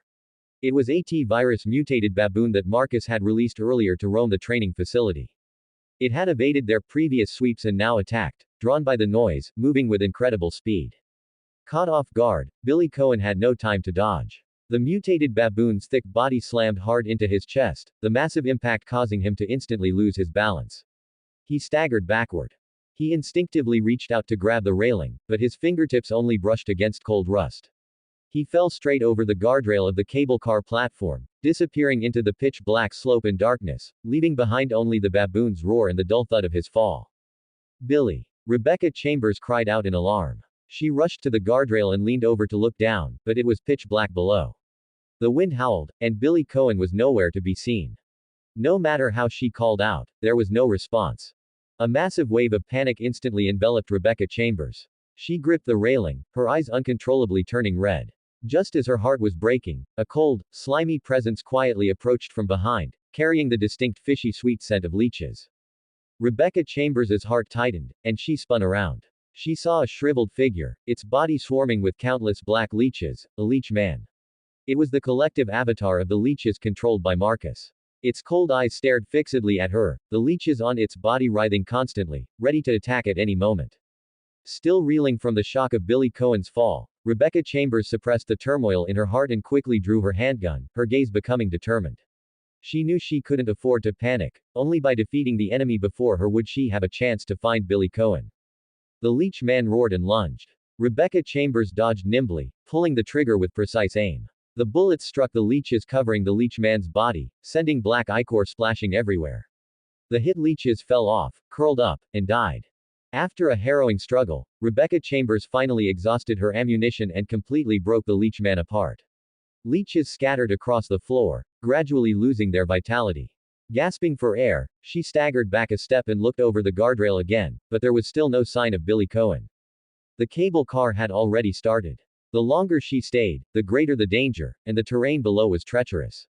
Going down blindly would only lead to a greater crisis, and she might even lose the chance to find Billy Cohen forever. Rebecca Chambers bit her lip, her eyes full of reluctance and worry.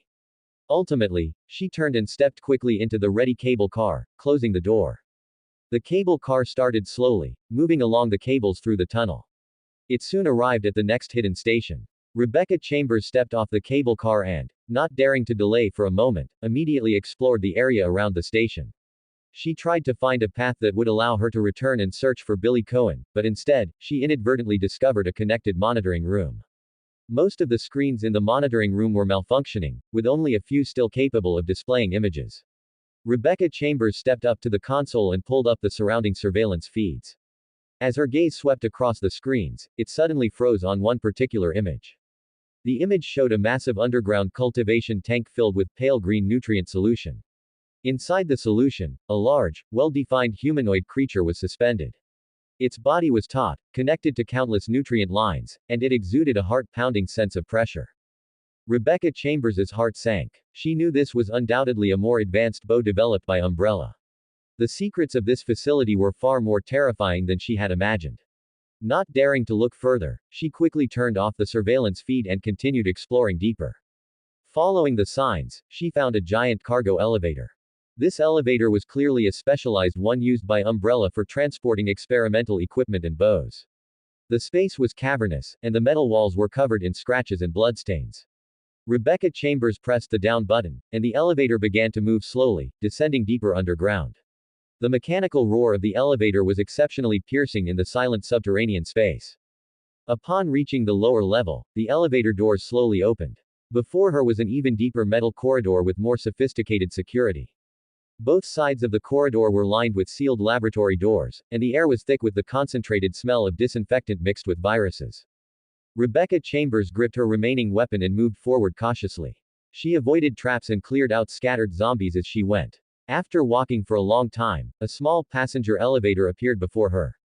Rebecca Chambers stopped and stared intently at the closed elevator doors. While she was walking, she had vaguely heard the sound of the elevator operating. Clearly, someone was inside. She immediately ducked behind the wall next to the elevator doors and drew her handgun in a defensive posture. Her breathing slowed and her body tensed, ready to react to any sudden danger. Soon, the elevator doors opened slowly with a mechanical chime, and the sound of footsteps came from within. Rebecca Chambers held her breath, and just as she was about to attack, she saw a figure wearing a STARS tactical uniform step out. The man was tall and had a solemn expression. It was Enrico Marini, the captain of Bravo team. As Enrico Marini stepped out of the elevator, he immediately noticed movement nearby. He drew his handgun in an instant, aiming precisely at the source of the sound, his eyes sharp and full of vigilance. "Who's there? Don't shoot. It's me." Rebecca Chambers immediately lowered her gun and stepped out from behind the wall. When Enrico Marini saw it was Rebecca Chambers, his tense expression relaxed instantly. He slowly lowered his gun and stepped forward, looking her up and down with a voice full of concern. "Rebecca, are you all right? Are you hurt?" "I'm fine, Captain. You're alive." Rebecca Chambers walked quickly to Enrico Marini, her eyes full of the joy of reunion. The sense of grievance from surviving alone for days in this hellish place surged up. Encountering her captain was undoubtedly the greatest comfort. Enrico Marini nodded, his brow still furrowed. Seeing Rebecca Chambers alone, he immediately followed up. "What about the others? Have you seen any of the other members of Bravo team?" The joy on Rebecca Chambers' face vanished instantly.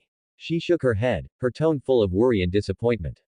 "I haven't encountered them. Since getting separated from the team, I've been surviving in this facility alone. I haven't seen anyone else. How can this be?" Enrico Marini's face darkened as he whispered to himself, a hint of unease flashing in his eyes. Bravo team had suffered one disaster after another. Now the members were scattered, their fates unknown, leaving him, as captain, filled with anxiety. He quickly composed himself and pointed down the corridor, saying to Rebecca Chambers, "Intelligence indicates that if we continue from here, we can reach an old Spencer mansion where Umbrella conducted secret research in the early years. There might be a way out of the Arklay Mountains there. Come on, let's go together." Having said that, Enrico Marini prepared to move forward, but Rebecca Chambers immediately stepped up and stopped him, her tone urgent and firm. "Wait, Captain, I can't go with you. I have to find Billy Cohen." Enrico Marini paused and turned to look at Rebecca Chambers, his brow furrowed with confusion and sternness. Billy Cohen. The wanted convict. You mean you found him? Yes, we met in this facility and have been traveling together, looking out for each other. But we were attacked at the cable car platform just now, and he accidentally fell and we got separated. I have to go back for him. Rebecca Chambers nodded quickly, trying to explain Billy Cohen's situation, but Enrico Marini interrupted her. Forget about him. Enrico Marini's tone was dismissive and certain. He shook his head and said, he's a dangerous criminal, and after falling from a cable car platform that high, there's no way he survived. We don't need to waste time on a prisoner. Our teammates are missing, and we must reach the Spencer mansion as soon as possible to find them and a way to survive. No, Captain, he's not what you think. Rebecca Chambers spoke up quickly, wanting to defend Billy Cohen, but with time being so tight, she couldn't go into detail. She could only look at Enrico Marini with pleading eyes. Please, Captain, I have to find him. He saved my life, and I can't just leave him behind. Don't worry, once I find him, I'll catch up with you immediately. I won't take too long. Enrico Marini looked at Rebecca Chambers' determined gaze. Looking at this normally obedient rookie who was being so incredibly persistent at a critical moment, he sighed helplessly. He knew Rebecca Chambers' personality. Once she made a decision, she wouldn't easily change it. In the end, he could only compromise, urging her repeatedly, Rebecca, fine. You must be careful. This facility is full of danger. Don't stay alone for too long. I'll wait for you ahead. Make sure to catch up as soon as possible. I will. Thank you, Captain. Rebecca Chambers nodded quickly, her eyes full of gratitude. Enrico Marini gave her a long look, said no more, turned, gripped his handgun, and walked quickly toward the Spencer mansion. His figure soon vanished into the depths of the dark corridor. Neither of them anticipated that this hurried reunion and parting would be the last time they ever saw each other. After heading to the Spencer mansion, Enrico Marini would fall step by step into the trap meticulously laid by Wesker, ultimately perishing in this biological conspiracy of Umbrella. As for Rebecca Chambers, she turned and embarked on the path to find Billy Cohen. In this underground facility filled with evil and death, she began a new round of life and death adventure alone. The dark conspiracy of the Arklay Mountains continued to spread in an irreversible direction. That's the end of Part 2. Part 3 is coming soon. Thanks for watching. Please subscribe and support our channel for more stories.